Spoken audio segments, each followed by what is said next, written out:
Enough of this palaver. Let's get the show on the road.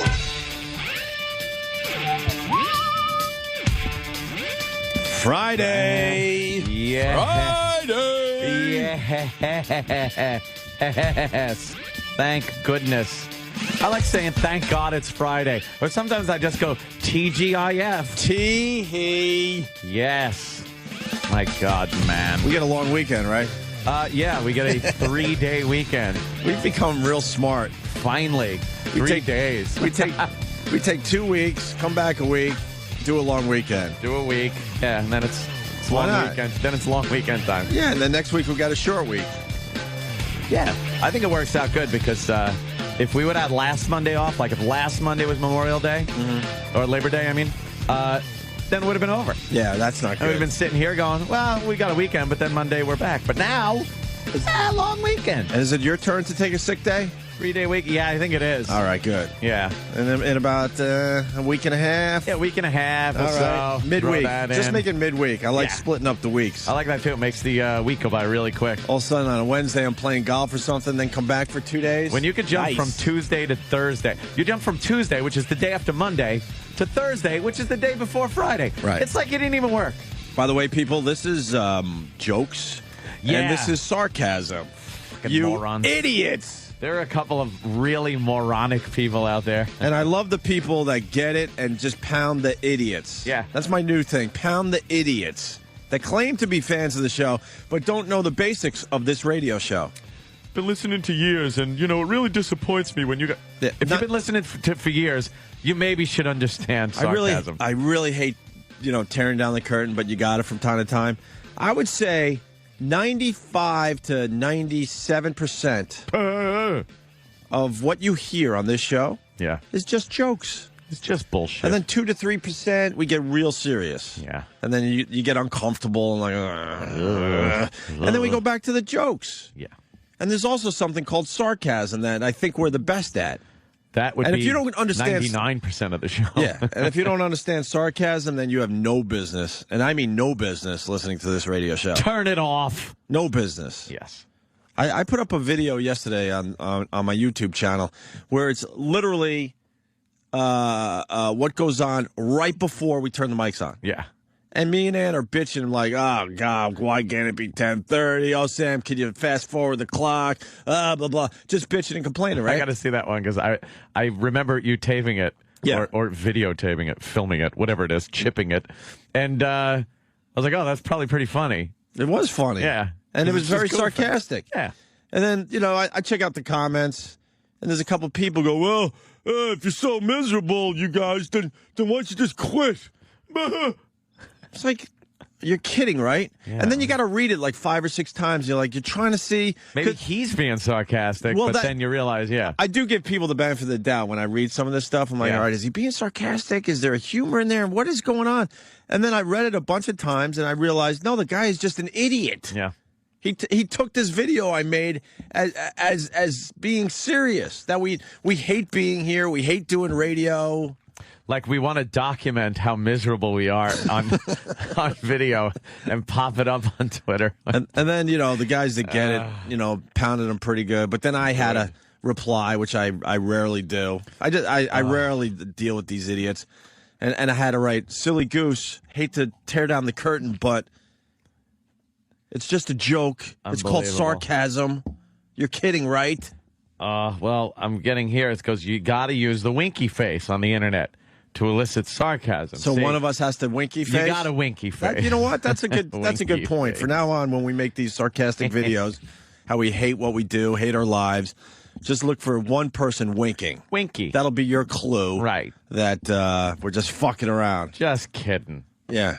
Unbelievable. Yeah, I hate what I do so much, and Ann hates what he does so much, Yeah. that all we do is give you extra hate what we do. It was funny because it was like right before the mics went on, too. Right. And we're just like, oh, God, what time is it, Sam? Yeah. Could you push the clock forward a little bit? Like, And I mean, and God.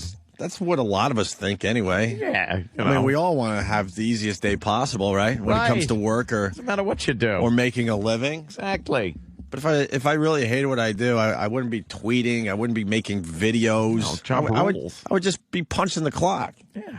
I don't really like how we're treated yet, but I'm hoping that will turn around eventually. Yeah, there's a few things. I don't think any job is perfect. And it is true. We try to get out of here as quick as possible, and people are confused by that.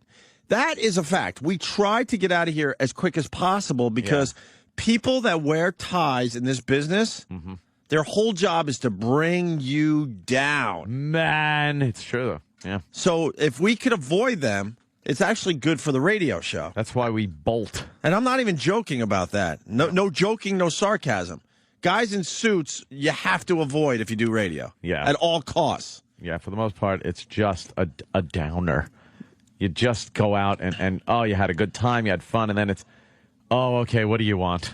Yeah. We got to have this talk about this or that. Right. So there you go. I hope that clears it up for a few idiots out there. Actually, or they might just be, haters that just don't even like the show, but they're obsessed with just, hating on everything.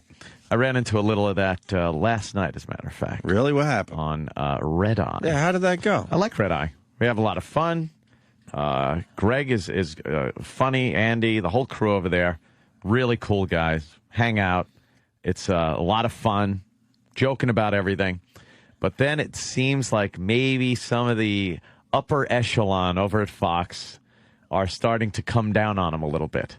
Oh, see. Yeah, because... have we been there a few times? I've noticed now from the first couple of times I've been on the show till now, a few scalpel maneuvers to the material. Oh, really? Oh, yeah. And stuff that would have just been nothing. That means the show's on someone's radar. Someone watched it. So it's on someone's radar, and a couple of things were blatantly cut out from last night's broadcast. I was watching and going like, "Wow, I can't believe they cut that out." What was cut out? Everything I said. Oh, really? It wasn't everything I said, but did they chop your appearance? I haven't seen it yet. Yeah, they did. It. First, I went in. And a lovely lady pulled me aside, and she had. See, when you go on that show, they send you the subject, and you send back over like talking points. Yeah, some of your thoughts. Yeah, a few thoughts where you might on, go with certain things, stuff like that. Sure. And which, by the way, sucks. It's a little and weird. And I know they have to do it. And I mean, Greg and Andy Levy and the rest of those guys. They can work off the cuff. Yeah, very good. We work off the cuff. We have some general ideas, and we go with it. Sometimes we fall on our faces, but it's you know what I mean. It just feels better to do it this way. Could you imagine if we had to prepare every little statement and stuff like that? There are a lot of shows that do that, like a lot of radio shows that do that, and they suck. A lot of radio shows and a lot of TV shows. Yeah. Yep. So unfortunately, you can't just go on the air being a talent. Yeah. Knowing what you're talking about and just going with it. They have to kind of check your... I'm just kind of like, spelling it out for listeners. They have to check your shit before you go on. That's crazy. Yeah, and it kind of... I think it sets up the host of whatever show you're doing with that format. It sets the host up so they're able to kind of lead you into the direction you want to go in with what you want to say, which is fine. And I don't even really have a problem with that because it's actually... It helps... It helps with your writing. Like I've noticed it really does help if you take a subject and now you have to actually think and write something out with some type of humor to it or an idea. Right. It does help with your writing. So I really don't have a problem with that. But when it is used to kind of go over and go like, okay, this.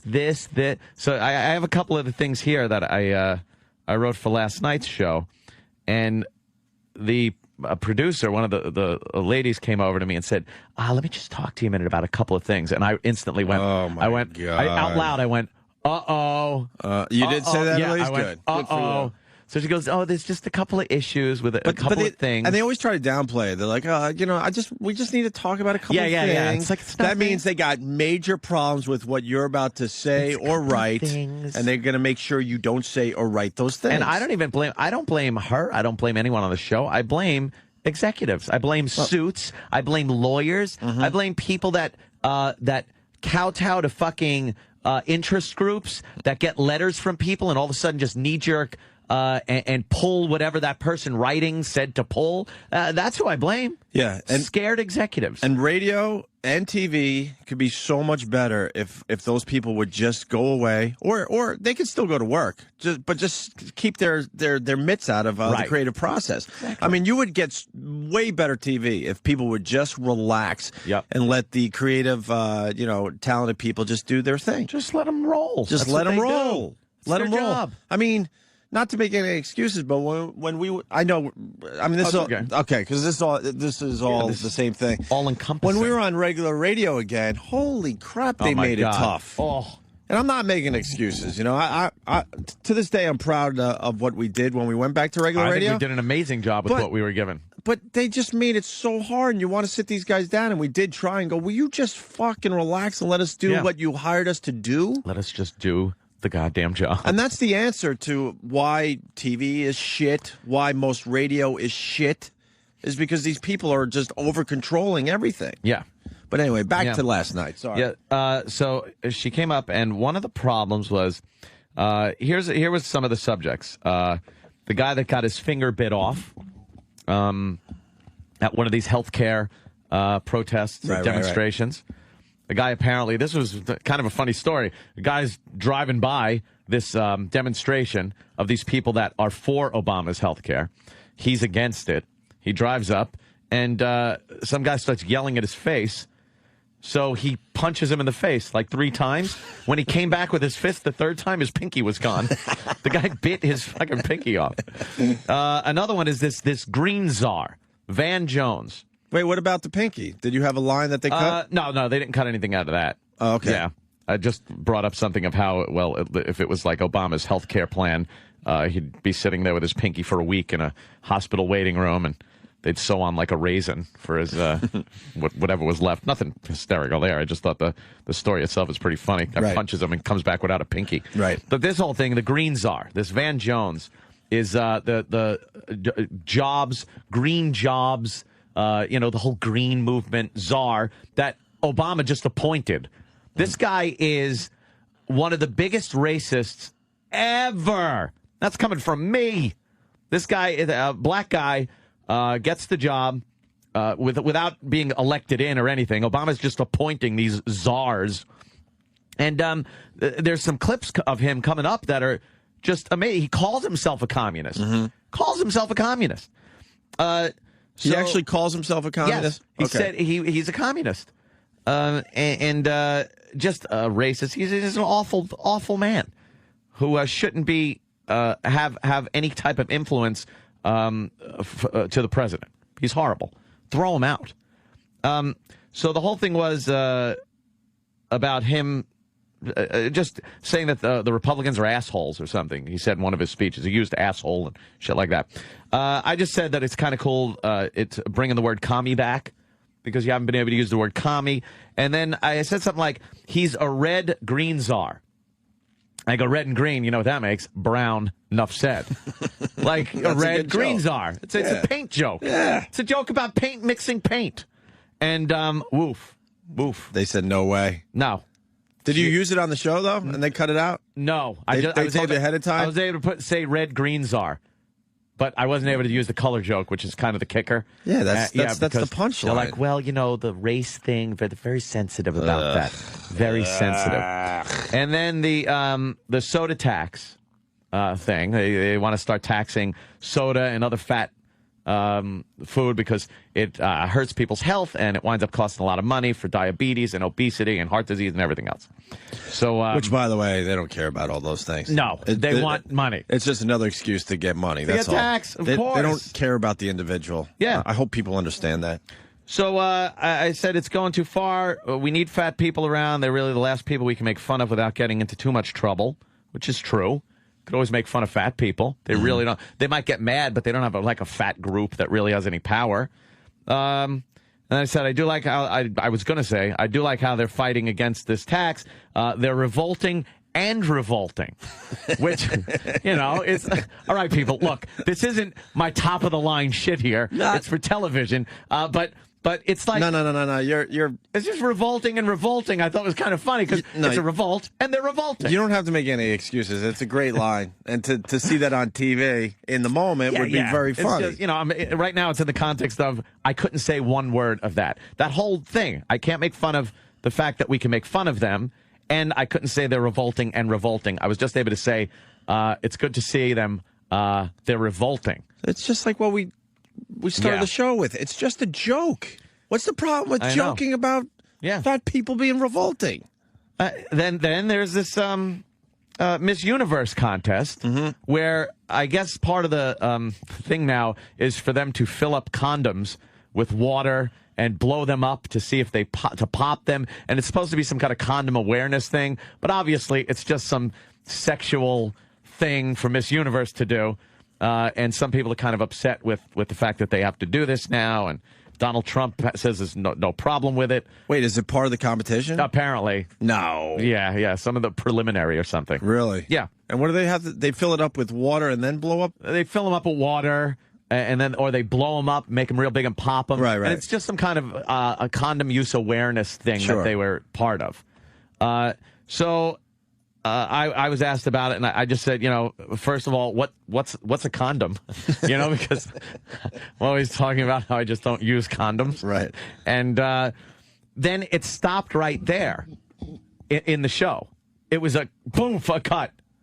Because after that, I said, I have no problem with this. I'm even willing to help them fill the condoms up myself if she just helps out a bit. To fill the condoms up myself was cut out. They didn't want me saying, fill the condoms up myself. Now, even though in it's that based context, on... Yes, of course. It's fine. I'm not saying I want to put my cock in a condom and shove it in Miss Universe. Well, you're kind of applying that, but it's like it's that famous double entendre humor. Double entendre. That is done very well over the years. Exactly. God. Then another thing that got cut out. Dude, this is all the shit that was cut out. The first two things that I mentioned, I wasn't able to say. And I didn't say. But this is shit that's cut out now. Who's this? Levy Johnson? Is that his name? That fucking... Or Johnston?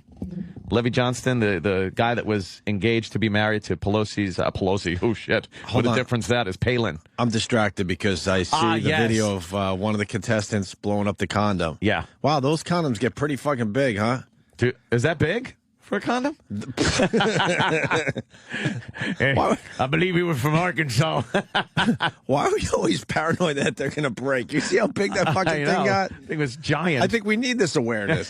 See? That's a good thing. Where was that video? TMZ? Yeah. I saw a TMZ logo on that one.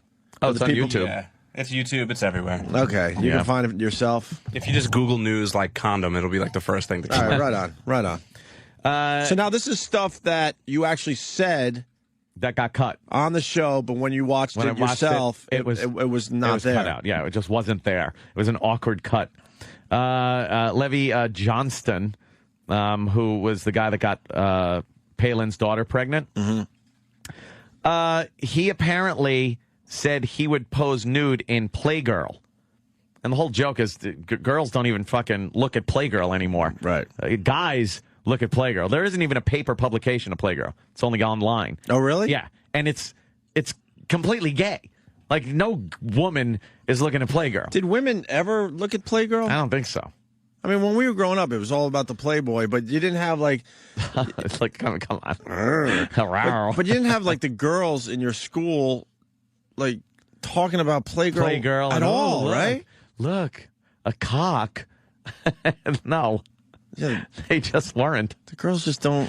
No, they just don't look at us as like visually like we look at them visually. No, we stare and, for the most part. Jacket. I know there's women out there that do, but for the most part, But especially in this day and age, you're not going to grab Playgirl if you're some chick. No, you just go online. You don't hear the stories of the chicks like trying to find the stash of Playgirls and then burying them in the woods. Yeah. At their tree fort. I found my mom's Playgirls. Right, so I went out with the rest of the girls and we looked. I've never heard one of those stories. No. But you just walk around talking to older guys and everyone has a story of finding the stash of Playboys. Oh, when you'd find everyone. That stash of your dad's Playboys and it would glow like this fucking suitcase in Pulp Fiction. Your dad had a stack? Oh, yeah. See, my dad didn't. So, Oh, man. what was cool for me was having that friend whose father subscribed to Playboy. Great. And then you're getting to know like your new buddy, and he's like, "Oh yeah, my dad subscribes to Playboy." I'm like, "What?" Really?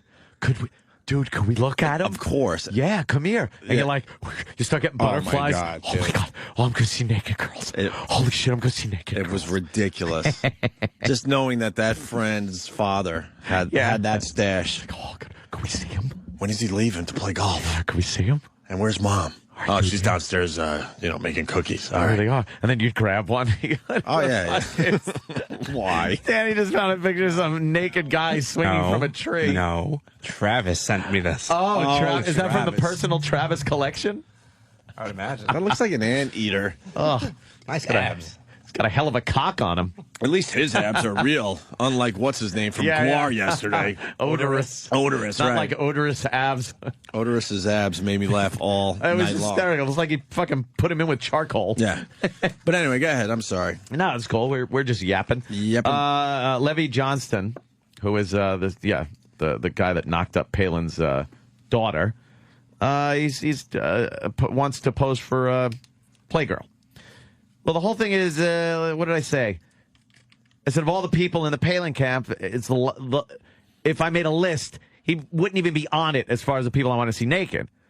And I said I would love to see that daughter that he knocked up, though. They cut that out. The daughter that he knocked up. Now, I know there was controversy with Letterman about that, but he did knock the daughter up. Right. She was the older one. There's no confusion as to which one got knocked up. Right. So, that was the line. They cut that out. Just nervous Nelly's trying to do edgy material. Yeah. I'm not talking about Greg and Andy Levy and the rest of them. No. The executives are working in a field where they're trying to get some edgy programming done, but they're nervous Nellies. Yeah. How is that ever going to work? Just real, little oversafe going on. And there was something else they cut out, I believe. I can't recall what it is. But I was watching, just kind of going, whoa. Really? Little oversafe. And this is after the talking to and me just not doing the lines that, they said, yeah, we got to steer away from that. It's like, oh, man, come on. Just let these guys do their show. And Of course. fucking... That's why I watch TV instead of do TV. I like to watch TV. And by the way, it finally explains my Letterman appearance with Anthony. It's not that I didn't talk a lot. My stuff was so racist. Oh my God! They just cut every word I had out of my appearance with Anthony. How many N-bombs did you drop that night? Jesus. I can't count that high. Like a crazy person. I made Michael Richardson look like a churchgoer. Richards. Michael Yeah. Richards. It's still early. Michael Richardson, I think, played in the NBA. Did he? Oh, well. I don't know. Let's say hi to Mike in Philly. Mike? How's that Michael guys. Vick doing? All right, you're talking about. All right, or you're talking about what you want. whatever. Sometimes we like to kind of have a conversation like we're all sorry. buddies. He doesn't want it. He's strictly business. No, the Eagles and the Jets played last night, so I'm just wondering if you're an Eagles fan and what you think about Michael Vick. I'm an Eagles fan, and the way I look at it, Michael Vick didn't kill my dog. That's Philly. That He is killed my Philly. dog. Right on, Mike. All right, what do you got? Hey, we're in the house one time. We're probably about 10 years old. The old man had his Playboy stashed up in the drop ceiling, and I think it was the straw that broke the camel's back. Because we're sitting around watching TV, and the Playboys and every other penthouse found us. The whole ceiling caved in. It was like manna from heaven. Come on.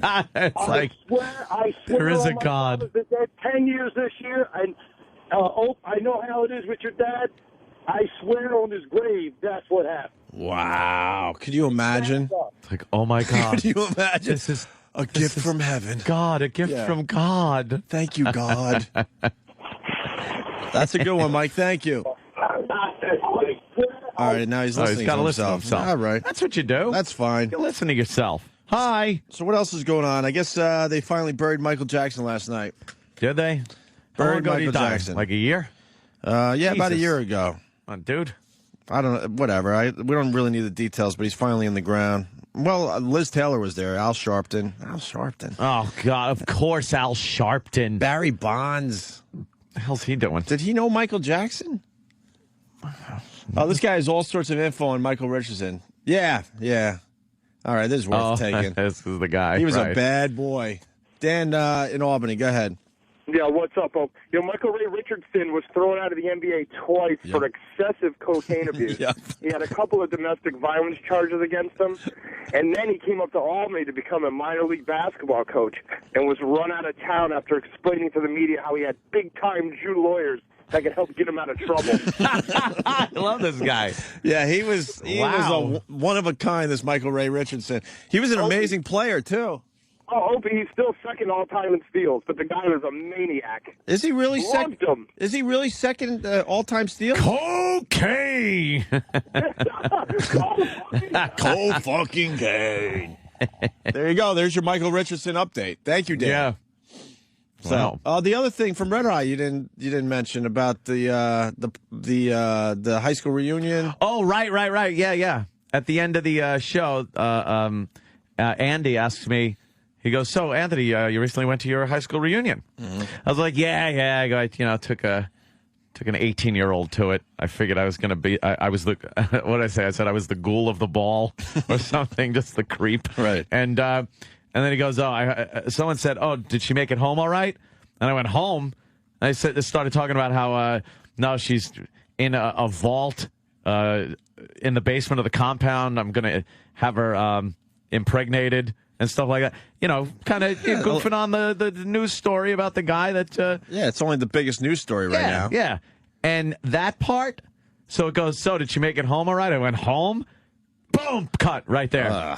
Yeah.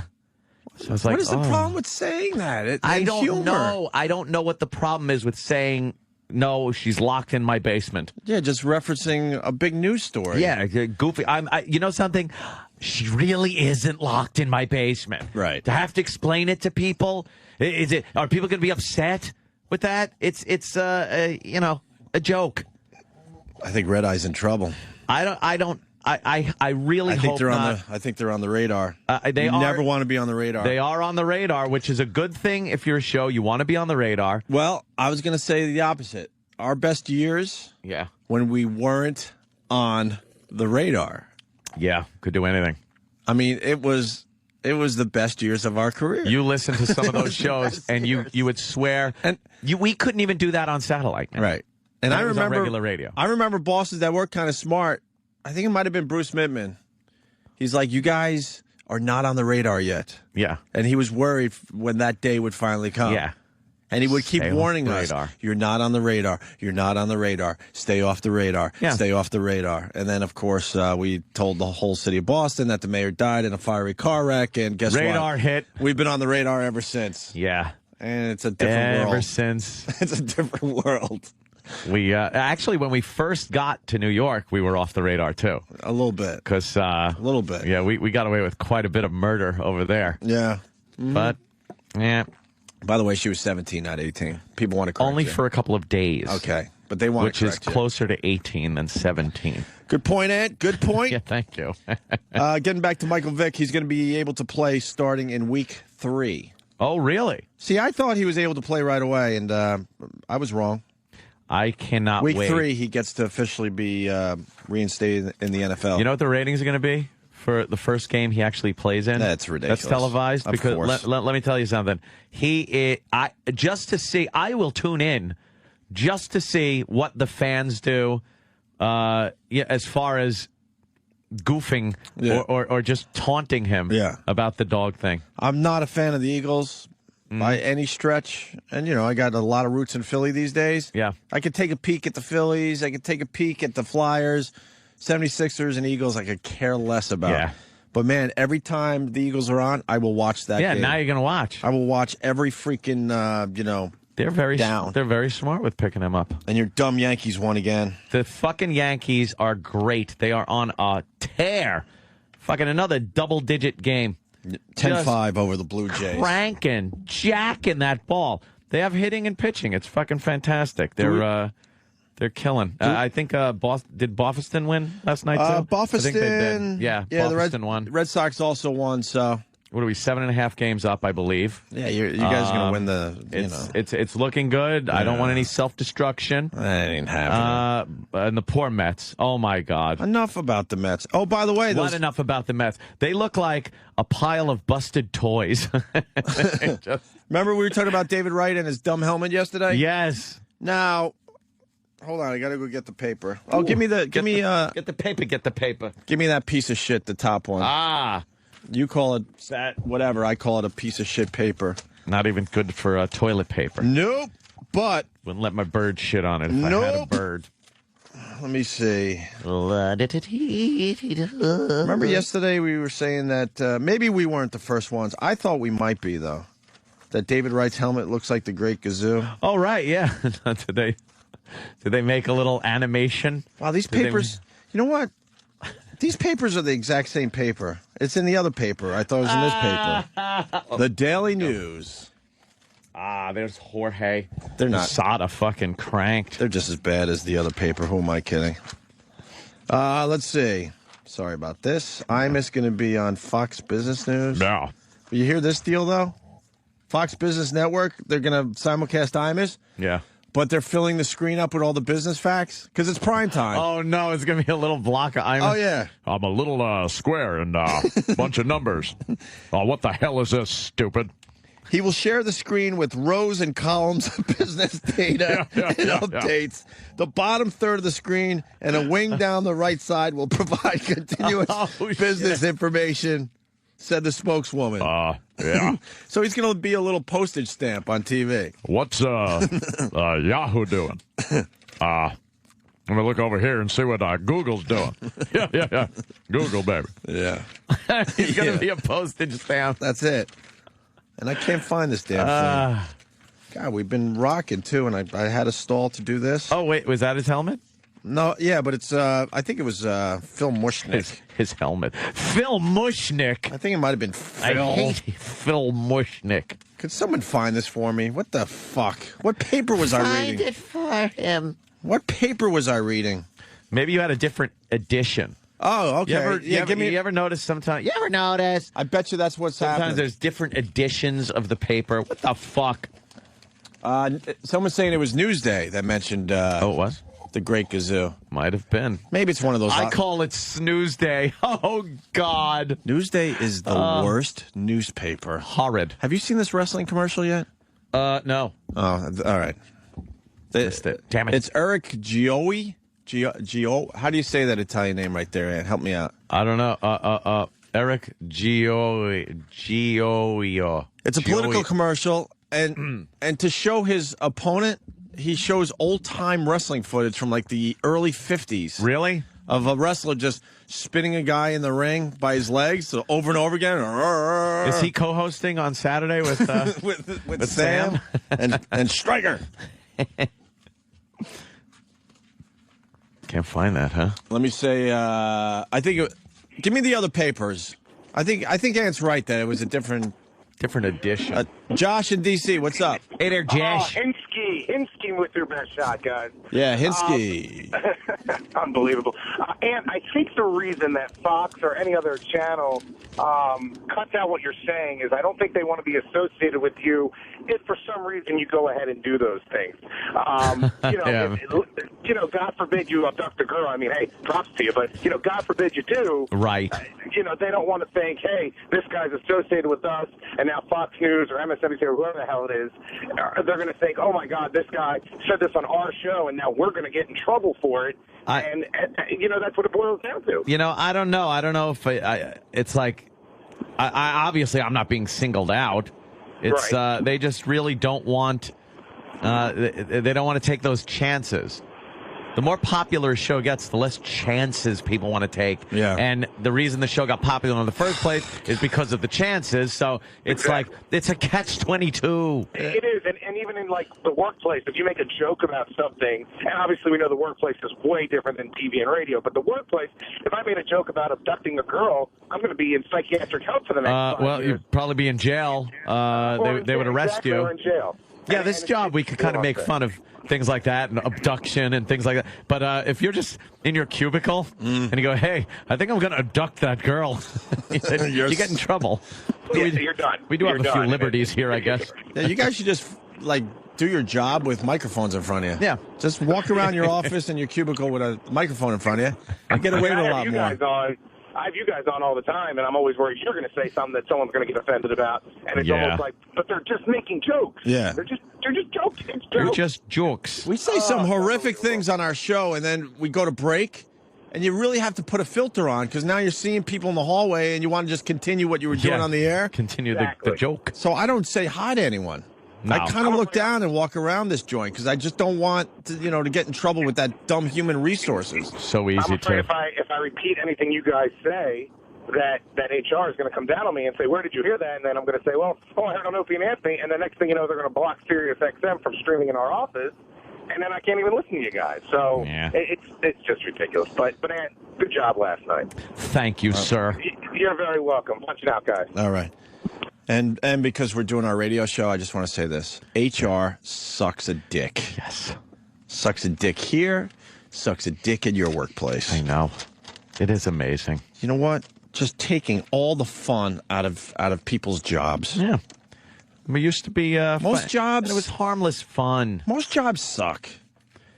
They really do. Yeah. Most people don't have fun at their jobs. I had a lot of sucky jobs before I got lucky and made something of myself with this radio thing. Horrible. Most jobs suck. People are nodding in their cars right now. Yeah. And then you got HR to make it just horrendous. Yeah, they're going to and they think they're making it a better work environment for everybody. That flirting got you through a workday. Oh, I don't. please. And most of the women that were getting their asses pinched, they would agree. Yeah. In the end, they would agree. In the end. Oh, every once in a while, someone took it too far. But because one guy takes it too far, you need a whole department. Yep. A whole department to keep anything from being any fun at work. You went to work just to flirt. From 9 to 5, all you were doing was trying to get pussy. Just flirting. And not even trying to get pussy. Sometimes it was just trying to see if you could. Right. Like even get close. Right. Yeah, you're absolutely right. And then it just... And maybe you weren't actually going to, take the pussy. Yeah. But it was nice to know that, whoa, hey, I got some game. There's some pussy over there that I think I could get if I really worked at it. But that's okay. We'll flirt. Not no more. And then you used to get those Xeroxed copies of the jokes that everyone hung up in their cubicles. Mm-hmm. And they were racist and sexist and stuff like that. And now you can't fucking do that. People can't even hang up a flag. You always hear about that. Oh, she had to take the flag down from her cubicle because then this one wants to put up a Swahili flag and this one. So you know what? Instead, we'll just make it so nobody can have a flag in their cubicle. Or no one could have a joke or a picture of something. And that will be the downfall to our society is listening to these minority, not minority people, the minority of people. Right. That are offended by this or take it too far or want some kind of action taken against somebody because they're doing something. And it really is indicative of what this country is becoming as far as they want everyone to be the same. Like everyone has to be the same. There's no more originality, no more individuality. When you would decorate up your cubicle with things, and I'm just using that as an example. It could be anything. It could be the guy at the garage with his Snap-on toolbox that he lift up, and you see the fucking hot chicks, pin-ups in there and or stuff. The centerfold from Playgirl in there. Yeah, whatever. A little bush, some bush. That was individuality. That was you personalizing your little area of the world that you had to fucking work in that day to make it just a little better. Maybe if you knocked your knuckles as you're fucking trying to take out that manifold bolt and it finally get let loose and bam, you whack your knuckles and you're like, motherfucker. And you turned around and just saw a bush. You saw that fucking nude in there. It made you feel a little better. It calmed you down a little bit, right? I'm hoping there's some kind of guy out there that's going to start a business and brings it all back. Just bring it back. And when he's interviewing people, he goes, look, we don't believe in human resources here. Yeah. Are you okay with a little pinch to the hiney? Because it's going to happen in my company. You know what? I wonder if you can do that. You know something? There are no lawsuits here. Right. You can't sue. Right. You can't, but you're going to. You're going to have to sign a contract. You're not going to be able Yeah. to sue. But we're going to have a really good time. Would you be offended if you walked into work one day and I said, "Do you have a license for those guns?" Because you have very big tits. Right. And you can't say anything. Right. You can't take it to anybody. You can't sue me. And every day at 3 o'clock, we will put our heinies on the copy machine. Yes, we're all going to put our heinies on the copy machine. Yeah. And you have to press your tits on there. Yeah. And we're going to just laugh and hand them out to everybody. Right, because it's just fun for everyone. And for this, I'm even willing to pay a little more. Yeah. Would that be nice? Like, you pay a little more, but you can't say anything. Yeah, and we don't do casual Fridays here. No. We do thong Fridays. We do Thong We do Friday. tea-back Fridays. Teaback Fridays where you have to just walk around with a thong on. Is that okay? Would you be good with that? I should have never been confused by what paper the Great Gazoo thing is on. Yeah. Is in. I'm getting killed, and I just want to acknowledge that. Oh, no. Booby man, I know what paper you were reading. Denny's. Your place. A lot of placemat jokes coming in. It's a Can't get to all of them right now. But the Great Gazoo, yeah, it was in Phil Mushnick's column.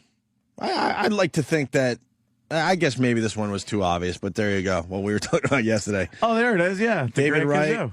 And then right next to him, a picture of the Great Gazoo from the Flintstones. It really is similar. That is a big, dopey-looking helmet. Take your stupid helmet off, David Wright. He's just scared. Go up to that plate without a helmet on. He's just scared of the ball. Go the other way. Come on. Come on. Yeah. All right. Yeah, so it's just, it really is one of these things of just doing away with people's individuality. And I don't think people realize that's what it's doing. Mm-hmm. It's making everyone the same. And it gets, you could even take it as far as the whole political climate these days, where they want everyone to have the same health care, the same this, the same pay, the same. It's like, no. It's not what this country's about. Mm-hmm. We're all very individual in this country. Absolutely. And that's what made it great. So let's stick to that. Some people are perverts. Some people are very smart. Some people are extremely stupid. Some people are prudes. Some people are perverts. Let's all work together and embrace the differences. Like you said, that pinch on the ass. Maybe the girl doesn't like it. Let her turn around and go, "Don't fucking pinch my ass." Most girls like it, though. Oh, they love it. They go home going, all right. Just start pinching the girls' asses in your Yeah, workplace. okay. And see who likes it and who doesn't. Let's say hi to Jason in Illinois. Jason. Yeah. Come on. My wife came home with this story last night. She took her mom out to eat, and they had taken their, be my niece, their granddaughter, and she was in the back seat with their dog, and she's like, "Grandma, your dog doesn't love me like my dog does." And Grandma says, "Well, why is that?" "Well, he won't lick my hoo-hoo." Turns What? out the dog is her dog at home. She's 5. Oh, my God. Oh. And she... Yes. She So told... Grandma had to investigate, and Yeah. apparently it's been licked a little bit raw. Are you kidding me? Oh. No, I'm not. Wow. So, I had to tell somebody, and it's not like this is a story you can just tell it. Oh, by the way, how did the kid figure that out? I don't know. Well, the Yeah, the dog figured it out. Yeah, the dog, apparently, if she has her underwear on, the damn thing will, like... No, I understand what you I guys got are it. saying. The dog figured it out, but then the kid also figured it out, if you know what I mean. Yeah. I mean, No, dogs come a sniffing and doing their thing, but if you don't understand what that's all about or you're not Yeah. into it, Yeah. guess what? It's And only saying going to that- happen one time. And saying the dog doesn't love me like the dog at home Right, right. means that, like... She really figured it out. She sees that as being something that's, Wow, Yeah. that's crazy. Grandma said, well, why would you let him do that? And she's like, because it feels good. Oh, boy. That's damaged goods already. Absolutely. Yeah. Good luck. Good Thank luck you, with that. Jason. It's the Holy phone call today. shit. By the way, God. we told everyone we'd bring back line of the day after break. Yeah. And I'm getting killed on Twitter. We got to bring that back. Oh, Not just we today. haven't. We'll bring it back next week. We'll start fresh next week. This was just a goof week. Yeah. This is Goof Week. It's not to be taken seriously. We're just warming up again, It's a goof. getting the rhythm back. Let's say hi to Brian in PA. Brian. Brian.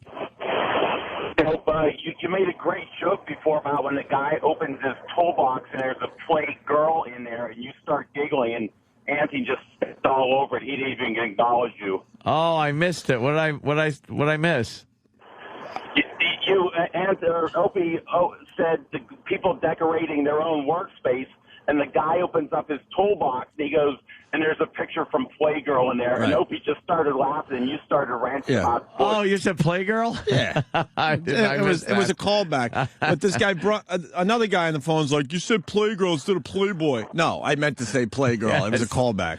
Thank you, Brian. I Good. appreciate it. I missed. Good joke. Good joke. All right. Thank you, I sir. missed that. Let's go to Elizabeth in New Hampshire. Elizabeth. Yeah, hey boys. Hey. I just wanted to say I work in a large office space, and I have an internal window kind of facing, not external. And I tried to put up a cute little stained glass window with a daylily in it, and I've been asked to take it down because they're concerned I was going to sexually harass someone if I had the door shut because it was a little bit opaque, so you couldn't see in, so someone would feel threatened by me. Are you shitting me? No, I'm not kidding. They want complete transparency so that you can't hide and sexually harass somebody? Yes, absolutely. And in fact, anyone who has any shades or anything to try to get some privacy so as not to see the distraction of thousands of people walking about Yeah. are also required to take those down as well, because the same reason you might feel intimidated or harassed if Look you're where sitting in the office. Look where we've come. Amazing. Oh, my God, where we can't even have a little bit of privacy just to keep the distractions away so you can do your job better. It's really sad, and just on a sort of a separate note, but also HR, I had broken my foot and had a cast on. When I got it off, I had to wear tennis shoes around the office for a few weeks. I had to get a note from my doctor saying I needed to wear tennis shoes so that I wasn't violating their policies. So it is a little carried away. Friday will be Hawaiian Shirt Day. Yeah. Wow. There you go. That's what we've become, Elizabeth. Thank you. Exactly. Thanks, boys. All Bye right. now. Yep. There's something to be said about being able to, fuck off during work hours. Just a little bit. Just a little bit. Like when look at this joint. Every Yeah. office is a glass office. So, Glass everywhere. so you have to look like you're working the entire time you're in this building. Yep. No one has 8 hours of work. No. But the boss is like, if they hired you, they want you to work the entire 8 hours. Yeah. But the reality is you don't have 8 hours of work every day. So you take a little time to check Facebook. Yeah. Just a little time. Are they banning Facebook at work yet? Not here. They're No, of course That's not all here. I ever see is people on Facebook. On all Facebook. day really? long. That's all I see. But I would imagine that's the next thing in the regular workplace. Oh, there have been workplaces that have done that. Where yeah. they're banning the Facebook websites Yep. because, There are some workplaces that have complete control over the internet in the workplace, and wow, you can't do anything on it. they don't get it. Can't go to certain websites Because that makes your employees a bit miserable. people angry. Yeah, you get that chance to just, check some statuses on your Facebook and whatnot. It helps you. Puts a little pep in your step. Does it? And then you go back to work. Well, I think the advent of the computer in the workplace has kind of stopped the other fucking around that you used to do, which is kind of, water cooler talk. No one talks at the water cooler. You want to get back to your computer and do whatever you're doing online, looking at porn, doing your Facebook, whatever it is.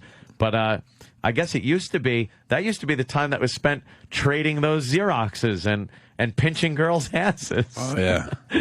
Oh, yeah. The old like the old Bewitched, like where Darren used to work at Larry Tate's office. I just picture Larry Tate and Darren just pinching ass and making tit jokes and everything. Having sex in the supply closet. That's exactly the type of atmosphere where they're just, give me a double. They're drinking at the job and just talking tits. That's just the kind of talking thing. tits and ass. The old 60s office. Yeah, look, there it is. All right, yeah, get in here. Get on that dictaphone. Just saying dictaphone now will get you thrown out. You know what sucks? Like, companies now have to hire ugly secretaries. Yeah. That because- job was always for the piece of ass. Yep, the sexy Because what does a secretary really do? But She, now, because, we're politically correct and this and that, you see ugly secretaries everywhere. Or guy secretaries. Oh. What's that? Yeah, because there was always a lot of the sitcoms back in the 60s and stuff had the wife that would be angry when she'd go to work and go to drop something off to the husband and meet the secretary, and she was hot. Yeah. She'd be like, well, what's up? Because she knew shenanigans was going on. You guys are so insensitive. Oh, really? Seriously. Does anybody even say secretary anymore? It's executive assistant. Oh, is that Okay. it? Yeah, of course. You can't even Secretary. call them. You can't even call them secretaries. That's like calling somebody a stewardess. Right. Sexy stew. I always found it funny when I was interviewing, and you go to the workplace, and you see that hot piece of ass that was like the boss's assistant. You're like, okay, because you know the boss hired this person, Of course. and you're She like, can't do anything. It's so obvious. It's just his type. It's just his type. He hired his type. Yeah. Not a good typist. He hired his type. And you know damn well there were plenty of other qualified women. Of course, that weren't his type. No. Maybe it was a brunette. Yeah. Maybe it was a flatso. Right. Or whatnot. David Wright pushed out, didn't wear the helmet last night. Okay. Oh. There's an update from Nick on Long Island. If Red Eye, getting back to the Red Eye thing, Kevin Yeah. and Philly, if Red Eye were animated, you would have been fine. Yeah, it's hard to hold cartoons accountable. Why is that? I don't know. Because people are voicing the cartoons. Yeah, and people write them and draw them and write the content. But for some reason, the cartooniness is a buffer. It makes it so you could really get away with murder as far as content goes, but not be held accountable. Because you look silly if you really make a cartoon an issue, whether it's racial, sexual, whatever. You look silly, because people that will then go, "Come on, it's a cartoon." You watch. Yeah, That's where they go next. I don't know. You watch because They tried with South Park when it first the success came of out. South Park, the success of Family Simpsons Guy, even early on. the Simpsons a little bit. Now that means more cartoons are going to go down that road, and you watch. It's going to be an issue. Now, when The Simpsons first came out, there was a big to-do about Bart's language. And then that episode where Bart got a tattoo, that was like a big deal. And, I I remember the T-shirts because it would say like underachiever or something. Yeah, and like yeah. I guess some groups got all, in a tizzy because that's like the wrong message to send Yeah, to the kids. wrong message. Eat Like, My you know, Shorts was like a huge thing that they didn't want the kids saying and repeating. You know- So they did catch a lot of shit, and that was, how long has The Simpsons been on? 20 years. 20 years. 20 fucking years, okay? You know, this is going to sound sacrilegious, but I never got into The Simpsons. I have to. not really I have to sacrilegious. say, I never really got into it. I watched from time to time. I even bought a box set and went and started watching, going, what did I miss? Maybe I should watch this again. I never really got into It it. depends what seasons you get because like Yeah. the early ones were really more like kids shows than for adults, and then the later seasons, like maybe the past 5 or 6 years, it's been nothing but celebrity guests and stuff. I But know. that middle chunk of The Simpsons, when Conan was writing for them, that was like the golden age of The Simpsons. Like that was the really best stuff. good. Yep. Yeah, I mean, I didn't hate it, but I wouldn't go out of my way to watch it. But as far as Family Guy goes, Yeah. when Family Guy is on TV, even though I have every DVD, I will watch every episode that's in front of Yeah. my face that's on live TV. I will stop every time. I have a even box if set. even if I've seen that episode a bunch of times. I have a box set with like the first 5 or 6 seasons. I don't think I've ever put a disc in, but every time it's on TBS, I leave it on. If it's on Cartoon Network, I leave it on. And at this point, it's on all the time. Family Guy, you could pretty much find around the clock. yeah, almost. they're syndicated to I think PIX now here in New York. Yep. And they caught a lot of heat too with the fucking digital ass crack that they had to do when they had to pixelate the ass cracks in Family Guy, and Right. It's like, so things do kind of pick on the cartoons, but not as badly. They don't feel like the cartoon is going to get fired. Yeah. You know what it is? It's like, okay, the cartoon isn't going to get fired. Right. But when you do something on a radio show or a TV show, you're like, I could get fired for saying Of this. course. And South Park, same thing. I Yeah. always loved South Park. Even when they had a couple of years there where you thought they were done, and then they made a huge comeback. South Yeah. Park? Reverend Al. Hey, by the way, Ant, we're behind the times. Facebook is being blocked all over the fucking place. Yeah. The instant feedback in the phones have just exploded. Facebook is blocked not only on my work PC, but also my work BlackBerry. Really? That's Phil. Phil? That's just stupid. More stupidity. Yeah. That's why I can't deal with anyone that wears a tie. They're just dumb thinkers. Yeah. Know what I They would think do? it cuts down on productivity. Okay. All right. Yeah, but it also, drops morale. Yeah. People love their Facebook. We're living in an era where people want to check their Facebook almost every hour at this point, okay? Mm-hmm. What you do, if you're a cool boss, remember the cool teacher that brings you outside? Remember there was only one and the rest of them were stuffy assholes? Of course. But one guy would go, you know what? It's fucking 85 degrees in January. We're going outside today. Yay. And we're going to sit around a dumb apple tree and we're going to learn maybe for 10 minutes. And the rest of the hour, we're just going to enjoy the nice day. Mm-hmm. I love those guys. It brought morale up. And guess what? You studied a little harder for that class. There was some kind of appreciation. Yeah. What I would do as a boss, it's really simple. You don't ban Facebook. Maybe there's a way where you pay attention how long they're on Facebook, and maybe you make some kind of weird limit where I'll give you 2 hours a week or whatever it would be, whatever makes sense. And then maybe they could, because they're checking our email, they're checking everything we do as soon as we walk into the workplace now. Look at all the cameras around here. I know. They know your every step. So they're already checking your shit. So they can put some kind of program in place where they go, all right, we will allow you to check your Facebook for a certain amount of time per week. And that's it. And then you're conscious of that, so you're checking quickly, keeps your morale up, and then you're doing your job for the asshole. They just see it as loss of productivity. That's what they see. They don't look at morale or anything. It's like a Sims game, though. If you look at it, it's like a Sims game. If you take certain things away, people will have the grumpy thing over their head, and then they don't do as much work. They're just hiring robots at this point. Yeah.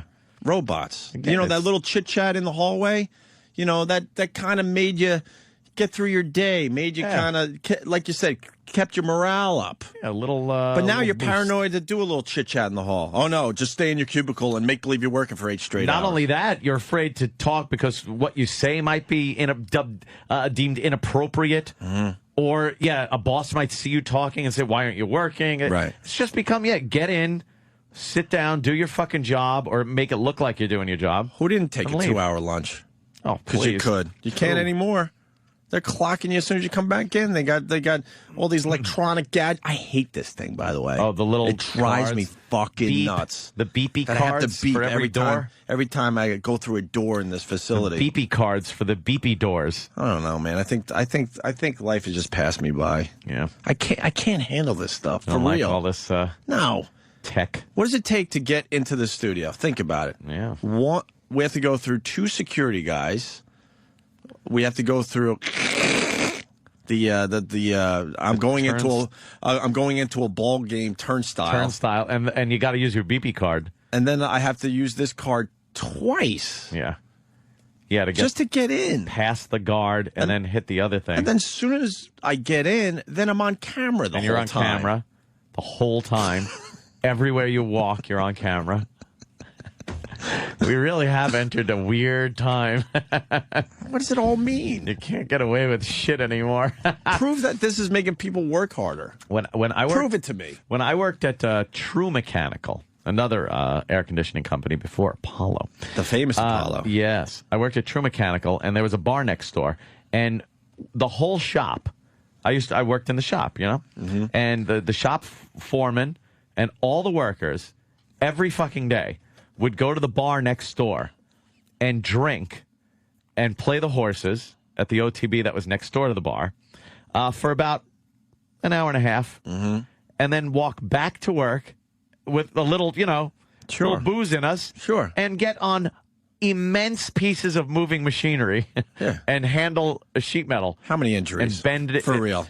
Every so often you'd cut yourself, or it was worth it. Bang yourself with a machine or something like that. Yeah. But no missing fingers or anything. But the thing is, the boss kind of knew what we were doing, but just left it alone. Right. Now, you'd be punching out cameras here, security doors, locks. They wouldn't let you do that. Liability, this, that.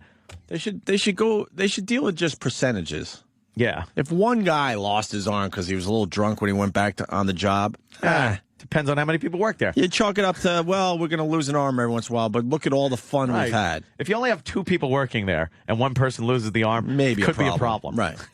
But every time there's some kind of tragedy, then everything has to change. This Hudson River thing is a joke. I know. Yeah. They've been flying over the Hudson River, helicopters, jumbo jets, private planes, all sorts of shit, right? Yeah. For years and years and years and years, no problems. The Sully thing, that's one of those. A fluke. That was a fluke.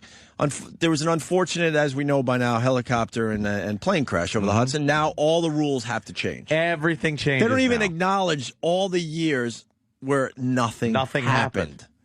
Whatsoever. Nothing happened. You get that many things buzzing around the sky. Occasionally, they're going to bounce into each other. But you get this dumb. I think Chuck Schumer had to jump on this one. Of course, he did. We got to make the airspace safe. It was safe. It was an unfortunate incident that happened. Horse out of the barn, Schumer. After the fact, he jumps on everything. So now there's all sorts of new rules in place for the Hudson River if you're flying over that. Like you have to put in a flight plan now. You can't fly around. Because people used to just be able to, on a clear day, you can see forever. On a clear day, you used to be able to just take off from like Republic Airport in a light plane. You'd have to tell the traffic controllers where you're going and what you're doing. But you could do a couple of laps around the city, whatever. Now... file a flight plan, be here, stick to an altitude, Listen to this, do this, blah, blah, blah, blah, Used to be blah. visual. You would just kind of look around and go, okay, I can see what's going on. I'll just look. And the odds of 2 things in the air crashing. I know. Think about that one. And by the way, there not will on the never be flying cars because of that. Oh, of course. Like people think it's going to be, we're just flying around in flying cars. No. It never happened. Wow. God, where do you go? Phone's lit, instant feedback lit. I had a 42-minute lunch at a greeting card company. What? Nice. Oh, let's say hi to Tony in Cleveland. Tony. Hey, Tony. Hey, boys. How you doing today? All right, man. Yeah, we worked at American Greetings Card Company. My lunch was from 12:18 to 1 o'clock. So I start getting ready at 12:15. They look at you like you're going to take their kid or something. 12:18. Yeah. What the fuck is that about? To 1. I don't know, man. It was so bad. I had to get out of there. It's brutal. Brutal there. That's nothing but trying to put one over on you. Yep. It's like a dominating thing. Yep. They want to dominate you. We're talking to a lot of bosses right now. Yeah. Lighten up. You suck. Be the cool boss. Can't be the cool boss. Don't be jumping down one of your employees' throats if he's 10 minutes late from lunch or something. Maybe every day. They say, you know what the bosses would say? Well, you give them an inch, they take a mile. Yeah. Really? Give them a hand, they take the whole arm. Really? Cody in Indiana. There was a restaurant that we used to go to when we were younger, and there were always a bunch of hot waitresses there. And we'd always say, "Hey, Bill, what do you hire these girls based on?" He goes, "The lap test." What is the lap test? Well, I don't know, but that restaurant's out of business. Later, boys. All right. The lap test sounds good. Remember the dog story with the niece? Oh, yeah. We missed a good line. Max in Fairfield. What's up, Max? What's going on, guys? Hey, man. Hey, yeah, that guy with the 5-year-old should really check the grandfather's closet to make sure there isn't a dog suit hanging in there. Oh, shit. Goodbye. With the coolie hole cut out. Let's say hi to Stryker. Not the Stryker that will be co-hosting with Sam and E-Rock. Unfortunately not. The big wrestling weekend is almost here. Oh, we got in trouble? You got in trouble? For what? How do you get in trouble? Because we're going to have to figure this out. Are you serious? I want to hear all the details. Oh, we'll hear during the break. Okay. How do you get in trouble? Because we're goofing on something. Like Danny's freaking out right now. He's doing the safe. He looks like an ump going, safe! Please tell me they came safe. to you and said, you should be the one that controls these guys. Because we've heard that over the years. Shitting me? Dude, once again. What? We started the show by talking about jokes and sarcasm. My God. Let me go on record and tell everybody I love the WWE and what they've done for us over the years. Look, dummies, here's the deal. We have been in a relationship with WWE when they were WWF, okay? We know them. We adore working with them. They know our sense of humor. That's why they fucking advertise with us. That's why they send people over here. They know us. They love when we talk about them, no matter if it's good or bad or funny or fucking whatever. They loved us so much that Vince McMahon personally hired us for that horseshit, the XFL. What a piece of dog shit that was. But he personally called us and said, I'm doing this XFL thing and I need you boys. Then he said, you're fired. Yeah, we know that you're fired thing personally. We certainly do. We fucking, and we know that they can take the joke. Holy shit. Come on, lighten the fuck up. So I'm going on record. Yeah, we love the WWE and the WWF. Yeah. We wouldn't have their horseshit wrestlers on our show if we didn't like them. They're horseshit wrestlers. Oh, my God. You know how many people we don't have on our show because we don't like them? We don't respect them. We don't get it. I want to know. You never hear about those people because guess what? We just say no, no, no, no. The people we say yes to for our show, that means we are interested in them and we think they'll do good radio. And it's the mention. Do you let me make something clear here also. Mm-hmm. How many times have we been approached by sales with a product that they've said, is there a way you can incorporate this into just you and the show? Right. Like to make it not sound like a commercial, but to like just incorporate it into your show naturally. Right. And it's some product. There's no fucking way we'd ever be able to do that. Right. That's what we've been doing with the WWE. We talk about it in a way, and I want to know something, Danny. I want to know something. Did the WWE contact the Sirius and say, shut those guys up? They're saying things about the product, or was it someone from sales that went, or was it management that said, we don't want you talking like that about that? Because if it's WWE, then fine. Then we got to shut up. That's the sponsor. We should shut up. Danny will talk during the break. But he's scared. They scared him. If it's somebody from here that got no word from WWE, they got them. See if then Danny they should just shut the fuck up and let us talk about him. They got to Danny. See if he has a scar on his head. WWE loves when we talk about them. They don't care if it's fucking goofing on them. That's what they goof on themselves. Look at Vince. He's a complete ass. Please be quiet. It's Friday. I want to go home on time. I'm just reading that. Listen. What are you doing later, man? Drinking a lot. All right. But I will... Come on over. I will guarantee you this, and this is why I got to run a company someday. Someday. I guarantee all that negative talk we did about what we're doing this weekend on 202. Yes. And goofing on Sam and goofing on the WWE and all that and whatnot. And Stryker. More people know about what they're promoting, the classic wrestling thing. And more people will be checking out the wrestling program that is happening this weekend on our channel. I guarantee that. I know that's hard to wrap your mind around. Yeah. But we brought so much attention to it that more people know about it. That shit works. Trust me.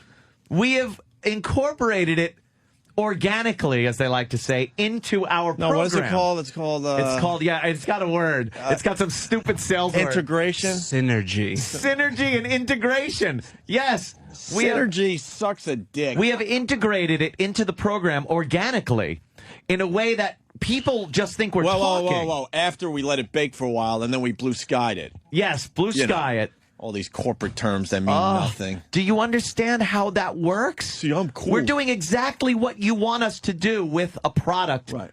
Holy mother of fuck. I'm a cool corporate guy. I come up with stuff like, let it bake, and let's blue sky that. Yeah. Yuck. Liquid ass rules. Liquid ass rules. I love Guinness. Yep. I hear there might be something going on with Guinness. What? With us? With me. Oh, was live from the compound? Could be a little tasting of a little payola action? 250. Nice. No, I've been doing that plug old payola for a long time. It's about time you get involved.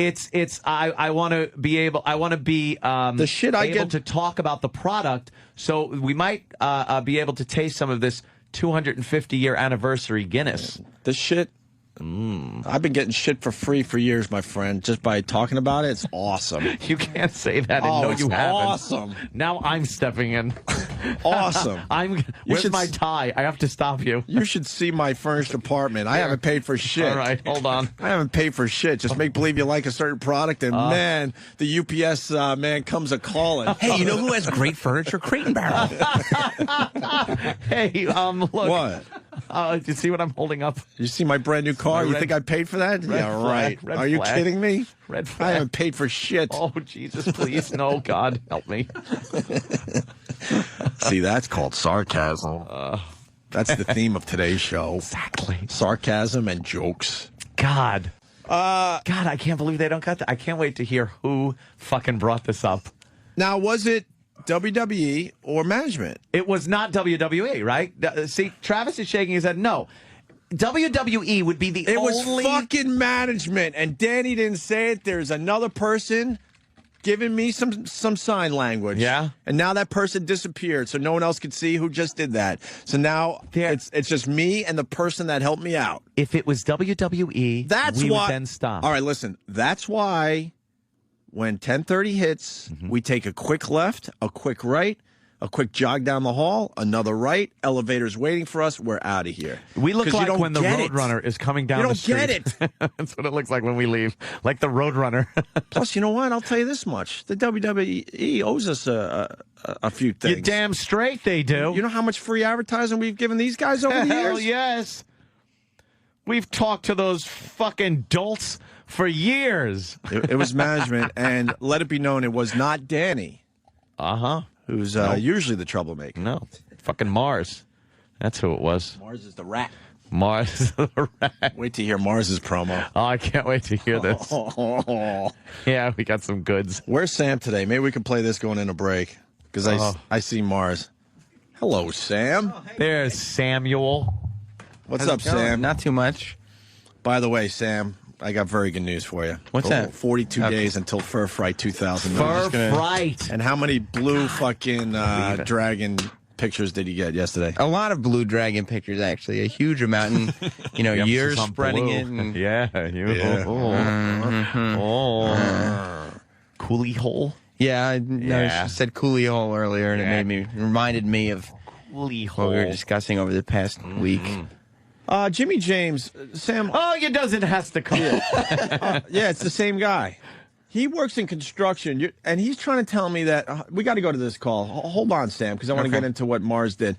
That they're he works a construction job, and they're tracking him. How are they tracking construction I've workers? heard this started happening after I got out of construction. And I thought that was the last cool job where you could get away with murder. Nope. I used to have a truck. Remember, I used to take my Apollo van everywhere. Right. And I had a thing on the back that said, how am I driving? And then I would have a number that you would call, and I changed the number with electrical tape. So I'd be able to drive around like an ass, and no one would know the better. That's now, brilliant. GPS is on every one of these fucking vehicles. They know where you are. It used to be this. This is what I used to get. Base to 16, base to 16. 16 to base. What's up? What's your location? Oh yeah, I'm still. I'm just pulling up to the job site. I'll call you later. Okay. And then it'd be like, I'm nowhere near the job site. You're at a fucking boat hanging ramp. out. I'm at a fucking. You're at a boat I'm at a ramp. boat ramp. I'm at a tit bar. I'm somewhere. And what did it matter if you got the job done? Yeah, the job was done. At the end of the day, you got the job done. Right. And if you didn't get the job done, if you weren't able to figure out how to go to the the titty bars and go to the liquid happy hours or the liquid lunches and check your Facebook and pinch the ass of the hot chick at work, For the as long as you boat ramp. you had to juggle all that stuff and also get your job done. Because guess what? If you didn't get your job done at the end of the day, you were gone. Yeah, you're gonna get So what does fired. it matter? If you're able to juggle checking Facebook and all this other shit, then the boss should just leave you alone. Here's something you'd never hear. 16 to base. Base, go ahead, 16. Yeah, I finished the job. Can you send me to another one? It just wasn't going to happen. Right. And if I had nowhere to go, I would just stretch the one job they gave me out to like finish the day. Of course. But if I could finish the job by noon and get the fuck out of there, Right. that's what I'm doing. Of course. Jimmy, what are they doing in the construction world? Hey, boys. Hey, just one quick thing on the WWE, too. Isn't this the same company that had on live television an 80-year-old woman give birth to a hand? Right. Thank Exactly. you. Thank you. So I think they might get like jokes and edgy shit. yeah. They don't take themselves too And you know what? seriously. And if they don't, we don't need them. Vince's ass got buffed Right. on Right, television. right. I don't think they really take themselves all that seriously. What do you got? They, like Ant was saying, every vehicle now has GPS, and they know if you actually, during your, a break, you go in and just turn the key to listen to the radio while you're eating. They know how long you're listening. They can track you there. If you're driving to the job and you exceed, 75 miles an hour. They know the speed phone limit. Rings. Oh. Yep, phone rings. You're going too fast. And they didn't know you if just you're tell me driving I'm off going to an hours. Emergency job. Mm-hmm. It doesn't stop in the office. I actually left an office job, in the tech industry to go to construction because I couldn't stand being in high school again with the office politics. And it just follows you. The world's gone. Dude, you can't even drive your company truck like after hours. You take it out every so often. And Yeah, which would be free advertising for them if you think about it. Yeah, it's doing them a favor. It's doing them a favor, drinking and driving their vehicle. I think people listening to us around our age, we have seen a drastic change. Like the kids, calling the kids, coming up now and going to work for the first time. They don't know any better, so I guess they'll just accept Live with it. which is scary to think. Yeah. We've seen some unbelievable changes in the workplace. Used to be able to get away with a lot more. And by the way, all that shit we're not allowed to do anymore at the workplace, I guarantee the bosses are still doing all that stuff. Yeah. I guarantee their computers are still able to check their Facebook pages. I guarantee it. Well, and what you said about the kids coming up, yeah, they don't know any better. I remember, you get a new helper, and you got to treat them nice. Oh, God. You got to coddle them along. I remember when I came in, and if I did something wrong, I cut a piece of pipe wrong, I had 10'6" of pipe coming flying back at my head from the top of a 12-foot ladder. He's right. I just grabbed it and walked back, and I'll do that again. I don't know how many times I was called like a fucking retard. It's like, what, are you a fucking retard? What did you do? Oh, you can't it's do like, that no, anymore. I was trying to get the fuck out of here. Let me do this. Get out of here. Right. Go back to the truck and fucking steam. Yeah, go back to the truck. Put some fucking gas in the generator, you dummy. Yeah, you can't do that. Oh, and then when I started getting helpers, when I got to the point where I had to get helpers and pick them up at the fucking park and ride and go to a job, it was like another fucking dummy. I used to go to them. I go, why don't you just go to sleep? I go to sleep somewhere and I'll do this because you're just fucking everything up. Now they would go to HR and you'd be reprimanded or fired. How great was it to figure out your nap spot? Fantastic. Holy shit, was that great. I used to find little nooks and crannies. Oh, my God. There's a place, it's called the Omni Building in not Oakdale, Uniondale. Okay. It's a big brown fucking building. There were nooks and crannies in the basement of that building that I slept for hours. Hours! And I'd have the pager like under my hand, and my hand on my head on my hand. So when the pager would buzz, my head would buzz and it would wake me up. It was like an alarm clock, a boss is coming alarm clock. But the point is, you got your job done. Yeah. At the end of the day, you got your job done. I just had to sleep something off at the beginning of the day. I hear you. You know. Getting to work. Don't worry on about construction company and people calling over. All right, whatever. Fireman. All right, and then a teacher, and then I think we take a break. We'll do the Mars thing after the break. I want to hear. We've got an hour and a half here. Cody, what's up? Hey guys, what's going on? Hey, man. We got a little memo the other day from Human Resources. I'm a fireman in Houston. They don't want us bunkering out anymore in the truck because it's dangerous. They want us to wait till we get to the fire, then bunker up, and then go in the fire. Why is it dangerous to be bunkered up in the truck? We're fighting fire. What the fuck is dangerous in the beginning? I don't. You're going into a fire. What is the term bunker up? Have your gear on? Yeah, All the gear on. Yeah, we can't even put our gear on until we get to the fire. It's going to look good when the family's sitting outside and we're putting our shit on. Yeah, wait. But I don't understand why that's a bad thing. Because why can't you bunker up before you get to a fire? I don't understand that. Why is it dangerous? There's so many wrecks, and when you're trying to put your pack on and stuff, you don't have your seatbelt on and there's a wreck, people get hurt. Gotcha. You can't like Yeah, buckle that's up ridiculous. and And on that GPS shit, there's an automatic deal on the ambulance that we have that if we go 85 miles an hour like 85 miles an hour, it sends a text or something to our supervisor. So as soon as we go over, we're getting a text while we're driving saying you need to slow down. You know what happens if it's you an ambulance. You know what happens if you do 88 miles an hour, my friend? Enough said. Enough said. Yes. Yeah. Yeah, that's ridiculous, man. Make it Yes, he's like, yeah, that's ridiculous. Stay away from that Back to the Future shit, please. Oh, look, it's on Danny's shirt. Oh, please, no. Oh, for the love of God, no. We've been very good lately. Let me say hi to, I think it's Rick, Nova Scotia. He's a teacher. Hey, how's it going, guys? What's up? Whoa. It's Friday, and you guys got to get your blood pressure down. I know. Trust right. Nova Scotia. Yeah, what do you got, Rick?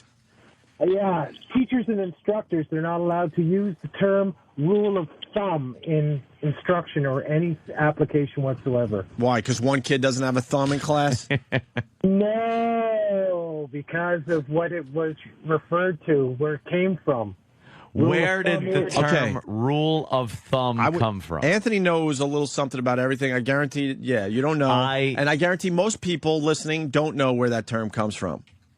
It was the measurement you used to use the thickness of your thumb to measure the size of the stick you could discipline your wife with. If it was thicker than your thumb, it was abuse. Is that really where that came from? That's where it came from. Are you kidding me? Okay, hold on. And because of political correctness, you can't use it. Wow. I got all right. I got retard thumbs, man. My wife would be in trouble if this was old school. Let's here it is. It is often claimed that the term originally referred to a law that limited the maximum thickness of a stick with which it was permissible for a man to beat his wife, but this has been discredited, sir. It's the political. Well, do they have the It's the suit saying that it can't be used because it's offensive. All right. There you go. Have a good weekend, boys. Thank you, Rick.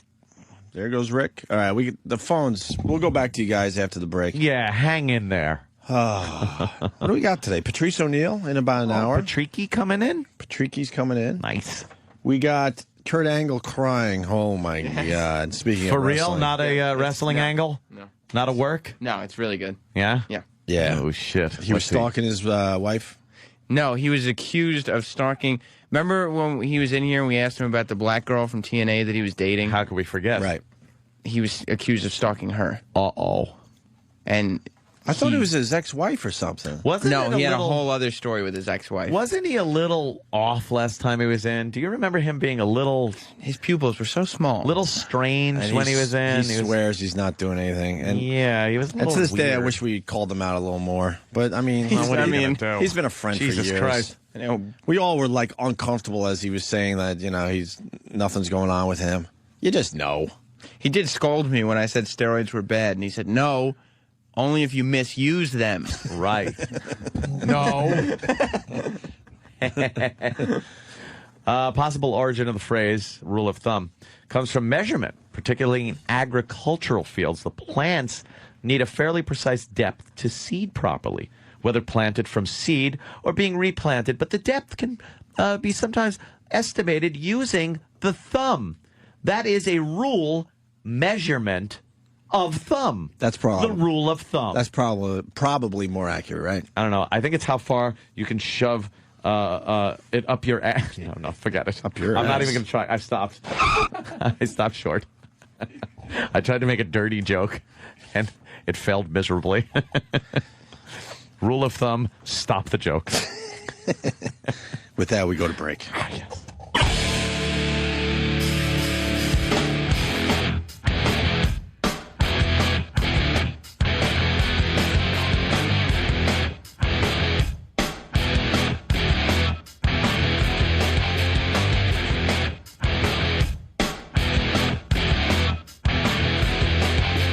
Friday.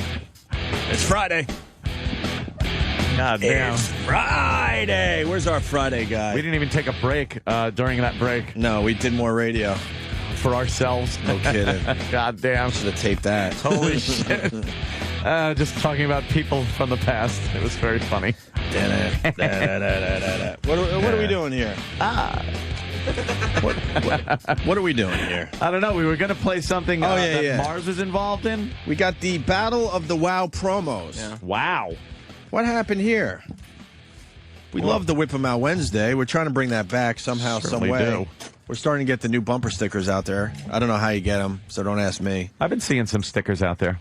Yeah, I've seen a bunch lately. On the highways and byways, as I call them. Yep. You got to send us a self-addressed stamped envelope. The address will be in these promos, but okay, good. The thing is, intern Evan has started to develop a reputation for wasting time all the time.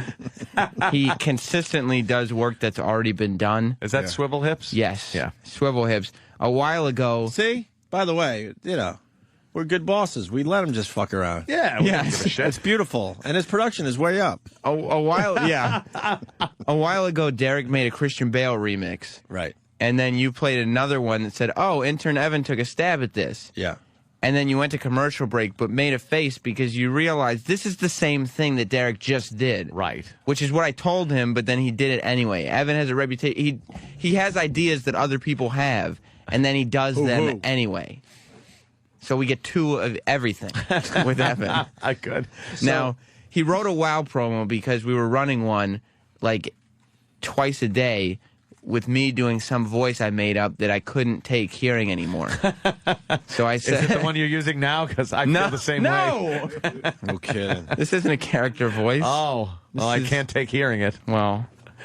Tough. Tough noogie. Are you killing yourself for the show? No. Yeah, when is that Today? happening? No. Is that today? We can have you nice and buried before we get back on Tuesday. No, I'm not doing that. All clean, nice. Get the publicity. We get you buried. Would be good. No. I'm going to make it to 26. I'm 25 now. Oh, okay. Are you really? Yeah. Are you 25? I'll be 26 on Sunday. How embarrassing is it to be 25 and just look like you're 16? And I don't look. Do you don't drink at all? No. Is it because you're embarrassed that you do? No. You just get proofed everywhere? No, it's not. That's not the reason. Yeah. Drinking would help you. Why? You got to age a little bit. Gruff you up a little bit. Yeah, you got to age a little bit. Yeah. No, youth is a blessing. I'd like to keep this as long as I can. And you're 25? Yeah. I got underwear that's older than you. Me. You didn't say that. Yeah. But yeah, so I said we needed a new WoW promo immediately. So Evan said, all right. I'm over dramatizing as Evan does. He said he's on it, and he wrote a WoW promo. And Steve said, okay, fine. This is good. And then Evan said, okay, I'll produce it. And Steve said, no, we'll have Little Nicky produce it because, all personal issues aside, Little Nicky is obviously a better production guy than our intern, Swivel Hips Evan. I would hope so. Yes, and quicker and all that stuff. Mm-hmm. So, of course, Little Nicky produced it, and it was, fine. It was completely broadcast quality, whatever. Mm-hmm. Then Evan decided to do another one anyway. Wait, did he write the Little Nicky version? He wrote it. It's his writing. All right, so he wrote a WoW promo. Yeah. Okay. And then Steve said, no, have Little Nicky. Little Nicky produced it, and then Evan, because he's like a true artist, is like, no, man. Yeah, he couldn't This isn't my vision, man. Yeah, right. So he had to do another one? He couldn't just take the writing credit. And this is real. Yes, it's the same promo. Okay, so here's the one that Evan wrote that Little Nicky produced. He wanted to Tarantino the whole thing. Yeah. All right. Yeah, okay. So this is the one he wrote, but had Little Nicky produce. Right. Hate driving to work every day. It sure would be nice if I saw a nice pair of breasts to break up the monotony. You're gonna die anyway, so you might as well see some tits before you go. Get your WOW stickers today. Just send a number 10 self-addressed stamped envelope to Sirius XM Satellite Radio, The Opie and Anthony Show. Attention WOW stickers, 1221 6th Avenue, 36th floor, New York, New York, 10020. And try to make the best of your otherwise worthless and trite existence. All right, in all fairness, I've heard that on the channel, and it's an okay promo. It's perfectly fine. And Evan wrote that. He wrote it. That's very good. It's produced. It's so it should have stopped there. Sound effects. You got some of his work on the channel. You could pat Evan on the back for saying good job writing that promo. Sure, but no, it's not enough. Was that Little Nicky acting? That was Little Nicky in the beginning. Yeah, he's a production guy. That is true. Cole fucking Kane is a wild fucking Kane. Yeah, that is produced very Cole fucking Kane-ish. No, he's saying that the cocaine one is technically a WoW sticker promo. Yeah. So we could just run that instead. But what I'm saying is, once again, as was pointed out by Danny, all of Little Nicky's production is that extreme. Cole fucking Kane. In fairness, this is Evan's writing. This is Evan's writing. But it's his writing, but the production itself is very Cole fucking Yes, Kane-ish. that's true. So Evan decided, even though Steve told him, no, Little Nicky's doing this, and I said, no, Steve said Little Nicky's doing this, and it's almost done. Yeah. That he had to do it anyway. So he went to Little Nicky to try to get Steve's dry vocal stuff, because he needed an announcer. Little Nicky said, no, get the fuck out of here. Yeah, I already did this. Yes. It's kind of insulting if you're a production guy. Right. And so not only... Basically saying, look, I don't like your version, so can I have the work part so I can make my version? Yeah. And he said, no, get your own vocal Which tracks. he should have said. Right. And he went to Steve and said, will you recut this for me? And Steve said, no, it's done. I'm not doing it again. I got too much other things to do. He what went- those things are, none of us know, but he has things to do. Right, of course. He went to Danny, and Danny said, no, I'm not going to do anything for you, Evan. Right. I informed him I was a character voice. I wouldn't be doing any announcer voice. Yes. So there is one person left to do Evan's voiceover announcer guy. This is not a bit. No, he wasn't like, oh, I'm going to make this funny. He was like, all right. No, I really need to redo this. Yeah. So who did he get? Marcelino, the engineer. Mars is horrible on the air. He's terrible. He's right behind you. Yeah, he is. He's so bad. Anytime Mars has been on the air, it has sucked. It's been a nightmare. Even if it's something as small as just asking an extreme fighter a question. He trips over himself. He mispronounces words. Didn't he ask if He Fedor chokes a little bit. He asked if Fedor was like a power bottom or something. It just made everybody, why? Do we have a little example? Yeah. Mars, no questions? No, Mars, what's wrong? Mars is scared, and like, he'll hang up, and he'll have 50 things he wanted to ask He you. was very excited that we were having you on the show today, Dana. No, actually, I was talking to a friend of mine about Fedor. Friend, right? Yeah. Oh. And I said how menacing he looked to me because he was so cool and calm. And the other individual swore to God that he was a power bottom. Okay. Dana? Whoa. Dana, that was the last appearance you'll ever hear of Mars, our engineer. Wow. We're back live from that clip. Mars. Wow, that was bad, Mars. Gotta admit. What you have to understand about Mars is his dream is to leave the world of engineering and be an on-air guy. He wants to be an on-air guy. Yeah, some dreams don't come true, Mars. You just got to deal with it. Don't quit your day job.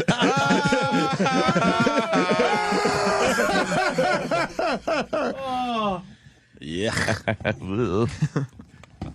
I wrote this bit last night. It's working well today. Yeah. I got two more.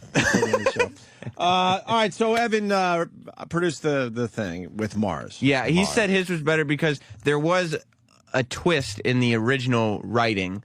Oh. So there's an extra element in his that Little Nicky decided not to do. Okay. Well, this is like a DVD extra. Yeah. That we're getting to. This is the director's cut of that promo. The director's cut, yeah. This is how the director envisioned it. All right. All right. I hate driving to work every day. Hey! Wait, who's that? That's Evan. Evan is now the guy that hates to drive to work every day. Evan is the actor and Mars is the announcer. Okay, All gotcha. right. I hate driving to work every day. Hey! What a terrible tragedy. The whole situation could have been avoided if he only knew about WOW stickers. I hate driving to work every day. Hey, baby. Oh, wow. Those are some lovely You're gonna die anyway, so you might as well see some tits before you go. Get your WOW stickers today. Just send a self-addressed stamped envelope to The Opie and Anthony Show. Attention WOW stickers, 1221 6th Avenue, 36th floor, New York, New York, 10020. And try to make the best of your otherwise worthless and trite existence. What's a stomp? Stop. It's so bad. Oh, shit. Oh, God damn. Is that how you say stamp for real? No, stamped. I just mispronounced that word and we kept it. Silva just stomped. Wow. So this is Mars's latest attempt. And by the way, that is produced horribly. Yeah, and the writing is terrible. Everything is rushed. You don't know. Yeah. And There's no pace. Just the whatever he was using on your voice there, Mars. Wow. You should have actually just using a microphone on it was bad, but the effect that was on it. Little Nicky's was much better. Yeah, you I mean, personal things aside. Personal things aside. That's He's what a paid production guy. Supposed to be good. Yeah. All right, there you go. Very nice. What do we got on Kurt Angle while you're in this studio there, Sam? Well, you're the wrestling guy. That's correct. He's an old friend of the show. Last time he was in, we noticed he's a bit different from the last time he was in. Prior to that, been in the business for several years now, and wear and tear. Yeah, tends to. But now he's kind of stalking broads. Well, the thing is, he was dating this one of the TNA woman wrestlers for a while, Raka Khan. Raka Khan? Yeah. Do they play Chaka Khan? No. They can't, what are they going to pay for rights for Raka? No. But is Raka Khan a lot like Chaka Khan? She's like a Amazonian. No, I mean, she was just whatever. Raka It's okay. Khan. But yeah, so he was dating her after he divorced his wife. Mm-hmm. And then all of a sudden it came up in the news that he was charged with stalking her. Oh, boy. And when he was arrested for stalking her, having a suspended license, and he had HGH in the car. Which is human growth hormone. Yes, steroid. And he was on our show saying that he's not doing anything. Right. And So none of us called him out, and I kicked myself for that one. He's a tough guy. That's true, too. Like, why call him out, though? True. He was a mess. It's like, it would be like kicking a poor fucking puppy. Fuck, he had everything, man. He was the shit. He had the world by the balls.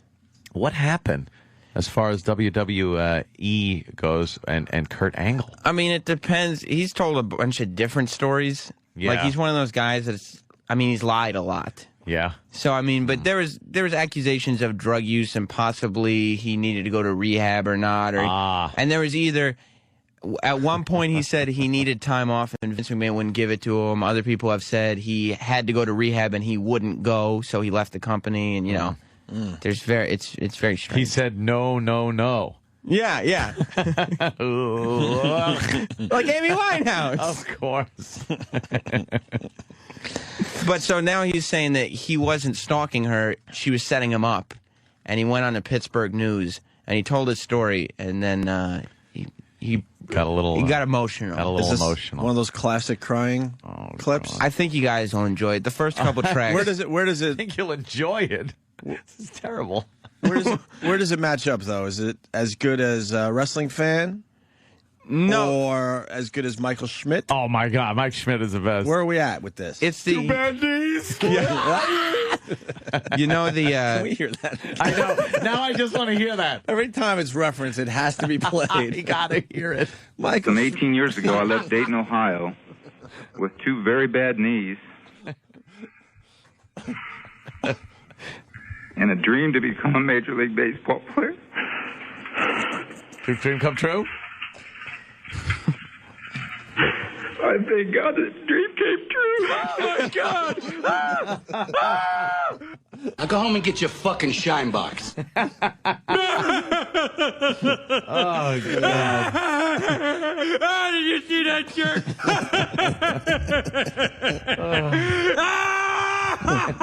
You had best unfuck yourself or I will unscrew your head and shut down your neck. Exactly. Wow. Fucking suck it up, dude. So here we go. Kurt Angle on the Pittsburgh News. Right. Here's like a local news. He's from Pittsburgh. The first couple tracks, he's just explaining his side of the story. Before the breakdown? Yeah. Yes. The evening of August 15th, I was at my residence. Hold on 2 seconds. He sounds fucked up. He just, now, I'm not even saying drugs fucked up or anything or whatever. He sounds like he's mentally fucked up. Yeah. If we go back to the evening, that doesn't even sound like Kurt Angle. He's not the same guy as the guy. You remember doing all like the comedy and everything. Yeah. He's hilarious. Yeah, he was very funny. He was very animated, a great character. Yeah. Let me reiterate that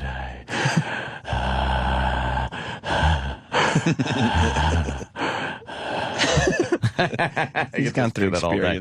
Yeah, I guess so. Let's hear a little of Kurt Angle. 15th, I was at my residence, and it was probably about the 10th time I broke up with this girl. I've asked her to leave my house 50 or 60 times. I asked her 50 or 60. How do you tell someone? Please leave. Please leave. Please leave. Please leave. Leave. And now do 40 more of those. Yeah. Come on. 50 or 60 times. Wow. God He must be a good catch. He doesn't want to leave. 50 or 60 times. I asked her that she can move in temporarily. She, behind my back, got a mailing address at my house, which made her a resident. Oh, shit. That, in turn, gave her the right to file a PFA against me and have me kicked out of my house. So what sparked this PFA? She wanted to get married. She wanted me to get her a ring, and I said, there's no way possible. I said, there are a lot of red flags here. I didn't think her and I could get along. What's a PFA? It's like a restraining order type of deal. Sounds like that. So, like, she's filed a restraining order saying you can't come within whatever feet of me. I'm in my house, which is his house. Yeah. So now he can't go to his house because she filed a mailing address. Pat Ronaki wants to know. Are you kidding? Yeah. That's a new federation. What? The PFA. Fucking Pat. Good one there, Pat. Him and Jake the Snake are the big names in the PFA. I believe it is protection from abuse. Okay. That's what I'm getting here. So he files that, so now, because he did that, he can't go home? No. She filed it, but he said she went behind his back and registered herself as a resident at his house when she was living there. So now that's her place of residence. Leave. He didn't say it enough. You know what? Joe Pesci said it best. It's the bitches that'll get Bitches you. that'll get you. Wow, that's a ballsy move on her part.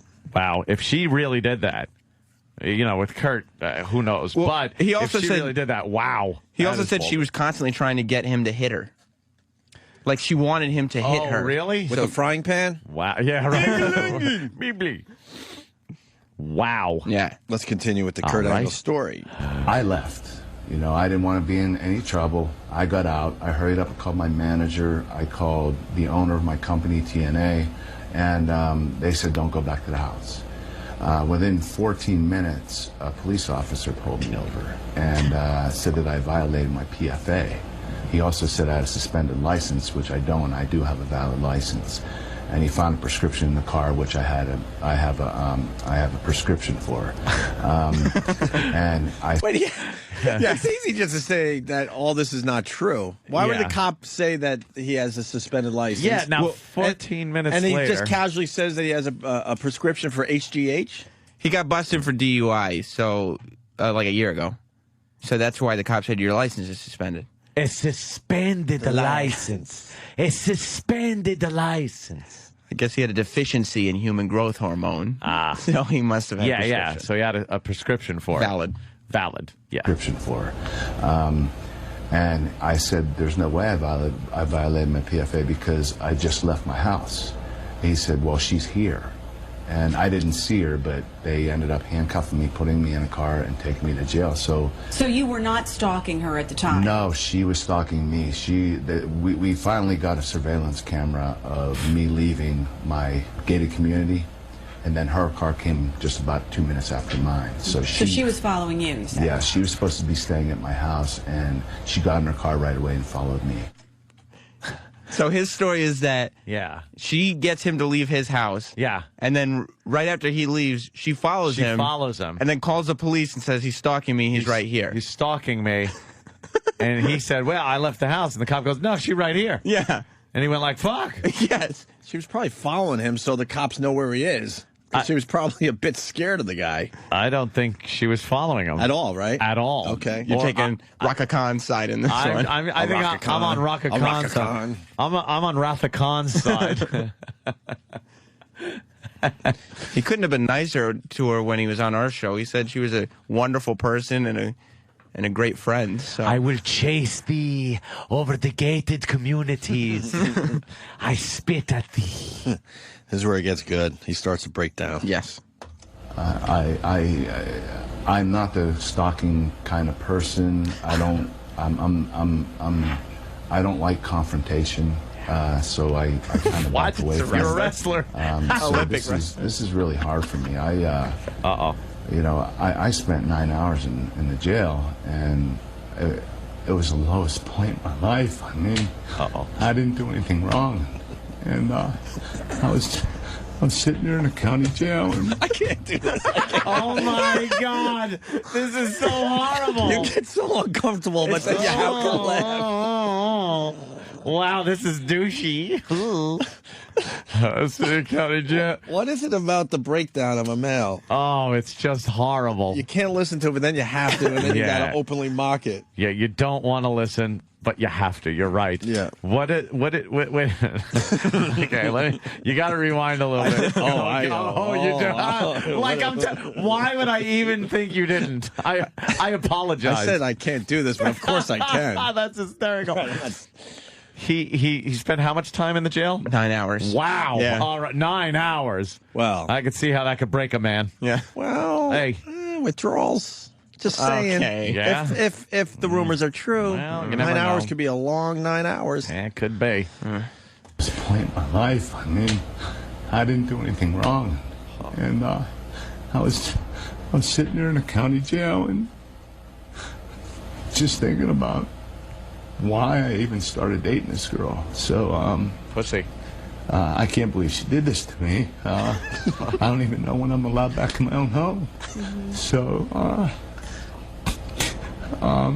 I just hope that the hearing goes okay, and then I can get back in my house and move on with my life. That's all I want. I mean, I don't want any trouble. I just want my life back. I don't even have that now.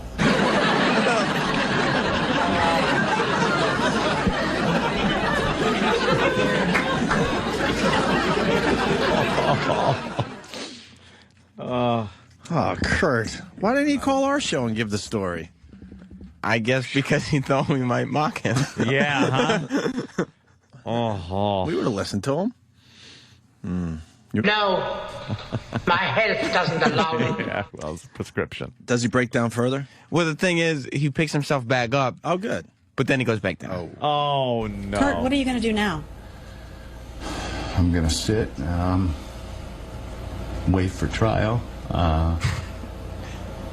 go see my family, I guess. You can act like a man! My What's the matter with you? My daughters saw it on TV. Oh, jeez. It's just really hard. My ex-wife has been real supportive. Wow. She has told everybody the kind of person I really am. Oh, that's supportive. And, it'll be good to see them. I'm set to see them tomorrow, so that'll make me feel good. Jesus. Oh, no. How bad did this look, by the way? Oh, it was bad. He didn't have the huge crocodile tears or anything, but he kept, because like I said, he keeps picking himself back up, and like he goes, yeah. So anyway, he puts his head back down. I'm in good shape now. I could continue talking, and I think that I just hope I want to get my life back. His ex-wife moved in with her kids and his kids with Jeff Jarrett. Oh, oh no! So that's what he's got going on. God, what a nightmare. Incestuous business that fucking wrestling is. Kidding. It's just everyone's fucking everyone else's wives and fucking eating, drinking, fucking, sucking, snorting. Yeah. Jeff Jarrett's wife died of cancer like a year ago, so he's managed to pick himself back up. Yeah, I gather, Pretty huh? easily, huh? Wow. Yeah.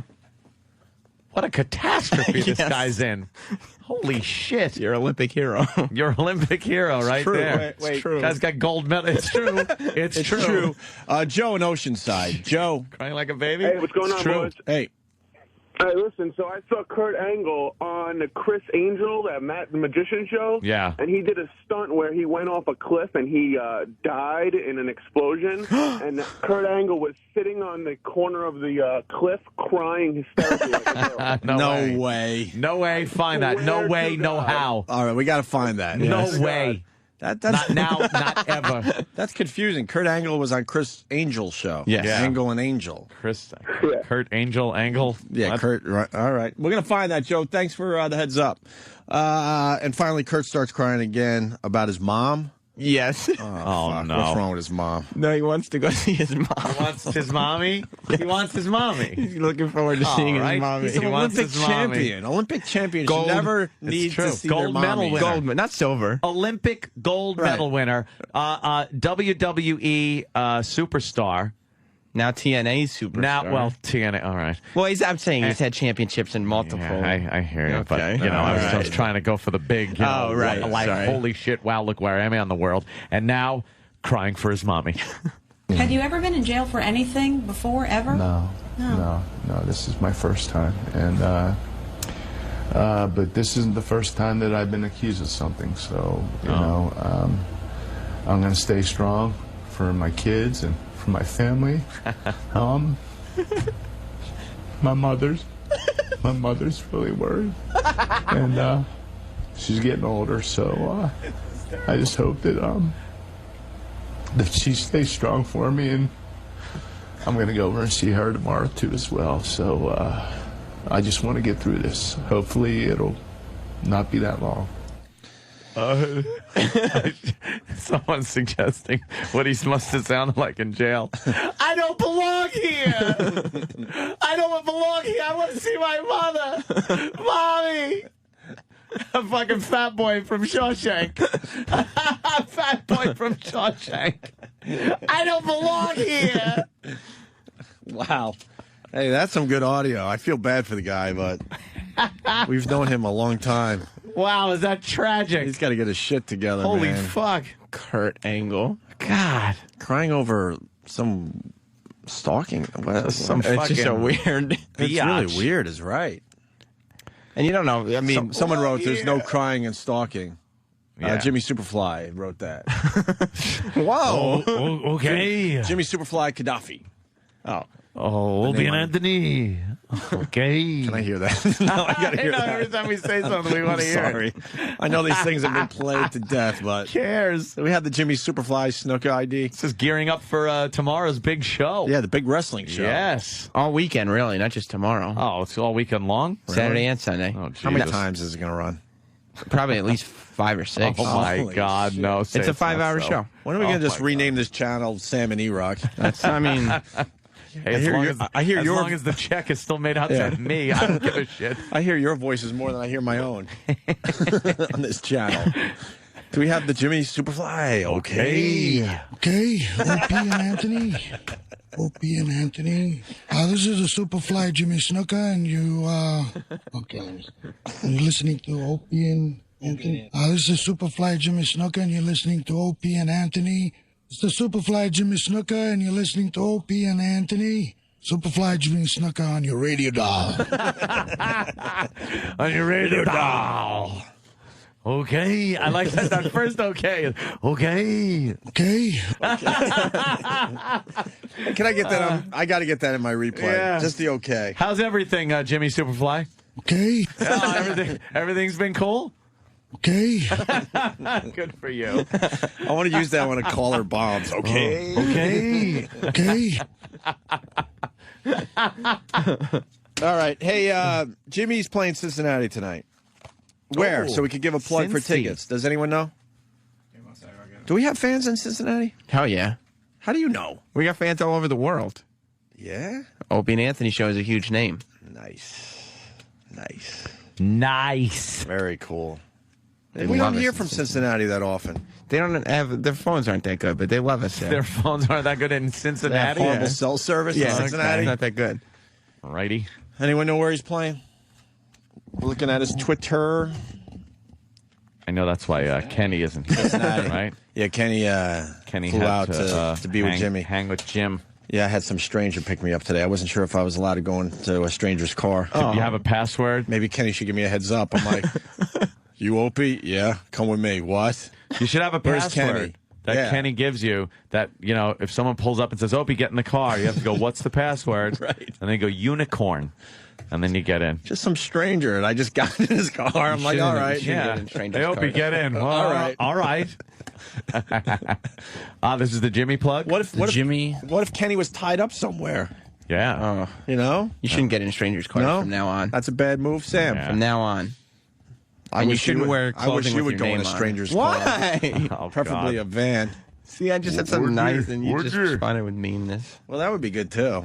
What? You get abducted, and then we do, like, months wondering what happened to you. Well, no, it wouldn't be That good. would be just as good as you killing yourself for the show. Then the case went cold. That's what I want to hear about you being abducted. You want to. Then the case went cold. 14 years later. Could you dress up in shorts and just start walking around like, uncomfortable neighborhoods? No. Undesirable neighborhoods? No. And see if a van picks you up? No. Please? I won't. It's not something I'm comfortable with at all. Possibly with your coolie hole exposed. With your coolie hole exposed. You don't like this show. Yeah, you really No, don't, I Sam. love the Opie and Anthony show. Only thing is, I insist on keeping my coolie hole covered 24/7. Dude, if you're abducted, that doesn't mean they're going to kill you. Yeah. But I could be. You might be free someday with a great story. That's Yeah. a book. That is a bestseller. Yeah, a but it- Times bestseller. It You'll might be on just Larry be King. rape. Yeah, it's several years of rape. You might have to, stitch up your coolie hole in the end, but I'm not interested in that. It's just I don't need those life experiences. Hey, put an extra stitch in there, Doc. And of course, Cincinnati checking in. Yes, you have listeners here. He's playing Newport Ion the Levee. Is that what it's called? Hold on. What is it? Oh, you got it, Danny? Yeah, it's Funny Bone on the Levee. Hold on. Oh, yeah. What was the sound? Oh, Yeah. She's wearing another little sundress kind of thing. God damn, man. She wears those dresses that just drop to the floor perfectly. Mm-hmm. Oh, that's good. I like that. Sorry, got completely distracted I by have no idea one of what the Danny staff just members said. here. Danny? Oh, Jimmy plug. James Norton will be at Funny Bone on the Levee. Funny Bone How could we have on the forgotten? Levee. That's funnyboneontheleVee.com. Sorry, Danny. We're distracted again because a mess is on Channel 11 News here in New York doing the hula hoop. Doing a hula She has hoop. no business doing the hula hoop with that saggy ass. Oh, Oh, God, jeez. don't show the belly like that. What Yuck. are you doing? Guys are mean. What's up with the hula hooping? Who is Funny she? Bone on the Levee. Which one is she? She Tampson. does the- Thank you, Danny. Shirley Tampson. Someone out there right, heard you. okay. Who is she? It's Tampson Fidel. Oh, she's the one that goes, my husband. Oh, right. The one you used to make fun of every single morning. Yeah. Yes. What was the thing where she said, I won't allow my husband to do what? Well, she said she was I forgot now. making her husband go see Sex in the City Oh, with right, her. right. Making her husband go see Sex in the City. And from that point on, you made jokes at the television every morning about her husband being emasculated. Of course he is. Which they were filming outside, by the way. Yeah, I heard. Sex in the City. Oh. Did you see Samantha? Oh, no. She's a cougar, isn't she? How many years are they going to try to milk the fact that anyone wants to fuck it, that hole. old hole. That old that hole. dried out old skanky hole. Stop it. It's like an old cesspool collapsing. Yeah. Yuck. A lot of yucks today. I understand. I'll stop with the yucks. So Jimmy's in Cincinnati this weekend, and Jimmy's been leaving voicemails because he hasn't been right. with us for a while now. Yeah. I think he started vacation before we did. Then it was 2 weeks, This guy and then next week I don't think he's here until Wednesday. Man, did he get some time. Or wait, I think he does Wednesday and Thursday next week, When is he and in? then he's back on the road Friday. I think we got him 2 days next week. By the way, what happened? Did the photo you wanted E-Rock to take, did that come through? I'm not saying what it was. But did it come through? He's not listening anyway. Because I didn't know what you meant at first. Oh, and you saw it? And I saw it, and I'm stupefied. But don't give away my bit. No. Because I'm going to tweet that picture. No, you have to. Please. Opie Radio on Twitter. It is. Well, I got this. Well, this is what I got so far, but I don't think it's good enough. Let me say. Oh, God. That's good enough? That is so stupid. But is that good enough? Yeah, it's bad enough. Yeah? I don't know. I think the whole thing would be Thank you. That's what in I said. perspective. Yeah, then Thank you you. get some scale to it. That's why we're still working together. We think we think alike. Scale to it, like putting a dime next to something. Yes. Thank you. Oh, God. I'm not saying All right, anything, explain. believe me. Yeah, you'll know what we're talking about. We will explain. Don't worry. So Jimmy's been leaving voicemails for everybody. Yeah. Which is nice because he's on the road. He's a busy man. Mm-hmm. That Jay Leno show is going to put him in another fucking world. I'm Yeah. telling you. It's about time for I Jimmy. know. But he swears he'll always be part of our radio show, which I like to hear. Here's Jimmy in Cincinnati. Hey, it's Jim. I just landed in Cincinnati. I was supposed to be leaving LA right now, but Kenny was able to get me on the red eye last night, like 3 hours before it left, because it was sold out. What a miserable fucking flight in on Delta. I never sleep on planes, but I was about to doze off, and this big fat lady had to turn on her reading light and start leafing through People magazine. Ugh, and the light was bothering me, and it was bouncing off those perfect white pages right into my face. I wanted to just stand up and take a shit right in the middle of a magazine, but without a word. Nothing confrontational, just stand up, take a nice dump, and sit back in my seat like nothing happened. I wonder how much trouble you get in for doing that. What are they going to charge you with? Being as cute as a button? And the guy who picked me up at the airport was about 10 feet in front of me, wearing a fucking hat, and he looks like the preacher from Poltergeist 2. And he goes, oh, you're a very popular man. So I'm like, oh, cool, there must be a lot of tickets sold. I'm like, what do you mean? He goes, well, Kenny's been calling me. So apparently Kenny's been calling the fucker every 2 seconds. All right, well, I'm here in Cincinnati. I'm going to go to bed in a little while. Great week in L.A. I miss doing radio. I'll be back on Tuesday. All right. Bye. All right, we got the answer there. Hi. Let me look. Oh, God damn. You and Patrice is taking a look. Patrice outside the studio. There's an update from Jimmy. He'll be back next week, but go see him in Cincinnati if you're anywhere close.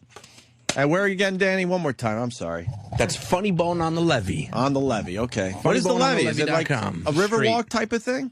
Yeah, it's a street. Just a street. Is there water nearby if it's called On the Levee? Yeah, it's right by it. I would imagine. Yeah. Funny Bone on the Levee. You got to hear the promo for it now. Oh, we heard it, yeah. Yeah, we've heard Where it. Kenny just keeps saying, Funny Bone on the Levee. On the Levee. Funny Bone on the Levee. Yeah. You know what? We gave these people a lot of radio already. We could literally go home and no one would complain. You know something? Yeah, Who but would complain? But the thing, exactly, nobody would. But the thing is, you guys have it in you to say, well, we want to do more show. I got here at 6 o'clock, and, it's late now, and we did a lot of radio, and I just want to go home. No, you don't. I want to go home to my mommy. It's been a great show, and we can continue this. Yeah? We can keep going. That's the thing. That's what's so good about this show. It's been this good so far. We can keep going.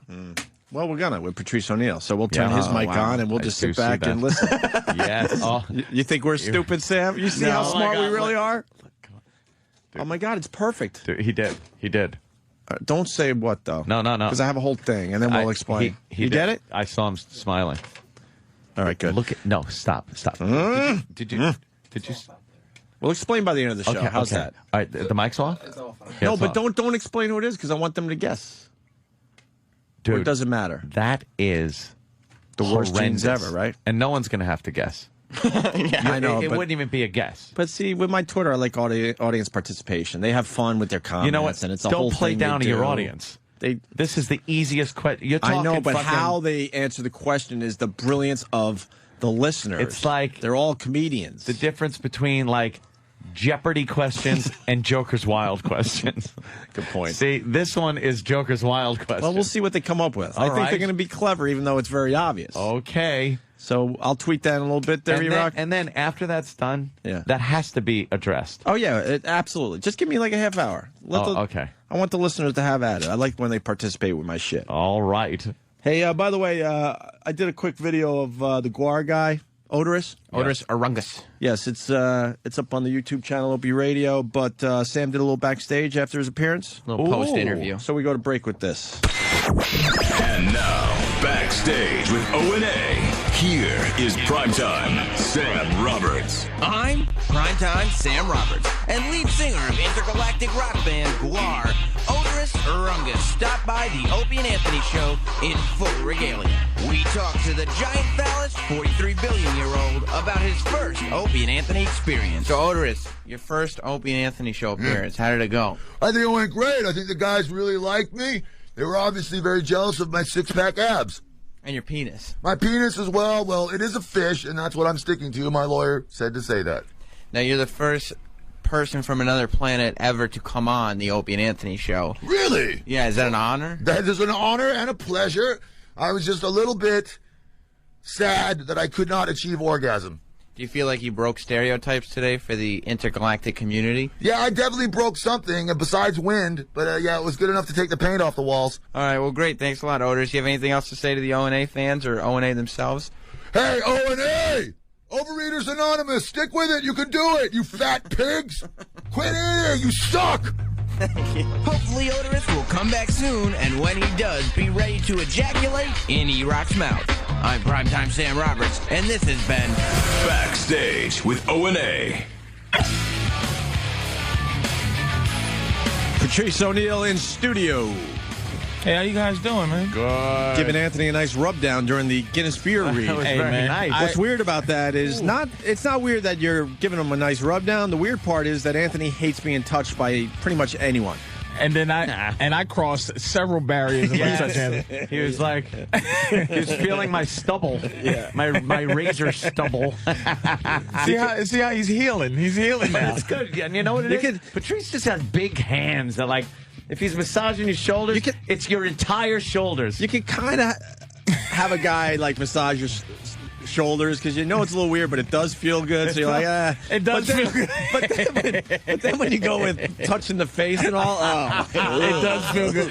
But you know what? I never played gay games until fucking I met Norton. Norton and Florentine. They just do gay things, and it's just like hilarious. I sometimes. text fucking Norton and stuff, and it's like, hey, sweetie. You call him sweetie, and he's like, all right. It's just funny. I got Gavin doing it. Like, I go, Big Gavin. Call Gavin dumpling and butterscotch, and he says honey. It's just it is funny. It's just a new added dimension that I think cross cultures. It just I tell you what insult I find to be amazing, and it's pure white. White people get credit for this. Is douche. Douche. Love the douche word. Is it's a fucking great fucking word, man. I didn't even think about that culturally. It's really a great addition to fucking cursing people out as douchebag is beautiful. It hasn't really crossed over into the black community as much as the white community. Dude has, though. Dude? But really? Like, yo, dude. Yo, dude. We changed but it. you have to pronounce it differently. We have to change it to dude. Dude. But fucking douche is great. Douche is a good one. Thank you for douche. We've loved that one for quite a while. Don't rework that word. Just use it like we do. Yo, douche. He's a douche. Douche. I love it. Hey, so you were at Anthony's for the big party. Yeah. I was away. I wanted to be there so bad. Yeah, it was fun. It was. You took over the grill and as you call it. Well, first of all, it was a sausage fest, but it wasn't gay. It's weird. Guys floating around in pools. Why did you make it a sausage fest? I don't understand that. I just kind of wanted, because we've had parties at the house where it's like the guys and their chicks and everything, and guys, they just take on a different dynamic when their chicks are there. There's like this different attitude. You can't just hang out and goof the whole time. There's going to be some part where the chick goes like, "Oh, I need some fucking drama or some bullshit." So I just hindsight 2020 genius. I just thought it's fucking cool to get all the guys, because when we're here in the studio and it's all the guys, we're just sitting knocking the shit out of each other, having fun. So I figure, why not do that at the house? I think it would be a blast. And I had a great time. That only can work though. I did some mental trying to understand why that worked. Yeah. Everybody in the house, physically and mentally, are finished. So if it was a house full of 25-year-old guys, it'd be like, what the fuck? Exactly. What is this faggot ass shit? But it's a bunch of it was old men in a house. And no one's trying to get pussy. No one's trying to just people are sitting there everything was righteous. We weren't out for the hunt. It was not. The hunt was not on. And it was nothing funnier to me than to tell my girl because she was getting all ready for it. Oh, shit. Oh, shit. And I showed her keys. Yeah, Anthony said it's just the guys. And I had to uninvite my girl. Oh, shit. Boy. And just how annoyed she was. Was she just like, uninvited? How annoyed. I didn't take pics and stuff. I didn't want to do that, but I really wanted to take a pic of the pool. And just dudes in the jacuzzi eating. It was fucking Anthony Norton, who looked like he was just cooking. And Norton just looks, he's just like a mollusk, a little slug. He did look like he's just awful. Like a butterball, well, like someone set a butterball turkey adrift. He looks like he would be very tasty if you grilled him. You know what I mean? A little butter, a little olive oil on him. Yeah. There he is. He would have. We got a picture of him up He would there. have a lot of marbled meat. He's a little ribeye. Oh, he'd be so juicy. And it was fucking just, yeah. it was him, it was Kenny, it was Norton, it was Anthony, and Anthony's brother. Just in the jacuzzi. Sam, who was another one. And it was the worst conditioned party I've ever seen. There was just. Was Sam in the pool? Oh, yeah. Sam got in the pool. What does that look like without clothes? What does Sam look like without clothes? I'm gonna tell you, I think he doesn't have a hint of a muscle Danny's on him. father had the best physique, I think. And that's very, very sad. Sam's funny because Sam is obviously a thin guy. He weighs next to nothing, but then he gets that shirt off, and he's got like a little pudgy. Oh, it's belly nothing worse. He's got like a little gut. Hair on his nipples. It's just something you go. I wish if I had a body that wouldn't happen to me. Who's chasing him around? Was Kenny chasing him around? It's just Kenny's figure is awful. And again, this is me talking. It was just, you know what? Women didn't need to be there before the evening. No. Just come later. It was great. The grilling, the food was delicious. I heard you took over the grill. Yeah, Patrice did What do you think of Anthony's house? It was amazing. Oh, dude, a tear came down my eye. It does, right? Thank you. It's a beautiful. You know what it is? It's a gentleman's house. It's not too grossly overdone. It's very understated. It's nothing. I mean, he ain't got a little bit of Formica here and there. That's the Italian. But that's the Italian. He's representing. And he's got to concrete the whole front yard, sir. From time to time you go, a shiny chair. But you know what? I'd have done that different. A lot of patio furniture. Yeah. But it has a lot of parties. I'm just teasing, man. It's beautiful. I love being there. It was like, and then it makes me cry. I didn't get shit for my money. His movie room is just ridiculous, right? Oh, the theater. Yes, that was fun. Like you have to, when you congratulate them, like as you're doing it, you should always understand that someone has deep inside. There's the green monsters in there. Oh shit! The green-eyed monsters. So you should be able to say, Anthony, I want to burn your fucking house down. And then you can live with it because you go to your house, what you think. I think my house is pretty okay. Sure. Poorly built house from Syntex Homes. And that's why I didn't show up yesterday. Fucking some driplets coming through my ceiling. So I had a ceiling leak. Yeah, and it's just like from the roof. Yeah, and it made me want to my refrigerator. I thought that I got the part for water to come out. Yeah, and that busted up. And I've had for a year. I've had people coming out trying to fix my refrigerator, and I knew. And it's nothing worse than people that fix shit. Just like the doctor. You think, doctor, I can't see out of my left eye. Nah, you all right. I'm going blind in my left eye, motherfucker. Please do something. Help me. Don't tell me nothing. Just say, I'd rather you go fuck yourself. That's your eyes. But the refrigerator used to have water coming out of it like it would fill up a gallon. I had no problem pushing that button and a gallon of water come out. At some point, it just started driblets. So the guy comes in, changes. Oh, yeah, these, the fucking Zaba brakes. Yeah. Took it off. They put it on.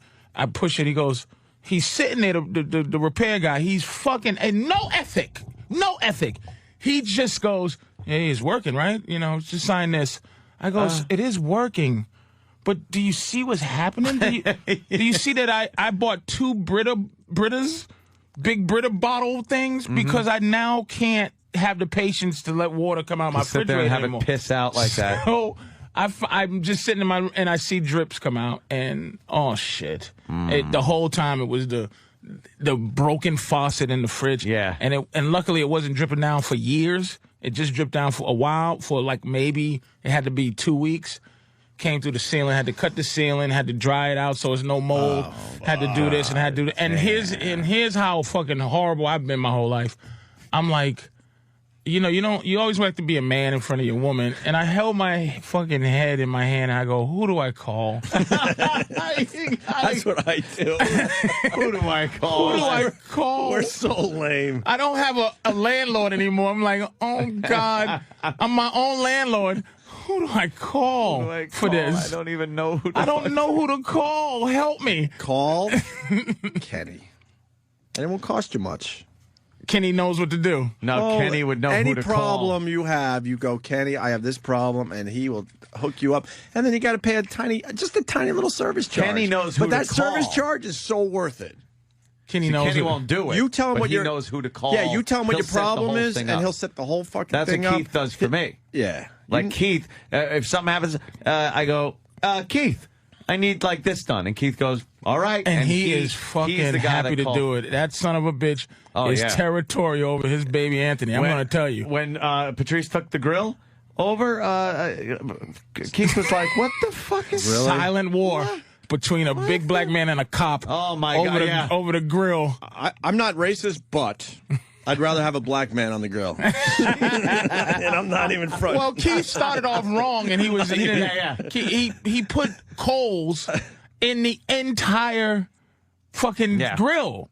Anthony has a big Weber, and you can't do that. You just got to stack the half and put half here. Patrice, you got to have different heats, right? Yes. You got to have different heat levels. Patrice knows where on the grill it's going to be a certain temperature, and everything came out fucking fantastic. Perfect? Yeah. I was great. proud of myself. I didn't even want to eat. Anthony great. told no one they can eat that last piece of chicken. I was like, no, Patrice has to get that fucking last piece of chicken.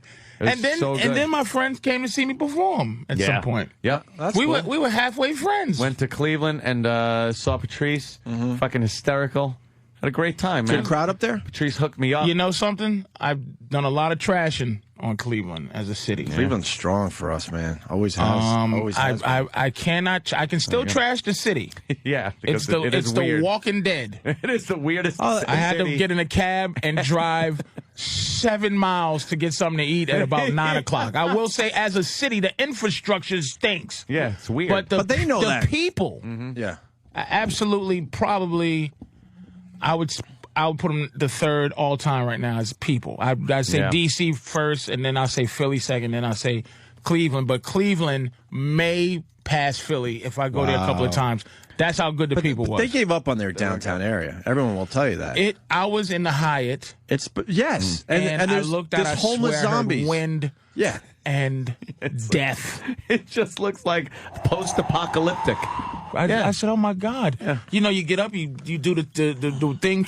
You open up the big curtains. And you're like, there's no one on the streets. This is horrible. Nothing's going on. There's no traffic. Yeah. There's no rush hour. You could stand in the middle of the street. That too. And no cars at 8, 9 in the morning. It's You're like, it's really where are the these people? oddest thing. I've never seen that. How do they call that a city? As soon as you walk out of the Weird. hotel, the homeless people attack you immediately for Like zombies. for money. It's the closest thing to a zombie city. It's unbelievable. It's a mall close, and it's like, Yeah. luckily it's the black mall. I mean, it was just nothing but, post high school girls walking around, and I was just sitting by the fountain being a piece of shit, eating popcorn and looking at them come out the Foot Locker. With their new kicks. I wanted to buy a kilt so I could just reach down and just jack my dick because these fucking delicious young things walking around, and they have no interest in me at all. No, huh? I have to admit this. It's really a rough one. I'm relegated to old broads. That's it. I know it. And I try to do that old man that old man, mysterious, who's that old man kind of feel to me. They fucking just comes off as creepy. Nothing. That's who's this quiet guy by himself? Nothing. Just a fat 40-year-old man that can't fuck me ever. Oh, that's tragic. Trying to sit there like, what's he eating? Something different from what I'm eating. Trying to be James Bond. Yeah, that's it. Trying to be James Bond. Give me a Diet Coke, shaken, not stirred, please. And then Patrice also commented on the women's asses. Yeah, he said like what's wrong with their asses? Some of the biggest asses, giant asses in Cleveland. Big asses in Cleveland, dude. If you like giant asses, yeah. If you're a regular, listen up, Danny. If you like women with giant asses, yeah. Go to fucking Cleveland. I was noticing that Cleveland has giant... And I'm going to tell you, because my girl's probably listening, so she's like, But I'm going to tell you, if I need to scoop something up... Cleveland? I'm scooping up 3 in Cleveland because they're fucking... They're downtrodden. Yeah. And they need a man. After each show, walk out, because after I'm trashing women for about 45 minutes. Yeah, exactly. And they only got 1 year left. To what? When LeBron leaves, that city changes drastically. Oh, boy. They won't let him leave. They'll kill him first. But why would he leave you know what I think? From being a god to being you know what I think, a king? You know what I think LeBron's going to do? He's gonna make an understanding with the team. He's going to say, look, I'll give you 2 more years. You know I can leave now. You know I want to leave. You know I want to go to a bigger market. But you guys have been good to me. I'm going to give you 2 more solid years to try to make this thing happen. And then after that, all bets are off. I'm going to tell you why he's not leaving. Go. You think he stays there I'm for going to his tell you career? why he's not leaving. Sorry, man. Sports. No, it's okay. The Asians bought a lot of that whole situation. They bought the Quicken Loans Arena. They bought some of the team. They bought a lot of shit. And I think they bought it so they can guarantee they'll make LeBron global, man. He's going to be global. Like they're going to push him in China. He'll be bigger than Jordan ever was, and they can pay him $200 million. Knicks are not guaranteed, and they'll do anything they can do to get people in so they can win. They got Shaq, even though it's a lesser version of Shaq. They picked up Shaq. You still got Shaq. He got something. This is the year, though. Second year of Shaq's contract. It's you can get 1 do it year this year with Shaq. So I'm saying Cleveland has a couple of years in, but they're still going to pay this guy $200 million, and they're going to do whatever they can do to pay people to come in because they got them Chinese people back. I didn't know about that. That's a good angle. Yeah, man. The Chinese he are ain't coming. going nowhere. Why would buying they up do that? everything? They got that local giant 80 fucking story high goddamn poster of him on the side of the goddamn building. Everywhere there's a picture of LeBron in the city as big as the building. This whole sides of buildings have his fucking picture on it. I just have a feeling like guys like LeBron, though, they want to play for the Lakers, the Knicks, a couple other teams in there maybe Chicago. I don't know. Maybe I wouldn't have thought so there. until he started getting those big a little markets. Hollywood, but they want to be in the big markets. But if these guys do the right thing, then maybe that doesn't matter. Why would he leave there? If you're born, if there's a professional team in New Mexico, you were born there, raised there, played there in high school, and then when you turn pro, they consider you one of the best players that ever lived already, and you happen to get drafted by New Mexico's team. Why would you? They do it all the time. Why would you leave? They leave when they can. He's in Ohio. Everything was self. Yeah. So it was boxed in. It was like God did that for Cleveland. They did, and they need it. Cleveland needs it. I used to be anti-Cleveland. Right? I'm pro-Cleveland. I want Cleveland. After coming from Cleveland, those people need the same thing people from Pittsburgh need. They just need something. They need something. Even though Pittsburgh got their sports teams are phenomenal. Yeah. And they're title town, really, except for the Eagles. Pennsylvania's big time. Yeah. But you get to certain feelings of some of these towns, and you just go, you know what? I left going, I wish Cleveland well. Hey, I wish thee well as you just. I wish Cleveland well as I was packing at 2 in the morning for a 12 noon flight. I've noticed something here. There's a love fest between you two. Really? I think you guys bonded finally. We really? did. I think you finally bonded with Patrice officially. I have a good time Officially with Patrice. There was always and would keep his distance a little bit. No, but that's just me. But not With anymore. Patrice, I it's see with- there's a bonding that happened thing between the party and then going up to Cleveland to see I don't keep my Patrice. distance with anybody like Patrice in particular. It's everybody. No, I know. In So general, then- you do that. When I get to know somebody a little more, then There's a little. feel, It's a little different now. better, I see you it. know. I see it. Why do you say that? And I'm gonna tell you this because I don't smiling feel, at each other a little bit, a little wink in your eye. Like, You're lying over the radio. Hey, we've shared a little. Where's the fucking cameras? I did a little grilling at the compound. You know, you came to Great. see me in Cleveland. There's a little. Anthony's as I'm little finger gunpoint. Right. As I'm talking, Anthony's drawing little Hitler mustaches all over his newspaper. I'm not saying you're like, you're gonna make a cop film anytime soon, but it's see, a this little is your different. fault. Me and It's you, a little different. me and you was supposed to be me and Anthony. Yeah. I blew it, right? You really did. True. I've been trying to make you Anthony what Anthony has become. Mm-hmm. Come hang out your place. Fuck you. How many times have I seen you? How many times have I fucking seen him? Ever? It's gone and seen you once. Here's how simple it is. Oh, it performed. How many times have I? True that. Thank you. True that. All right, but let me tell you Look, something we're else. fighting over Patrice now. Yes, well, let's this is let's good, right, figure this Patrice? out here. But you got to figure mileage. You got to go with mileage of performance. me If think. Opie lives in Manhattan and he sees you in Manhattan, and I go to I've Cleveland, gone ready? to Philly to see you. Here is you was in Philly. All right. So Did I say something nice there? or so what? here's the thing, Anthony. Hey, on the radio, you know, I'm thinking it's some horse shit, but it's like, you know what? I am gonna have a little something. Fucking Friday night, you get a text from fucking Keith the cop. Bang, boom, bip. Boodao, bada bing. Monday, we're at fucking Anthony's house. Yeah. Monday, sitting there, can you know, that's your opportunity to do that. My place sucks for a party like that. That's the thing. See, I think For real, it does. Here's It's like what I it's do. a boring fucking apartment in New York City. I got a nice I like view, to but entertain. him coming. he's got the place to entertain. Him coming to the show is an anomaly. Now, here's what I'll do. You will be, and Obi, you are my outside of the house friend. We will meet up at shows. We will meet up at lunch. We've had lunch together. Have a little lunch. And hanging out at his house friend, Anthony.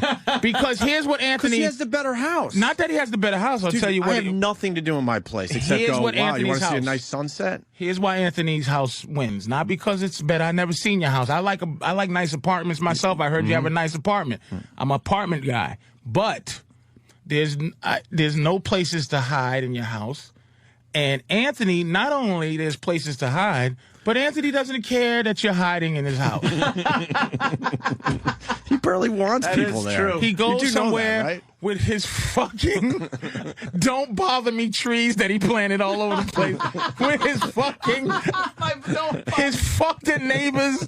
What an asshole. He has palm trees and he has trees that's not indigenous to fucking Long Island. Coconut trees. He got cactuses. Fucking asshole has trees so no one can see his house. He's got redwoods. And he doesn't come looking for you. There's places to be. There's chairs to sit in, and you just and there's 47 bathrooms. You can just sit in there and have an overdose of heroin if you want. They won't find you. They won't find you for years. You go downstairs and watch a fucking movie. Holy shit. He's got the type of house, if you were looking for someone, it would take you a half hour. Dude. It could take you a half hour to find that Here's person. how great the situation is. Not just the house. He let Pat from Wanaki walk around. I'm looking at him. I wanted to stop Pat. Like, I'm looking at Pat walking around. And Steve from Bayshore. And I'm just going, should you guys be going in this refrigerator? so like, Why not? He just lets people be at home. It was beautiful. The listeners basically bought his house, so they should be able to check it out every once in a while. They should be able to come by, right? They got a piece of the action. And then I had to leave because it started to get white pagan ritual. I thought they was gonna they invited the guy with the fucking strange dick over, Bobo. He just stood there looking like Marlon Brando from Apocalypse Now, just crazy. And I said, listen, I'm going to get on out of here because I started, This is getting a little weird. Hearing the oomba. I thought Anthony was going to, when I first got there, I said, oh, shit, he's going to tell me I got 5 minutes to run. Were you the only black guy? Of course. Unless you count Sam. Does that bother you, though? Yes, but I'm going to tell you something. I hope Vinny Brand is listening to this. Okay. I'll never go over Vinny's house again. And this is why. Vinny's whiteness was insulting. His whiteness was only because there was white people there, but it wasn't the Republican National Convention. Vinny has fucking... I think Vinny, like, greases palms or something. Really? It's like, hey, this is my friend, the fucking state trooper. He's got this is my other... But it's all... Hey, this is... And it's weird, like, Stepford families and... Weird. It's the equivalent if I invited somebody over my house and motherfuckers was fighting dogs and playing dice, Black Panther, fucking doing cocaine, on. Exactly, fucking strippers, sucking dick in the back. Hey, honey, come on in, Whoa, it's a white boy. I'm gonna lick his asshole. Like that's the equivalent of white over Vinny's house. Shit. Wow. It was fucking not right. It was like Vinny. I like Vinny too much for him to have that kind of white people. Yeah. Anthony, he's a fucking douche. But Anthony's a douche. Yeah. His brother's just a mess. Yeah. His brother's a baby daddy. Right. Baby daddy. There's white baby daddies and baby mamas in there. It's not white. I'm white trash. Yes. I'm fucking white trash. It's comfortable Long white. Island white trash.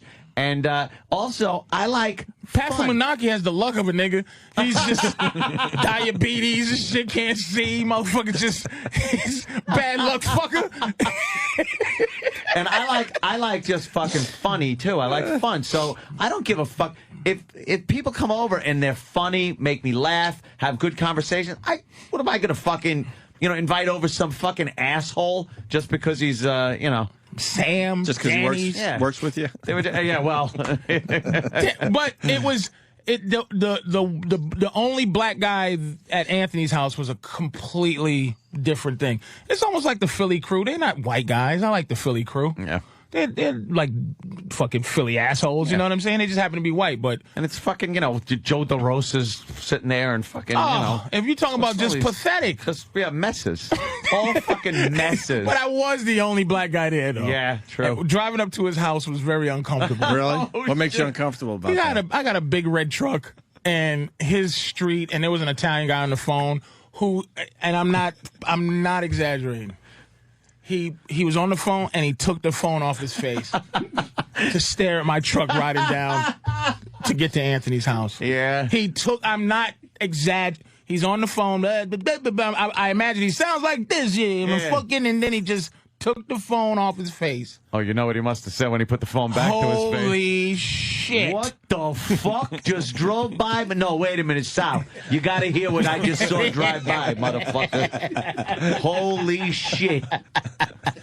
I'm telling you. But imagine the first sentence when he got back on the phone. Exactly. And I was scared going home, too. I was a little nervous till I got on the LIE going home. Expressway. And once I got on there, but it took a couple of seconds. A couple of twists and turns, and you're like... Getting there...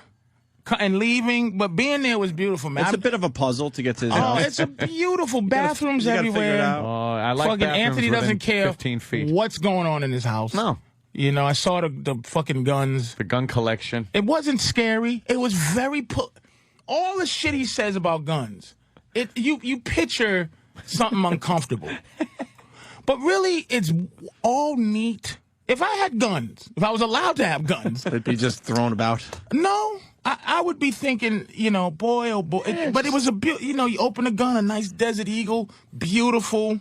It looks like it's not for weaponry. It looks like it's... Yeah, it's just like it's completely... He has a gentleman's house. Big shower, fucking with the sit down... I'm walking by, my jealousy and the reflection of where I am in my life as a man... I'm looking around, going, "Hey man, how come?" Here's what my dumb ass says. I go, "I'm in a mansion. How come you ain't no crown molding?" Yeah. And then I said, and then fucking Keith goes, "No, he got him." No, it's I go, okay. "Oh, It's up there. Oh, it's the entire ceiling, not just the corners like my house. And I apologize to Keith because what a dick I was by going. But I'm in the house trying to find something. I'm hoping a roach crawls in like I go, fantastic. There's a roach in Anthony's house. It was it's beautiful, man. I was lucky enough to see the house when there was nothing in it. Nothing. No pool, no backyard, no furniture, no nothing. For about a year, right? Till I broke up, till me and the girlfriend broke up. There was barely anything in the house. There was like a card table for the laptop and sort of a couch and a bed. That was it. Not even a the card whole table. place. I had like another computer sitting on a fucking like dinner tray, one of those fold-out wooden dinner tray things, and I had a beanbag chair and a big screen TV in the kitchen hooked up to the Xbox, and I would just play fucking Call of Duty with a glass of wine and sitting on the fucking hardwood floor on a beanbag chair. Something got him motivated because that's the real Anthony, by the way. The breakup. The breakup got him motivated. And then Angela, Keith's wife, was like, Anthony, you want me to help you out and come in because she's really good at decorating. She came in and because I'm not going to sit there and look at swatches of fucking material and then look at a couch and try to picture what that couch is going to look like. That's the who do I call? So it was just like fucking, here you go. It was a seat. He has a leather chair with an ottoman. Right. I guess no one sits there, really. No. But I sat there and I just... Yeah, Patrice like sunk into this thing. He looked like... I wanted to just... keep him there as an exhibit. Look to your corner, there's a nigga in my chair. And I'm just still like this until you give me a quarter and I move for a second. Make myself sit. But there's a space on his wall that I just was sitting there. I think it had to be 20 minutes going, I wonder what would I put there? Like there's an empty space, and I'm going, what would I put there? I argue that with Ann. I'm like, leave it as is. Could leave it like that. Could put a triptych up there. I think I think like some kind of almost like a sculpture, but a wall sculpture. I said a half a motorcycle. Half a motorcycle. Danny just starts laughing. A half a motorcycle, man. man. Like it. Kind of like the idea. It's a giant wall. Why don't you get like a big moose head or something up there? Big moose head. Get a moose. One that talks like hi everybody. Like the fish, and it moves. Yeah. Every fucking 15 minutes, the moose talks. Hi everybody. But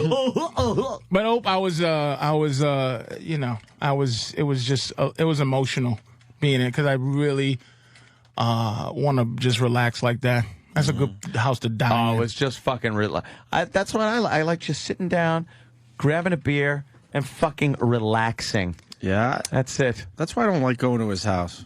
Why? Because then I'm like... But I hear you got a nice place, man. I got a nice view. But you got how many square feet? 5,000? I got 4 rooms in Manhattan. 4 bedrooms. But what's the square footage, though? I don't know. For real, I don't know. I don't know that 3,000? I really don't know. Find out. Find out. So I can properly be jealous. If you say less than 3,000, I'm not going to have proper jealousy. 4 bedrooms and a nice sized living room. Yeah, a real big living room, and then a foyer area, a little foyer. Full foyer.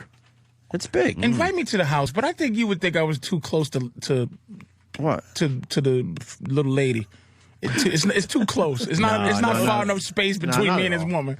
No. I think Opie would be. I would think Opie. This is what I think Opie. And this is what I think he would watch how hard I would sit on his furniture, just in case. I would think that I sat down. I think I would sit down and hear some kind of creak, and Oprah go, ooh, and him and his wife will have a little discussion in the back. Did you hear? Did you hear that? You so got that wrong.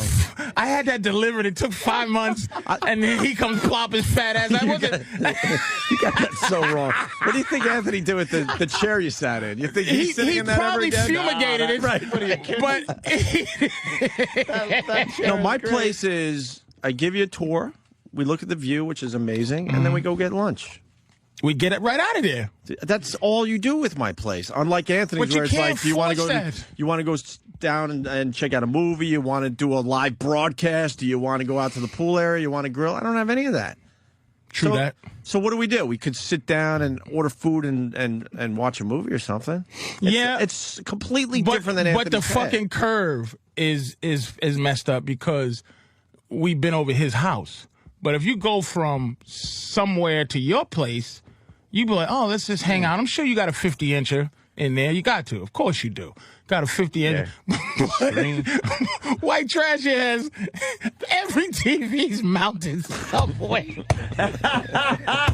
What's wrong with that? It's just you don't mount to every television.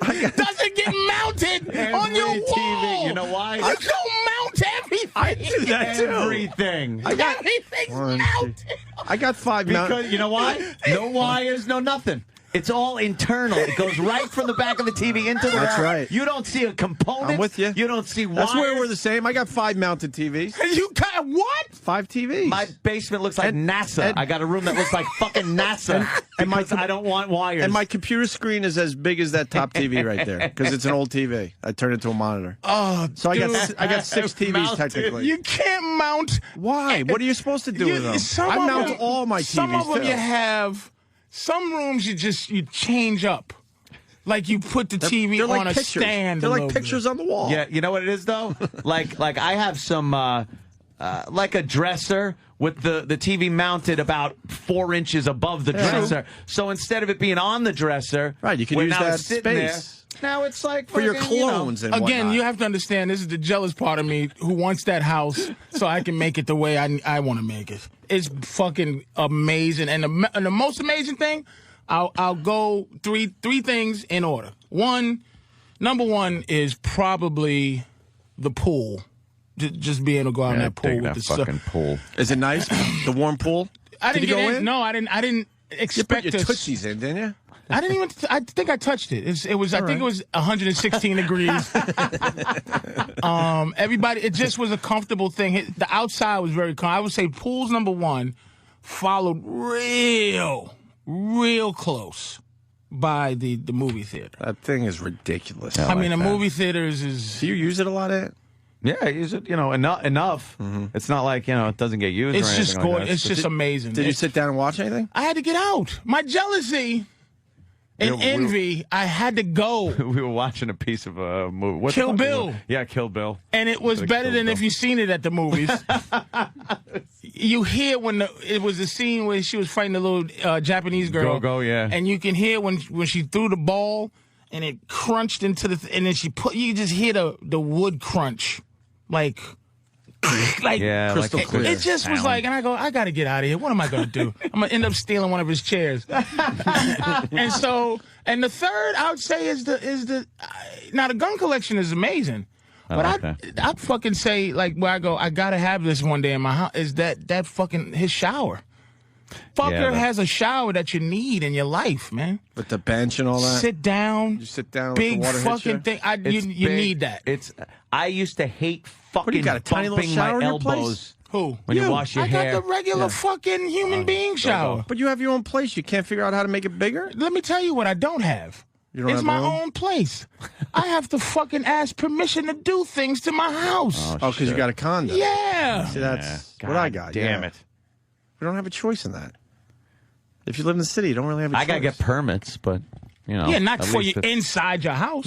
No. Or outside your house. Outside for the pool and everything. No, not your stuff. I have to ask permission. Oh, I could put like windows. Shutters on your house. I could pretty much rip my my shit up if I want to. Pretty much. Inside? Yeah, pretty much. Yeah.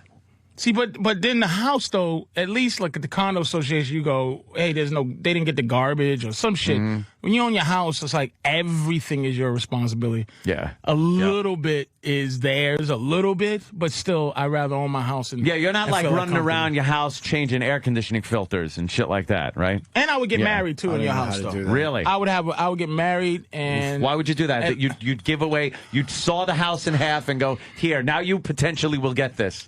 I'd have to have more life. I would have to have a family in there. Yeah. Like just some girl that I thought was deemed worthy of living in that house. Because I'm sitting there going, I'm thinking of all the places I can hide from my girl. And I'm like, perfection. She'd find me if she really need to, but she wouldn't just be right there. That's why we don't live together, because it's just too close. I don't want to There's see a her lot like of that. doors to shut, which is nice. I could go into the Fucking- office and just fucking shut you the could be doors, alone. and I feel like Don Corleone behind the desk. The biggest You know, I waste turn in the TV Anthony's on. house is the kitchen. that kitchen is amazing, but I don't think you use it. Oh no, it's going to get used. By the way, the big wedding is coming up. What? Yeah. Who's getting married? Who's getting married? My sister Dawn and Patrick. At your house? That's brand news. Yep. At Brand my new house. news. Right now, I believe. How much you charging? How much you charging? I guess I'm not invited. Yeah, right. Why would I? No, I believe you're on the invite list. Yeah, I'll be penciled in at the end. You'll see. After the last name that starts with Z. You'll get an RSVP in FedEx tomorrow. Right. When is it? Saturday? Of course. Time tomorrow. for this, please. I think Anthony slipped. I'm not invited to no fucking I'm wedding. sure you are. Why don't you text on right now? Right now, Angela and when my is the sister wedding? Dawn and Steve from Bay? the restaurant. No, fuck. Why can I remember now? Basil Teas. Yeah, Basil Teas. Jesus Christ. Yeah, from Basil Teas are over there because he's going to do the catering. When's the wedding? I believe it's September 20-something. I'm so not invited. 9th or something. This is so awkward. I can picture it, And though. now I'm going to get the invite. No invites went out. Hey, you're gonna put like a platform over the pool where they walk out and do the pool No, thing? I think they're going to walk out from the house down, and then in the pit area, that fire pit area. That's with pretty the little fucking thing. cool, They can do it that way with blah, blah, blah. And they're going to keep it it's not going to be a white wedding kind of a thing. It's going to be a nice thing. It's going to be a band. We're going to my brother and everybody going to jam a little bit. Yeah, And just like- fucking You know have what? fun. This is just like when you got married in someone's backyard. Yeah, exactly. Right? Yeah, just you like wanna, you want to give Patrice the difference? I don't want to relive it even in my head. One more. You should bring your ex-wife. I would do that. You should bring her over. Yeah. And sit her down, right, and have a I forgive you and hey, let's be cool conversation. But give her a tour of your house as you're in every room, and go. Let's just be cool in the movie room, and let's be cool into this room, and let's be cool into that room, You know and then why? just toss her out. You know why I couldn't? Because then I would have to do a tour of the other house I bought that I've never seen. That she lives in. Oh man. Yeah. When's the last payment? Yeah. We're there, We're right? coming up. We're there, right? Coming I up. thought you did. I thought it was already. Nope. It's Soon. Yeah, I got about another month. That's it? That's it. That's been 10 years. Pay it in the now. making. No, fuck that. Pay it now is right. Fucking pay it. What the fuck are you doing? Why would I not get interest on that money until the last second? Are you an asshole? How much interest could you get? Enough. Enough. Believe me. It's called turning. Are you serious? Oh, yeah, it is. You can only hope she ends up a junkie. That's what you just hope. Just send. I have no ill will upon anybody.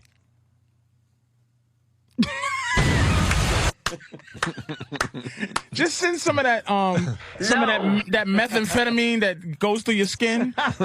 When she opens up the letter, just get a little bit of meth juice right on her fingers, and she's hooked. Yeah. She'll be selling that house back to you. No, this is called I'm in the home stretch. Let's not fuck it up. That's what that's called. Give her the fucking rest of the money now. Yeah, so you don't fuck it up. Just get it end over it, with. man. Do you know what you're doing? You're like, Dude, he's Should I do right. that? that's evil on your heart, man. Just fucking. Should I do that? Because, yeah, you know how happy you'll be? Get it over with. It's like having a scab heel. I want to get a big Publishers Clearinghouse check, though, and have, like, fucking 18-year-old girls deliver it.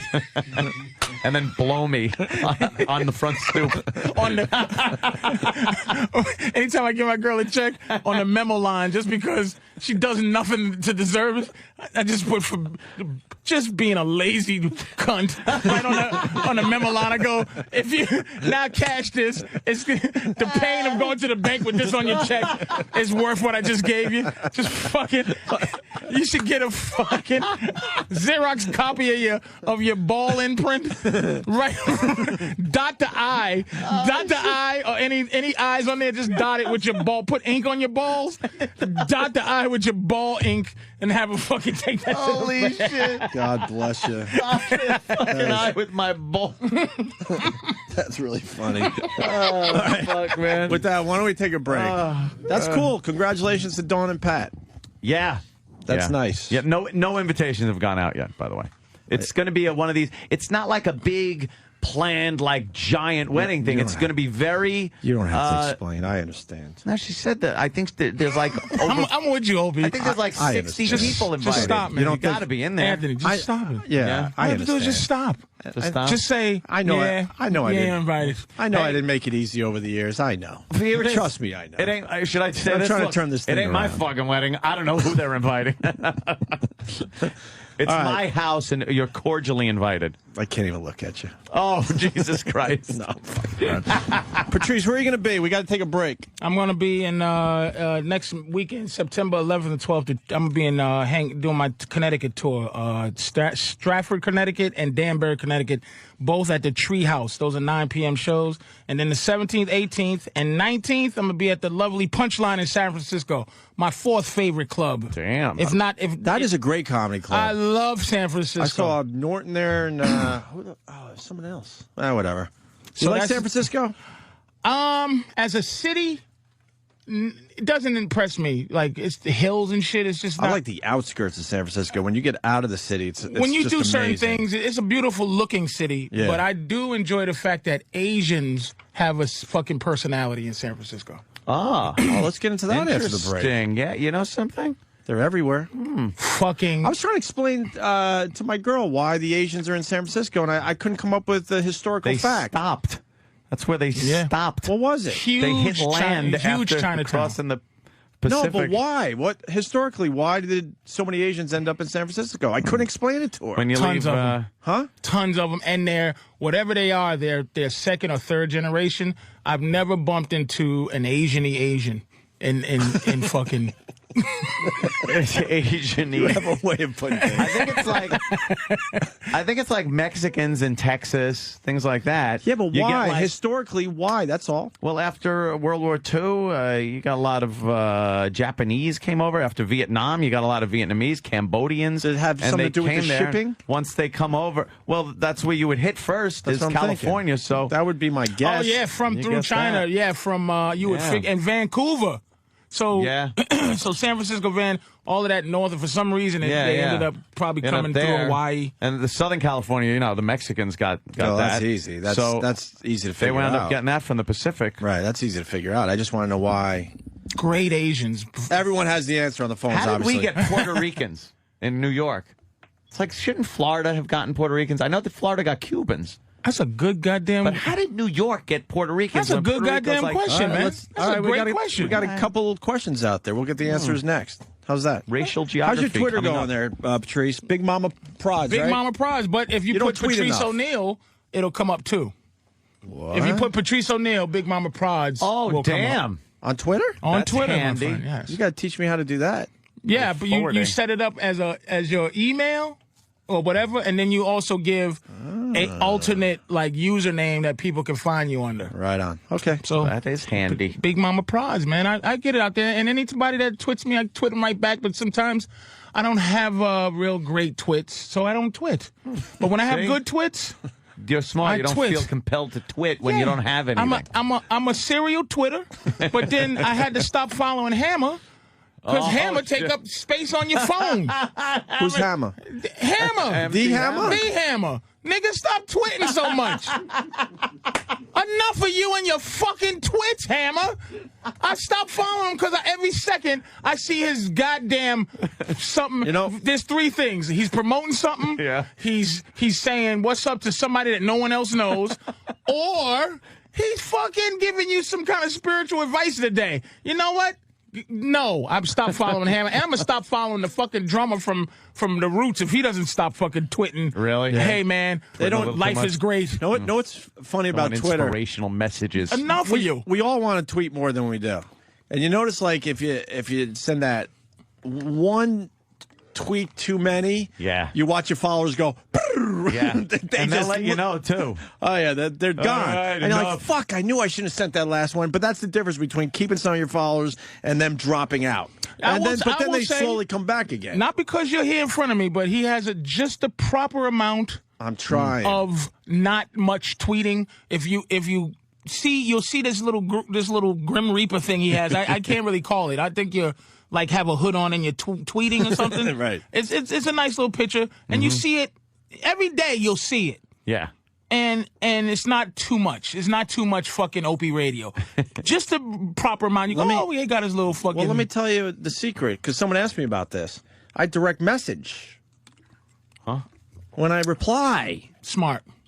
The only time right. The only time I actually hit reply is if I think it might be something that the masses that are on my Twitter. A little RT. Yeah, but someone wrote me. They're like, "What? I write you a lot, and you always direct message me." I'm like, "Yeah, because I don't want to fucking." Why lay it out there and have a conversation? Because like you said, MC Hammer saying hi to someone we don't know. Who gives a shit, right? So most of my replies, it's like something they said about the show or something. And it's like a quick thanks, I appreciate it. Blah blah blah. Too much Hammer. Yeah, fuck Hammer. Too much. Don't not fuck Hammer. Yeah, I'm with you. Let's too much. Fuck him. Too much. His comeback was a bust. Let's move on. Too much twammering. That's right. Stop twammering, MC Twammer. enough of you. And fucking the drummer. What's the drummer from the Roots? I don't know. What's that guy's name? Questlove. Questlove. It's like Quest is another. You're getting excessive Quest. I like his tweets though, but and another one is Serena. I followed her for a second. Really? I'm here waiting to go on fucking the show. I saw one of her tweets. She said something like, "I'm getting ready to play a match. I need some inspirational music. Suggest a song. Make sure it's upbeat." I'm like, it's just enough. Great Twitterers. Shaq is a good Twitter. Yeah, Shaq. Dwight Howard. If you're bored to death. He'll sports Twitter. Fucking Ocho Cinco, great Twitter. Shaq is beyond talented. He doesn't even need basketball anymore. No, this guy's going to continue with so much shit after he retires. Good tweeter. That guy is a talented motherfucker. And Caesar Milan. I know he doesn't tweet his own, but whoever's in charge of it. Fucking great Twitter to have Caesar Milan. Every once in a while he'll go, "Hey, remember, if your dog bites you, just it's why he exists." And he gives a little fucking not a hey, kiss your dog. Remember, it's like, hey, don't kick him in his ass. A little word of wisdom. Shock him with a taser. It's like fucking. It's that kind of tweet. So it's some good. There it is. Don't leave your dog in the car. Summer temperatures make a car heat up fast. Dehydration could be the result. Bam! There it is. And there's some good porno girl Twitterers, too. Porno girls great Twitters. I got the best. I got the best person I'm following. Really? Mm-hmm. What's his name? Maybe I'd say it after the break. Keep these fuckers interested. I know they're sick of house talk. These motherfuckers. I'm telling you. But they all live in Long Island. They got houses. I have confidence in this one. Trash. I have confidence in this one, and this Twitter account will blow up after the break. Now I don't know because I got one. I follow one. You got one too? I follow one that goes, "Getting ready to go suck some asshole on set." All right, that's good. I got one. You got one. We'll have a little competition after the break, and we'll see, and let Anthony decide who has the better one. Yeah, okay. I got a real good one. All right. Real good one. All right. I'm confident. All right. Can I take one guess before we go? Yeah. Belladonna. No. Those are good though. All right. The individuals are good. I'm thinking more. Oh, okay. All right. I can't guess that. All right. Fuck. I know because Belladonna. Yeah, there's some good tweets there. I've been known to check out the page every once in a while. By the way, I listened to y'all the other day, and you trashed this guy. Who? It was so... Who? The book guy that made the book with the sayings. Oh, was that Is that a replay? No, I don't think it was a replay. We didn't do no book shit today, did we? It had to be during like some kind of worse stuff. The vocabulary, is that what you were listening to? Was I listening to that?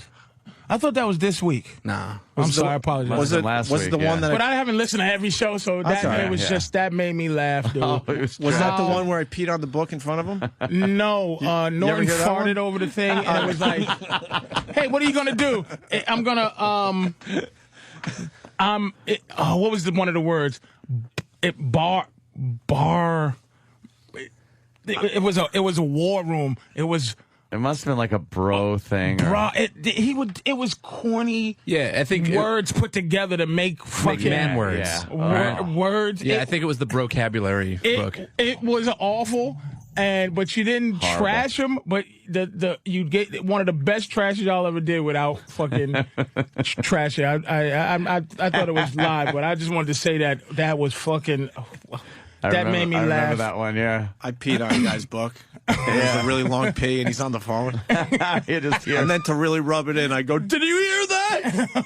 And he goes, "Yeah." He was so defeated. Yeah. I felt like such a fucking Yeah, zero. I hear it. Awful. You're an asshole. Keith in San Francisco, they were brought in for railroad and stayed for the gold rush. The Ah, Asians. yeah, oh, that's right, the railroad. Wow, they've been there since then. Wow, yeah. That's 1800s there, son. Yeah. Motherfucker, I'm hanging up on Tony and PA because he's got the Twitter account that I'm going to mention next. He had it. Oh, he did? All right. All you had to do was look up at that screen. Tony, I want to acknowledge you had it. Puerto Ricans are in New York because politicians flew them in after World War II. For what? What does that mean? Why? Why? How do you fly Puerto Ricans in? And you after know World War II? something about Puerto Rico, it's got to be political because they're U.S. citizens. And here's a fact real quick. I need to break, but the fact is Puerto Ricans, and you could dispute me, but they are hated by all the other Puerto Ricans. Cubans, Mexicans. All the other Hispanic. They don't like them. And Puerto Ricans treat them, Dominican, they treat them poorly because they treat them like second-class citizens. Like, we don't have to swim here, but you do, Right, by 'cause the we- way. we can travel. They're fucking citizens without even being American citizens. That's man. why we'll never get rid of racism. It's everywhere. They can't. fucking it's everywhere. Interracial. Yeah, they hate racism or whatever. Cubans don't like Puerto Ricans. Any fucking Latinos that have to come into this country illegally. Look at Puerto Rican and go, Can't why the stand fuck do Puerto these Ricans. guys get to Can't just stand, and Puerto hop on a Ricans plane? treat them like that. Wow. I talked to a Dominican. Yeah. And another thing, I like this. Argentina. Why there's no black people in Argentina? Really? Everywhere else in South America has black people, not in Chile and Argentina. Because during the Middle Keith, Passage of... hold on 2 seconds. I'm sorry. Keith, if you're listening, book me a flight to Argentina. All right. No black people. I'm serious. If you want to go to South America, not see any blacks, Argentina or Chile. Because all the Africans died on the trek over the Andes Mountains. Couldn't Really? make it. Couldn't make it to fuck the white women. I'm serious. History with Patrice. History. Couldn't make it to fuck all the white women and color up that country. All right, let's go to break with that. Jesus.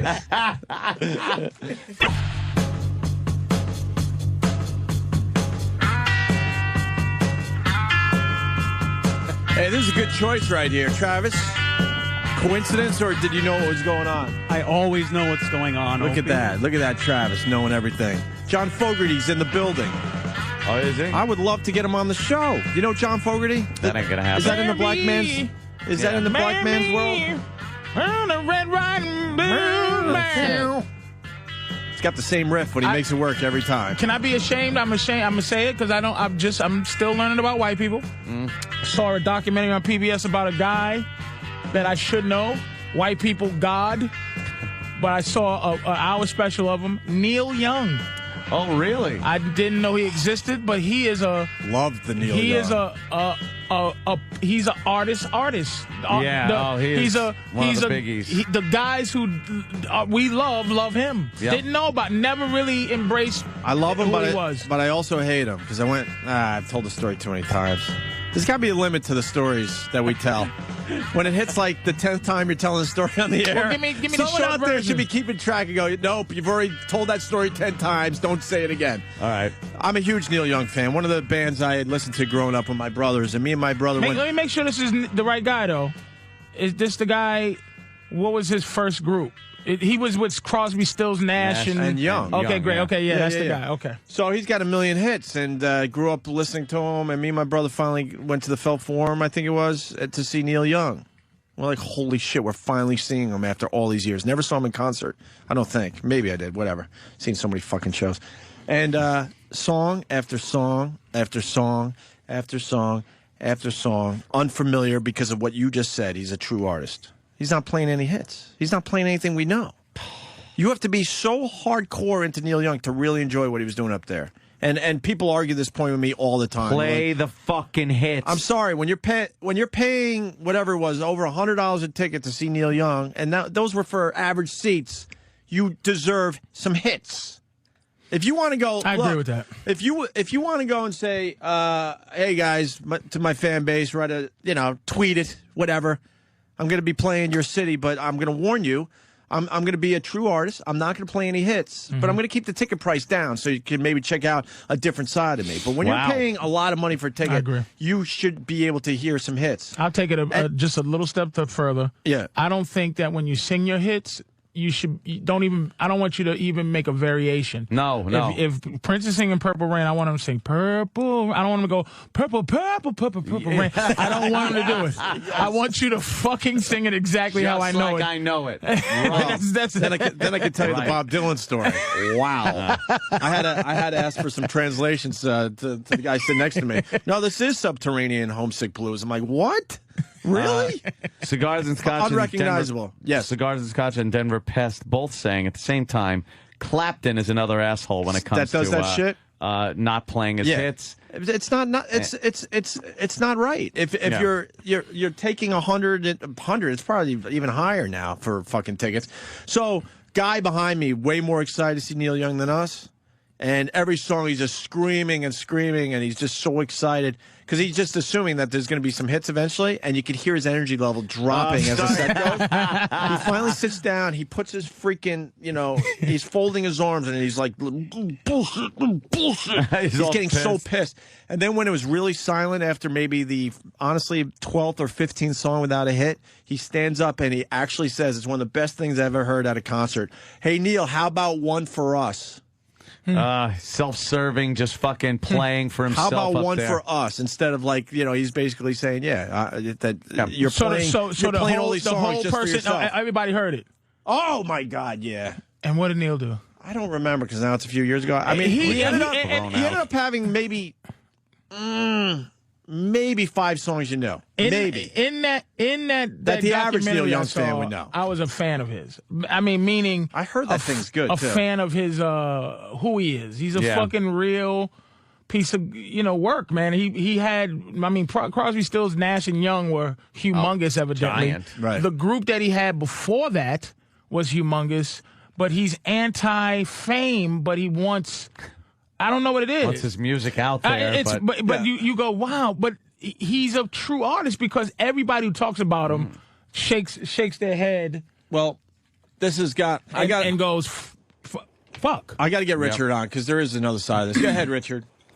Yeah, I saw Neil Young in Toronto about 5 months ago, and he played every hit. Yeah, that's good. No, that's good. Oh, sorry. Go. No, you go ahead. That's your show. No, go ahead. Sorry, Richard. Yeah, I think there was maybe 2 or 3 songs that weren't that popular, but yeah, he played. For fucking Canadians, he does that. I guess for Americans, he says, "Go fuck yourself." I think, in all fairness, when I saw Neil Young, he was going because I mean, you'll admit, as a Neil Young fan, he goes through these stages where he will do stuff like this. You know that, Richard, right? Yeah. But, I mean, all right, if he's back to playing the hits, good. I'm ready to go see him again. Like they said, he wrote Ohio the day after that fucking shit happened. Like, he's that kind of dude. After Kent State. Yeah. But, I mean, okay, I understand that, but how can let's look on the other side. How can he make new hits if you won't let him? It's a balance. It's a balancing. You know what you got to do? You got to put an album out and let it, kind of pick up some percolate, steam. Let people listen to it and go like, I like this song, I like that. So then when you see them live, you're like, I like this song.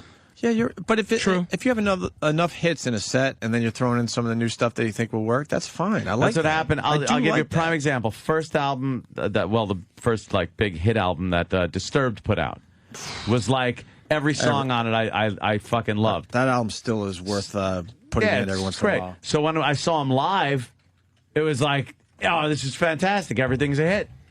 But then the second album, I'm like, There's a couple hits off the second. Yeah, not really. It was a nothing like drop-off. the first one. Yeah. But all right, how many hit songs do you have to have a full-fledged concert? Wow. Apparently one if you're Kaja Gugu. Like you go out and you go, oh man, this modern English. Because I don't know what's another Eagles hit wonders do. Eagles another got Eagles a hit. lot of crazy? fucking. Give me another one. See, but that's what I'm saying. I still have my white guy. I still have my learning to do. Eagles got a fuckload of hits. Hotel California. is like. Well, giant. I mean, no. Other than Eagles is Hotel California, I think Eagles is a bad example, to be honest with you. Desperado. Patrice. As far as the white world That's a goes, big one. Eagles have just a million hits. Now, see, I have a show that's that soon will be introduced to the world called Patrice O'Neill White People 101. And the inception of it is basically one day I was listening to some white dudes talk, and I poked my nose in and said some ignorant, not knowing white people shit. I go, yeah, one of the best guitar riffs I've ever heard was Hotel California by the Eagles. They looked at me like I said Will Smith getting jiggy with it was the best rap song. Like if a white guy goes, hey, black guys. Yeah. Young MC's a hell of a rapper, right? That's how they looked at me. And the show is going to be me taking a journey to teach myself and black people white people shit. Right. To say this is truly... like when you say this to a white person, this is an insult to them. This is the reaction you're going to get. It's like, who is this Neil Young fella? I never heard of him. Who's this Neil Young fella? Is like saying to a hip hop guy, who's these Mobb Deep guys? Who's these guys? And I'd you be just like, go, really? what? I'm going to explain Mobb Deep to you piece of Who? shit. Now, same thing with the Eagles. Now I'm trying to get up on my I'm trying to learn more than Leonard Skinner, more than just the hits. Yeah. The Eagles have so many hits that I think they had at least 3, maybe 4 greatest hits albums. They just started. Really? Yeah. Just started. Long Run, Heartache Tonight. Well, you know, I learned about white music. I got introduced to classic white music from old wrestling. They used Really? to all old wrestling before they invented their own tunes. Yeah. Had all rock and roll That's hits. true. Black Sabbath. It was Road Warriors used to come out to Iron Man, and it was perfect for them. And another song by Rush called Modern Day Warriors and Me. Oh, yeah. That was Kerry Von Erich. And always forget- Freebird is was it- fucking Leonard Skinner, but I learned all that shit from wrestling, man.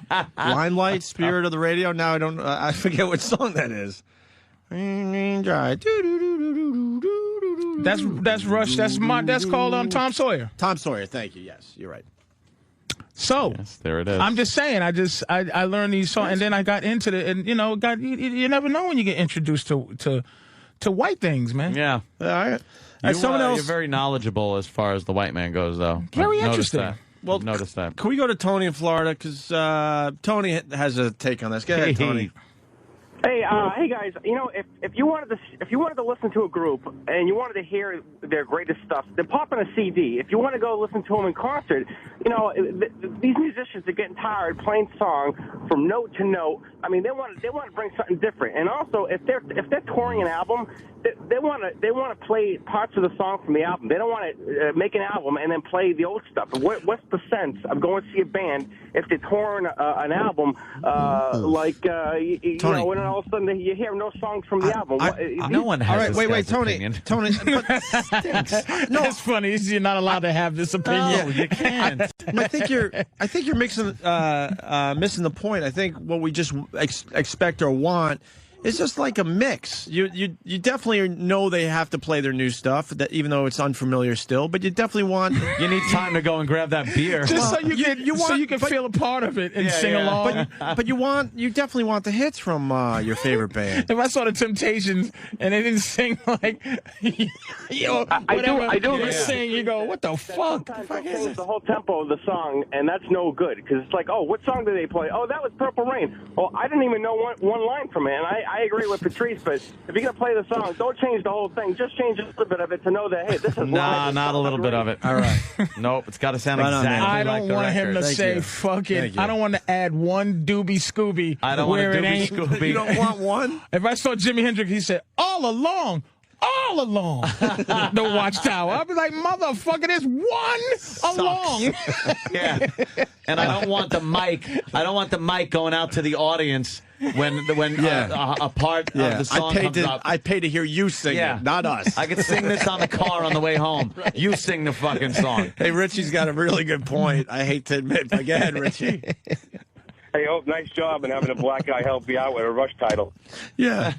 And more than See once what I'm I've said saying? how big of a Rush fan I am. Division, man. Yeah. Divisiveness. But he's right, though. I should have told you it was Tom Sawyer. Yeah, but there you go. That's me. I love. Richie. You know, look, wrestling brought me because Michael Hayes used to come out to Freebird when I used to hear. And then I listened to the song, and it's fucking a genius song. It's like, hey, look, bitch. You know, it's that kind of song. But another fucking white song that I listen to, because I love old white music.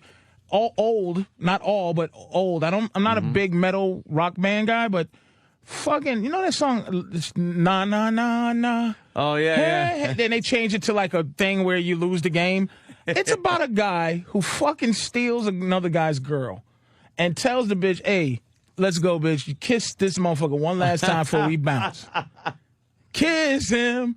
Goodbye. I never knew But we that. turned it into It's a sports anthem. And fucking, if you like pina coladas, it's a fucking guy cheating on his goddamn wife. Yeah. And she cheating on And him. she's cheating on and him, they too. catch each other cheating on each other. I'm like, but all we know, And couples if you will- like pina colada, yeah.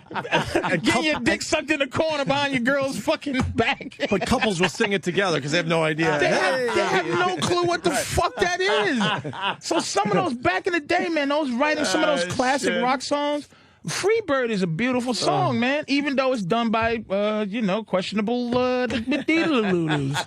Fucking bunch of racists. Fucking Skinner, man. Some southern boys, yeah. I love Zeppelin. Zeppelin might be my favorite white band ever. I'd say. What songs? Well, Beatles might be. What songs by Zeppelin? Cashmere. Oh yeah. And then Cashmere is a great song, but then it's like Stairway to Heaven. But Black Dog is one of my favorite little rock. Yeah, that's a Black good Dog is I'm a big fan of that shit. You know why I like Zeppelin? They ripped off the Black Band. Did they? Oh, boy, my did they. God, did they? Oh, And that's another boy, thing. did they. Go get the CD. I hate not having to like white people because they steal from us all the time. Go get the CD. We'll teach you something about Zeppelin. They fucking they stole from us? And y'all admitting it? Well, this can't be good. There was a time in music it was just accepted. And then, the tables turned a little bit and it's not anymore. But yeah, they would just take old fucking bluesmen songs and riffs and go with it. Fucking blatant ripoff. Yeah. It's embarrassing. Really? Yeah. They didn't even try to cover This is it the up. horrible thing about history. When you just start everything is shitty when you learn history. Everything is- Where you can't just go, boy, do I like Black Dog. Nah, No. they stole it from Blind Melon Jammer from 1602, a black slave. They cut his fingers off. They cut his fingers off and played the guitar with Blind Melon Jammer's black finger. All right, ready for this? We start with, Willie Dixon, right? Old bluesman? Willie Dixon. See, this is and Played then the blues I'm a back in the sellout. day. If any black people get to me, I don't know who the fuck Willie Dixon is. I know the father of Jesse Dixon. He's the boy. Listen to this. David sick on the floor with my mother. Listen to this, Patrice. Hit him with a Kaiser blade. Baby, way down inside, woman, you need love. See? That's a little... Safe to say Willie Dixon came before Poor Led Zeppelin. motherfucking Willie Dixon got And I the- don't think Willie Dixon has a fucking castle somewhere in Scotland. No, or I wherever don't the think they fuck were it was. paying Willie Dixon anything. And that fucking here's all you got to do to make this, because I did something when you guys let me host your show when you was gone. Is the unsung songs of hip hop, where I go, this is the original song and this is the hip hop song. Yeah. All I ask for anybody, including Led Zeppelin, which is too late. Yeah. Just in there, Joe. Thank you, Willie Dixon. Appreciate your song, baby. Just a little drop. So I don't. Now it brings them down a little because I know them and I don't know poor Willie Dixon. It's just like At Big least Mama he's- Thornton singing "You Ain't Nothing But a Hound Dog." You ready? Yeah. You ready for the next one? All right, what's this A one? couple more samples. Oh, I can't quit you, baby. This is Willie Dixon. Oh, boy, I've got to put you down for a little while.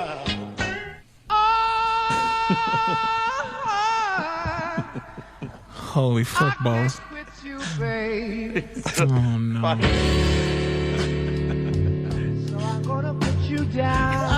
Didn't even change the words on that one. He just fucked Willie Dixon in the ass. Oh, Jesus. And what was the meeting? Robert Plant, what was the meeting, Bonham? What was the meeting? Hey, you hear this nigga Willie Dixon? Yeah. Hey, man, you want to... I bet he didn't even say that. I bet he just wrote shit down and went like, hey, I just wrote a song last night. And they all went, oh, this is cool. But, okay, Like all right, find the album. Please do me a favor. Yeah. Find the album, please, and see if Willie Dixon is credited. Well, no, that was a thing, too, because I think it took some lawsuits and stuff to get any kind of writing credits on there.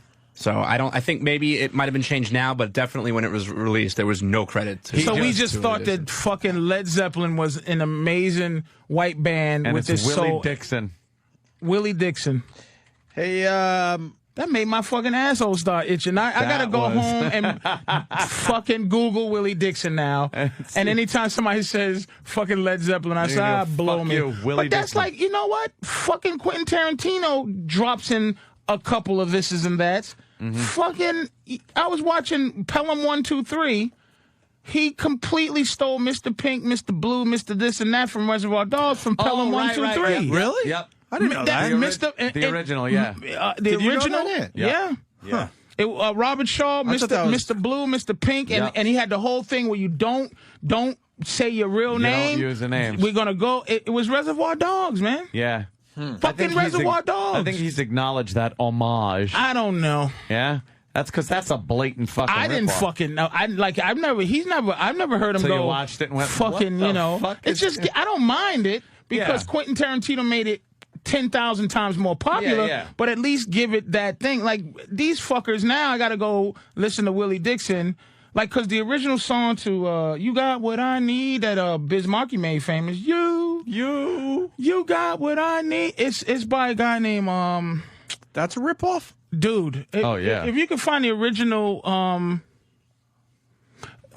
baby, you got what I need. I kind Oh, you know what? I You got forgot. You know what? everything I need. Yeah.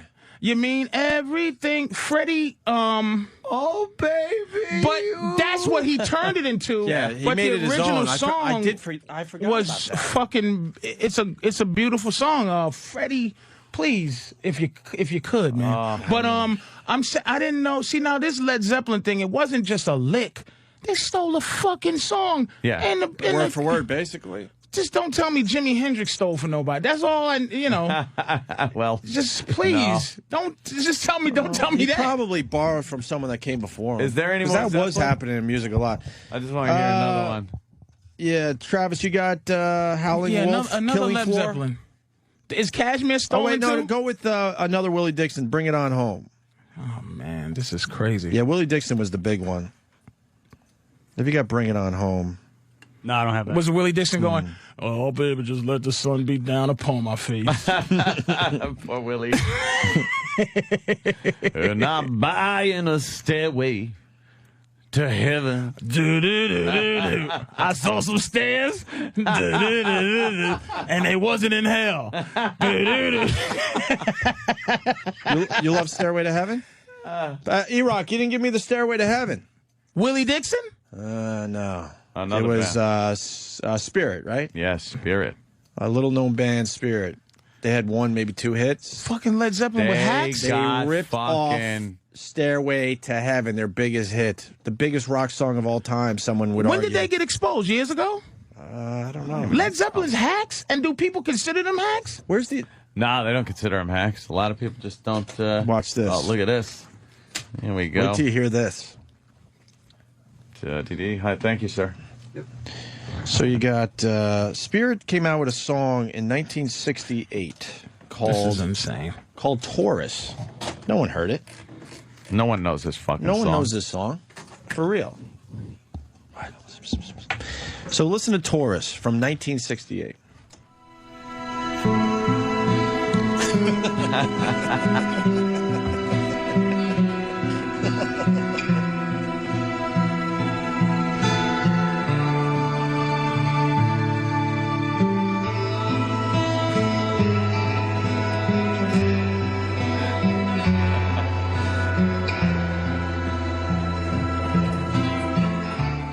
And then, of course, a mere 3 years later, 3 years. It's close enough. I mean, come on. All the nigga did was add a G. Oh my God! You got to be fucking kidding me, dude. Hacks. You know what? I didn't fucking are rip Led off Zeppelin are motherfuckers. hacks? Yeah. I grew up on Zeppelin. I didn't know half this shit until Rip off very recently. motherfuckers. Especially the Spirit one. I had no fucking idea. They're fucking Such a hacks. good one. Oh, is that a good one? See, this is my job to expose this kind of Yeah, stuff. yeah. Because it seems like white people just let this go. Mm-hmm. We don't care where it came from. Fucking sounds good. Fuck, I don't care. Why not? I've never heard a song where the original wasn't better. Really? I've never heard a song where they did someone stole and then the original was not better. That song, I'm already like that riff in the first riff. In the first one. Better than the fucking Stairway to Heaven. Let me think about that. Original always better. There's got to be one out there. Shit. Fucking criminals. I don't know. Yeah. I think. Oh, by the way, the Twitter. Remember? Oh, right. The porn. And this one, I do believe one of our listeners turned me on to, and most people probably didn't listen or write it down. So, I'm almost positive I got it from somebody as we were doing the radio show. Simple. Tweet me some skin. That's all you need. Tweet me some skin. Really? Tweet me some skin. I thought Twitter was very non. That's what that's what I can't figure out. Are you allowed to post some of these crazier pictures or not? I don't know. Moan. And it's just at tweet me some skin. And girls just will do a little sexting and you send just- it into and this you, guy. and you follow. Yeah, and you click on the links. No, I really thought I barely swear on Twitter thinking that they're gonna shut me down. I get a little nervous. You got that, Danny? What's that? Tweet me some skin, Twitter. What's that? Well, I'm trying to get. What's that? Okay. What's that? That's the Twitter name. Yeah. I hate when I get a bad gateway. I don't even know what that is. There you go. And now let's just see what's up there right now. Yeah, probably the third one down. What does it say?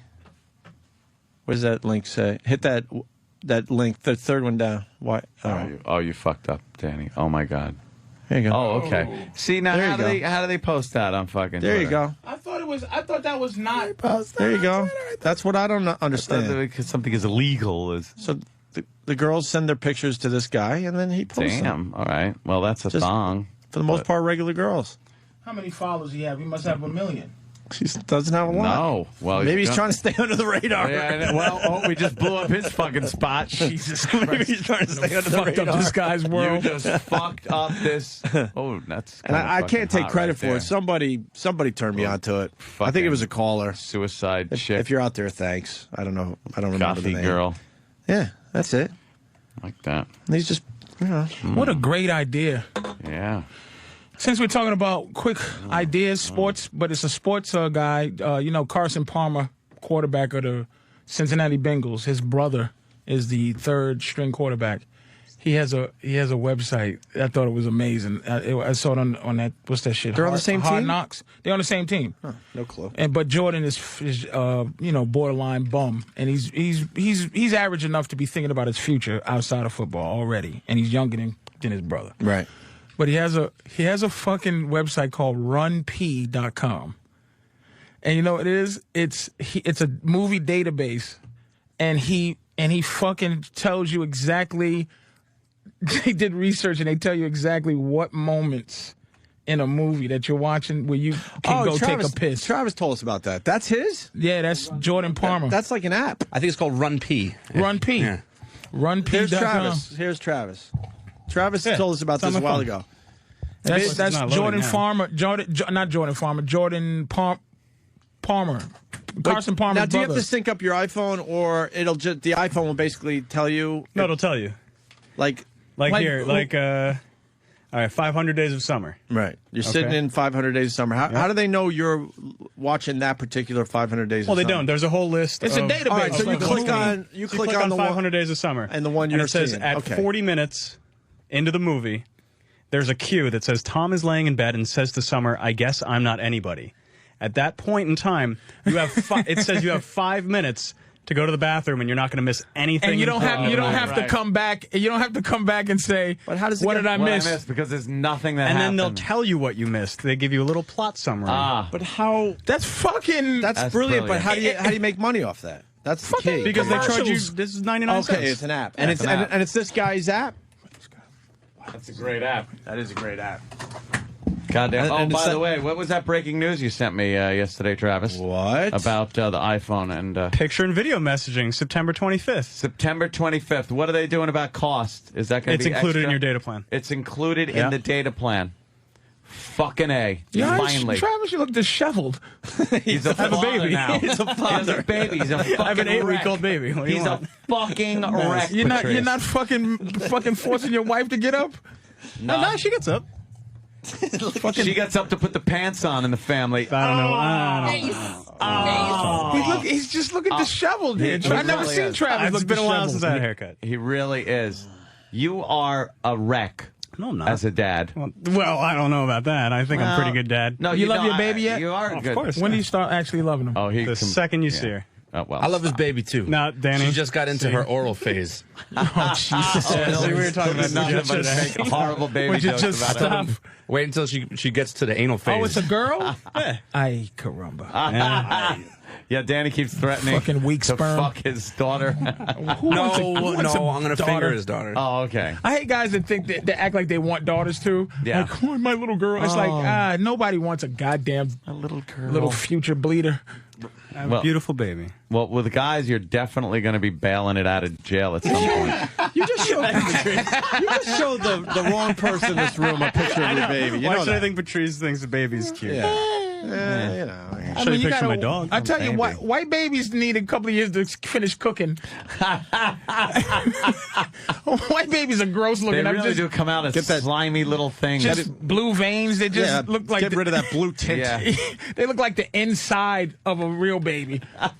So give it 2 years when it stops. Because Voss's baby, I looked at and went, Yeah. but his But now- baby's turning into like some A model or something. his older girls, Yeah, they're really hot. unbelievably gorgeous. Really hot. And this one has his new baby, deep blue eyes, like Yeah. wow. Amazing. But when I first seen it, I was like, How does "Ugh." that idiot put out like cute kids? But we only has weak feminine sperm. Yeah, he really he makes does. girls. He doesn't can't make make a soldiers. boy. You know what he is? He's a waste. If you know what, they would kill him if this was fucking ancient Greece. Sparta. They'd throw fucking Voss over the mountain because he only makes girls. We need warriors, Voss. You and your fucking weak girl sperm. You fucking making girls. That fucking Cliff, he'd just be tossing his fucking girls and his ass over the That's edge. why I'm scared to have kids. I know I'm gonna be cursed. My daughter's gonna come out with 10 vaginas and they all work. As much horror as I do to bitches, she'll have a pussy on her elbow. She'll fall down. Daddy, I fell and came again. Doctor, what am I gonna do? Well, she just has pussies everywhere. Fell down on a dick. And she's a whore. Can you imagine having a daughter that has pussies everywhere? My daughter has a pussy. What's this on her elbow? You can't even A cover all the clitoris? pussies up. God damn. My daughter's coming all the time. Oh, that's That'll be my curse. That'll be my curse. That's funny. But Voss's kids are fucking gorgeous, man. We found the You Got What I Need. Hey, listen to it, man. Oh,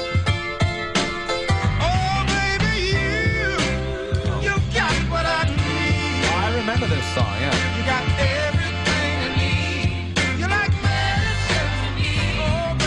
That's what I'm going to sing. You got what I need. Why would he destroy this song? In the end, it's an insult. You know, it's an insult. And you say he just a friend. Oh, baby, you got what I need. He just destroyed the He song. retarded that man up. The first version is love. Yeah. I don't even listen to this no The more. first motherfucker was it. like singing. I never heard that before. He was fucking When I sing in the street, sometimes I'll just be like, I was hanging at the cellar, just say, oh, baby, you And people are like, and then they why are you start making going, that song nice? And then they start going, and it's just a and I'm like, have you ever heard the real guy? He's fucking singing his brains out. It's love. And no one remembers him. They remember retarded Biz Markie. It's not even a fucking homage to this guy. It's a retarded version. It's an insult. I recorded an insult to this guy's song. Have you ever asked this thing? Since we're just asking things, I like to come in here and just share things that I need to get out because there's nobody to talk to. Yeah. I heard a rendition of a Star Spangled Banner recently. I think it's the best rendition of a Star Spangled Banner I've ever heard. Well, everyone would go with Hendrix, right? Jose Feliciano's Star Spangled Banner. Wow. When was that I done? thought it was the best Star Spangled Banner I've ever heard. When was it done? It was for what? In the World Series. It was Little League World Series? No, it was the actual World Series, and he rewrote and they trashed him. I mean, they fucking do we have it? Trashed him for Rednecks wanted his head. It was in the '60s. Oh wow! But really? people say Whitney Houston, people say Marvin Gaye, people say Jimi Hendrix. Hey, Jose Feliciano, you could do a lot worse. I fucking love that in Fargo. Fucking Buscemi sitting with that prostitute. Jose Feliciano, you could do a lot worse. Well, Whitney didn't. Not Not to correct you, I don't think Whitney did Star Spangled Banner though. Yeah, it's up there with one of the best ever. Wait, wasn't it another song? No. She did say. I mean, yeah. Can you see? Oh, right. Yeah. Well, I'm but the he dick. fucking. All right, let's listen to that. I thought it was beautiful, man. Let's hear. Say Feliciano. Only version. Oh, say, can you see by the dawn's early light what so proudly we held at the twilight's last gleam, those broad stripes and bright stars through the perilous fight for the ramparts we watched were so gallantly streaming, and the rockets' red glare, the bombs bursting in air, they gave through the night that our flag was still there. Oh, say, does that star-spangled banner yet wave for the land and all the free and the home of the brave?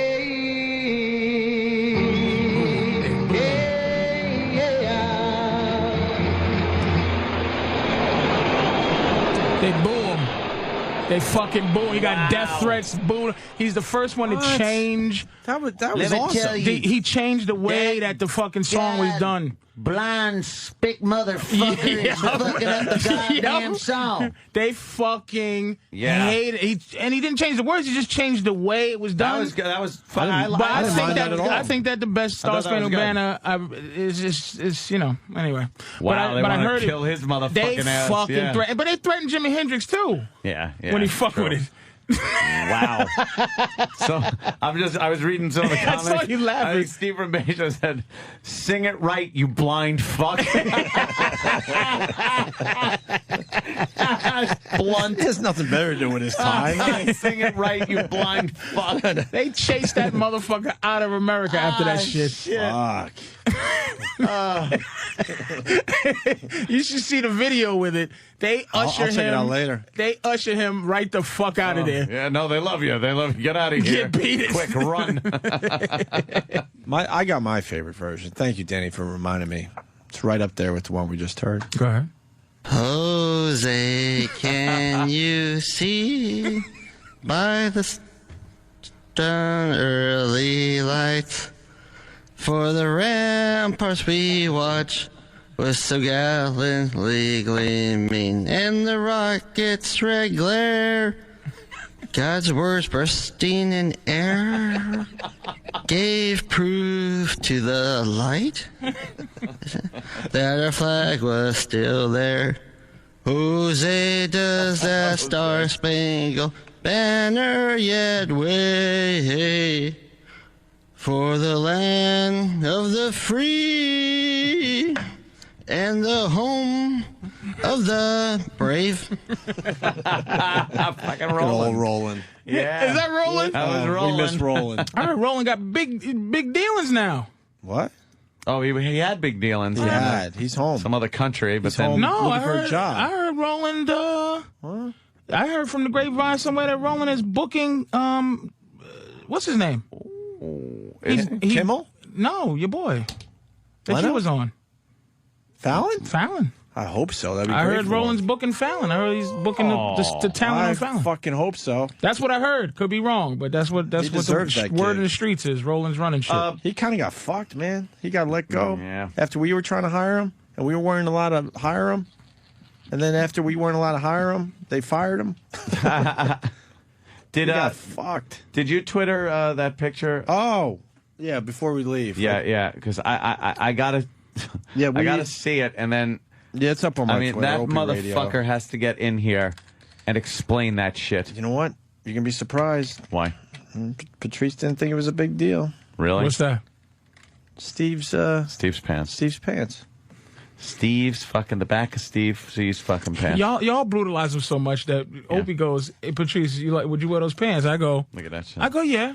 And Steve goes, "With the shit you come in here with?" I go, I said, "I'm You on your just side, you stuck- abused chill out, motherfucker." You just stuck up for him, and he fucking. Yeah, chill Look at out. that. Not only just the design, the ass. It's the ass that fucks it up. He doesn't fit in those pants. What is that big bubble? It looks like a fat woman's security guard's pussy. It does. Look at that shit. But the pants are cool, man. Good embroidery. They're well done. You can see.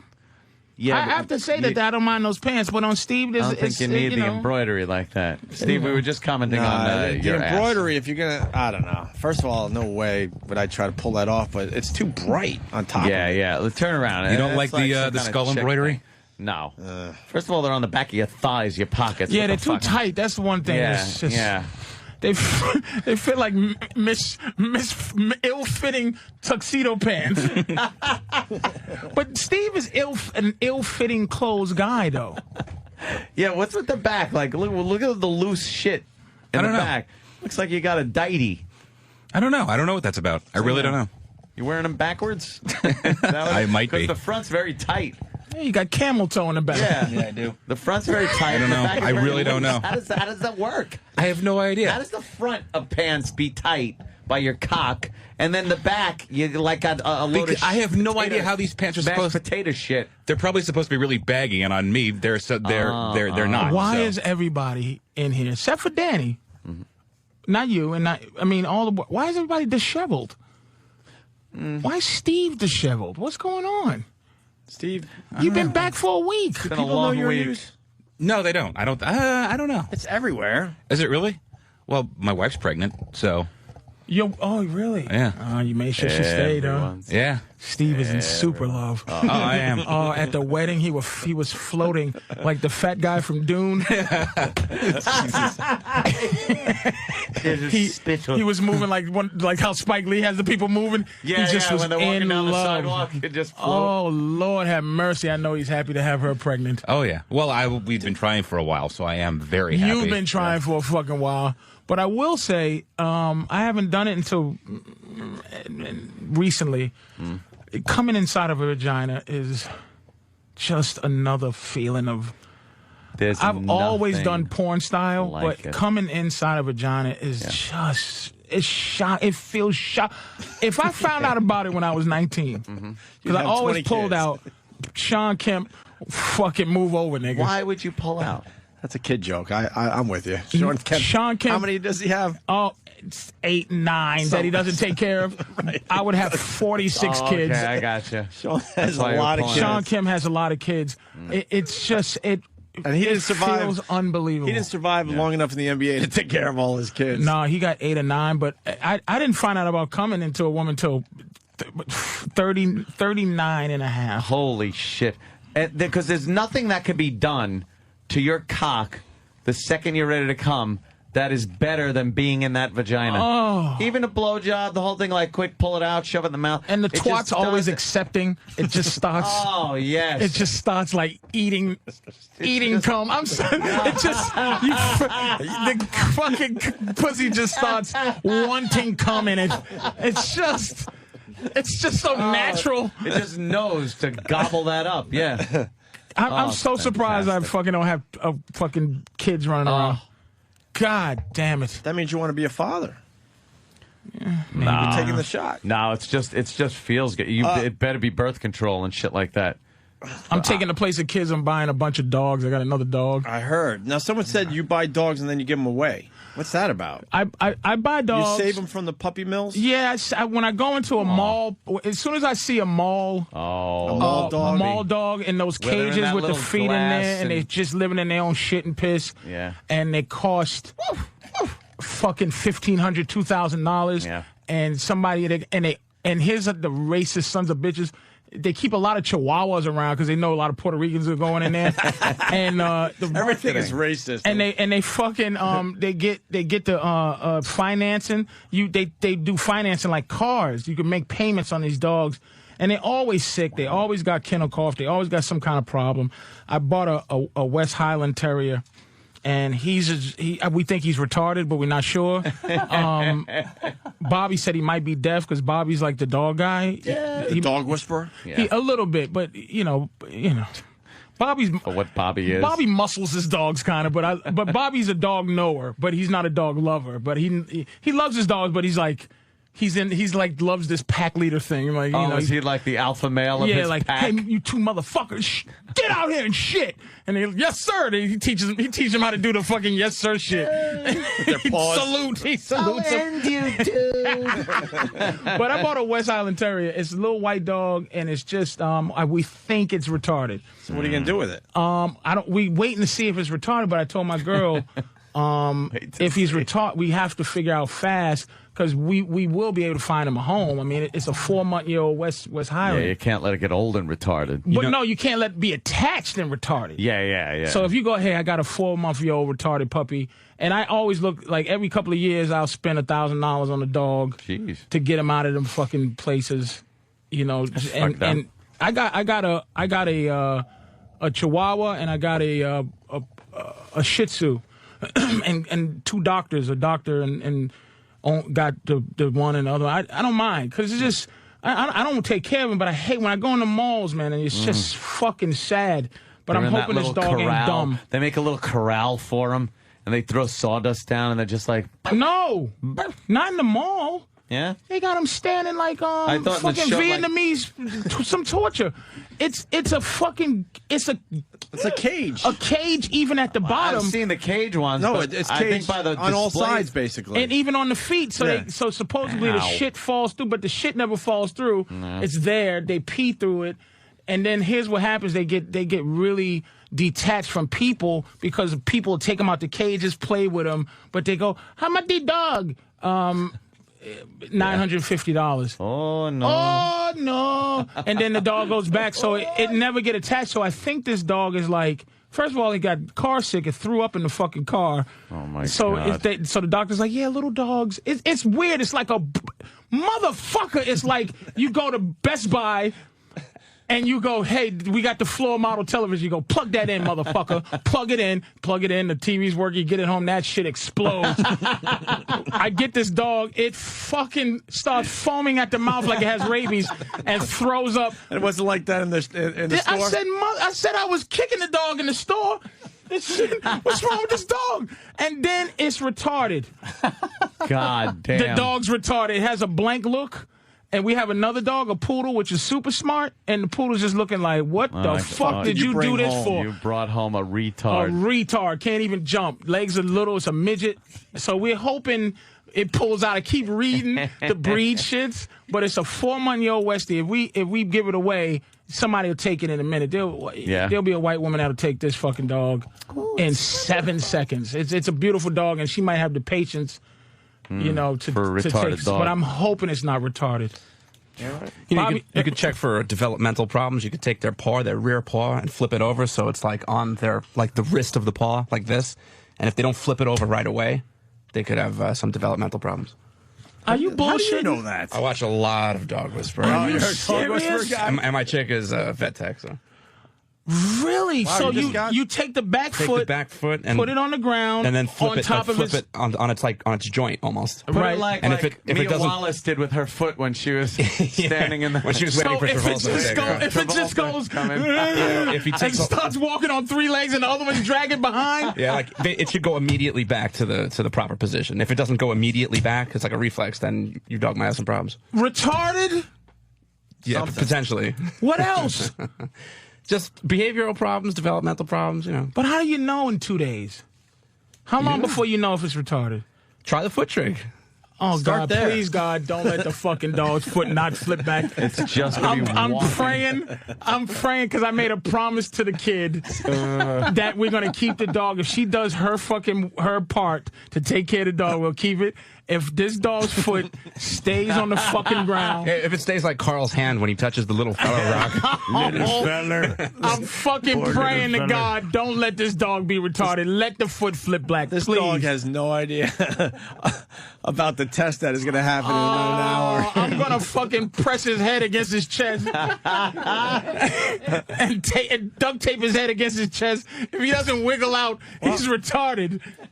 Oh, my God. Please, Danny, don't. Please. We got, well, this guy has the same exact dog he wants in. Cam in Georgia. Cam. Hey, what's going on, fellas? Hey, Listen, buddy. Patrice, we've got a West Highland Terrier. My girlfriend just got one probably about a half a year ago. Yes. And they've got, you look at it and it looks like it doesn't have a soul. Like Yes! the eyes are just- Yes! Yes, it's void! They are all retarded, man. Like They all it's have going that to look. throw up everywhere. It pees everywhere. They are just, they make no sense. Oh, no. You picked the wrong I mean, cute like dog. now it's grown on me. It's grown on me recently. Like now I'll see it and I'm like, oh, what's up? You know, it's Piper's her name, and I just love her to death. But at first, I wanted to throw her into the sun. It was just Oh, that's how we feel. It's only been 2 days, and it's void. No You soul. look at the eyes are black. There's no white in the eyes. It's there's no soul. Lifeless There's no eyes soul. like a doll's eyes. Oh my God, dude. You think it ain't living till it bites you. Oh my God, dude. Please don't. Just give me a good something about it. I mean, good watchdogs. Like any slight noise that they'll hear outside, they're really good about that. But at the same time, that gets annoying because they'll hear something outside that's normal and they just freak out like it's the end of the fucking world. But So just a yappy, retarded. That's it? Everybody wants to know the results of the test. You got to call us. We're not here Dude, Monday, Tuesday. I'm going home. Tweet it. I'm Big Mama Prods if you want to know the answer. I'm running home. Hey, watch out, fella. Thank you, sir. I'm running home and flipping his back All foot. right, that's a I'm good- flipping both back feet. They're going to shut us off because Ron and Fez. Sorry, man. No, it's cool, but they're in best of mode, so we can't fuck around with the time today. Big Mama Prods will be tweeting the results of the tests, so start following Patrice on Twitter. Absolutely. And then you got My stomach is hurting right now. you got a lot. That dog's got a lot of pressure. I has no idea. Maybe the kid at home could have the dog practice before you get home. Oh boy. The Treehouse Comedy Club in Stratford, Connecticut, September 11th. Mm-hmm. September 11th, you're going to be in Connecticut, huh? Yeah, the anniversary. Yeah. I'm gonna fucking. I put 10 years after that it was gonna be a holiday, but it ain't a holiday yet. No. 10 years getting coming close. up on, yeah. Well, I think it's gonna be a holiday. We're gonna have the fucking 9/11 cookouts, baby. We got one more to go. September 12th, Treehouse Comedy Club in Danbury. In Danbury, yep. So you just move around I-95 a little bit. Yeah, I'm just hanging in Connecticut next weekend. And then September 17th, San Francisco Punchline. in Yes, sir. San Francisco. Great Yeah. shows. People always good out there. And you follow Patrice Big Mama Prods on Twitter. You'll MySpace get that and all info. that. And my MySpace. website's coming up very soon. Very, very I soon. thought you were going to be off the grid. What happened? What point is it? Need another, you know. I look at the way Michael Jackson died and how famous he was, and people don't even care now. Yeah. I don't want people to just completely not care when I die. So you got to have some residual something. Just something where people fucking give a shit. So that's it. Thank you. All right, Patrice, again, always a pleasure Thank to have you, you on fellas. the program. Yeah. Appreciate it. Too bad you have to run home and do that test, or I'd say, check out my apartment, let's have lunch. I'm not going to be able to fucking hold my food down until I flip this fucking dog's foot backwards. Are you serious? You playing with me? No, that's great. So This is a legitimate you thing. stand them up, flip it back. Yep. And if it It needs should to come flip, back right away. And if it doesn't, then Oh, my you should God. see a vet probably. You better tweet that immediately, man. We all want to know. please, God, I don't ask for nothing from me. Yeah, all right. Just We let me got to know do the about wrap people up. talking. All right, everyone. Yeah, have a great weekend. Take it easy, everybody. Good first week back. Jimmy's back on what? Tuesday. Oh, he is here Tuesday, Wednesday, and then Tuesday. goes away again. All right, cool. We'll have everybody back on Tuesday. Have a All great right, man. weekend. Good weekend. Bye.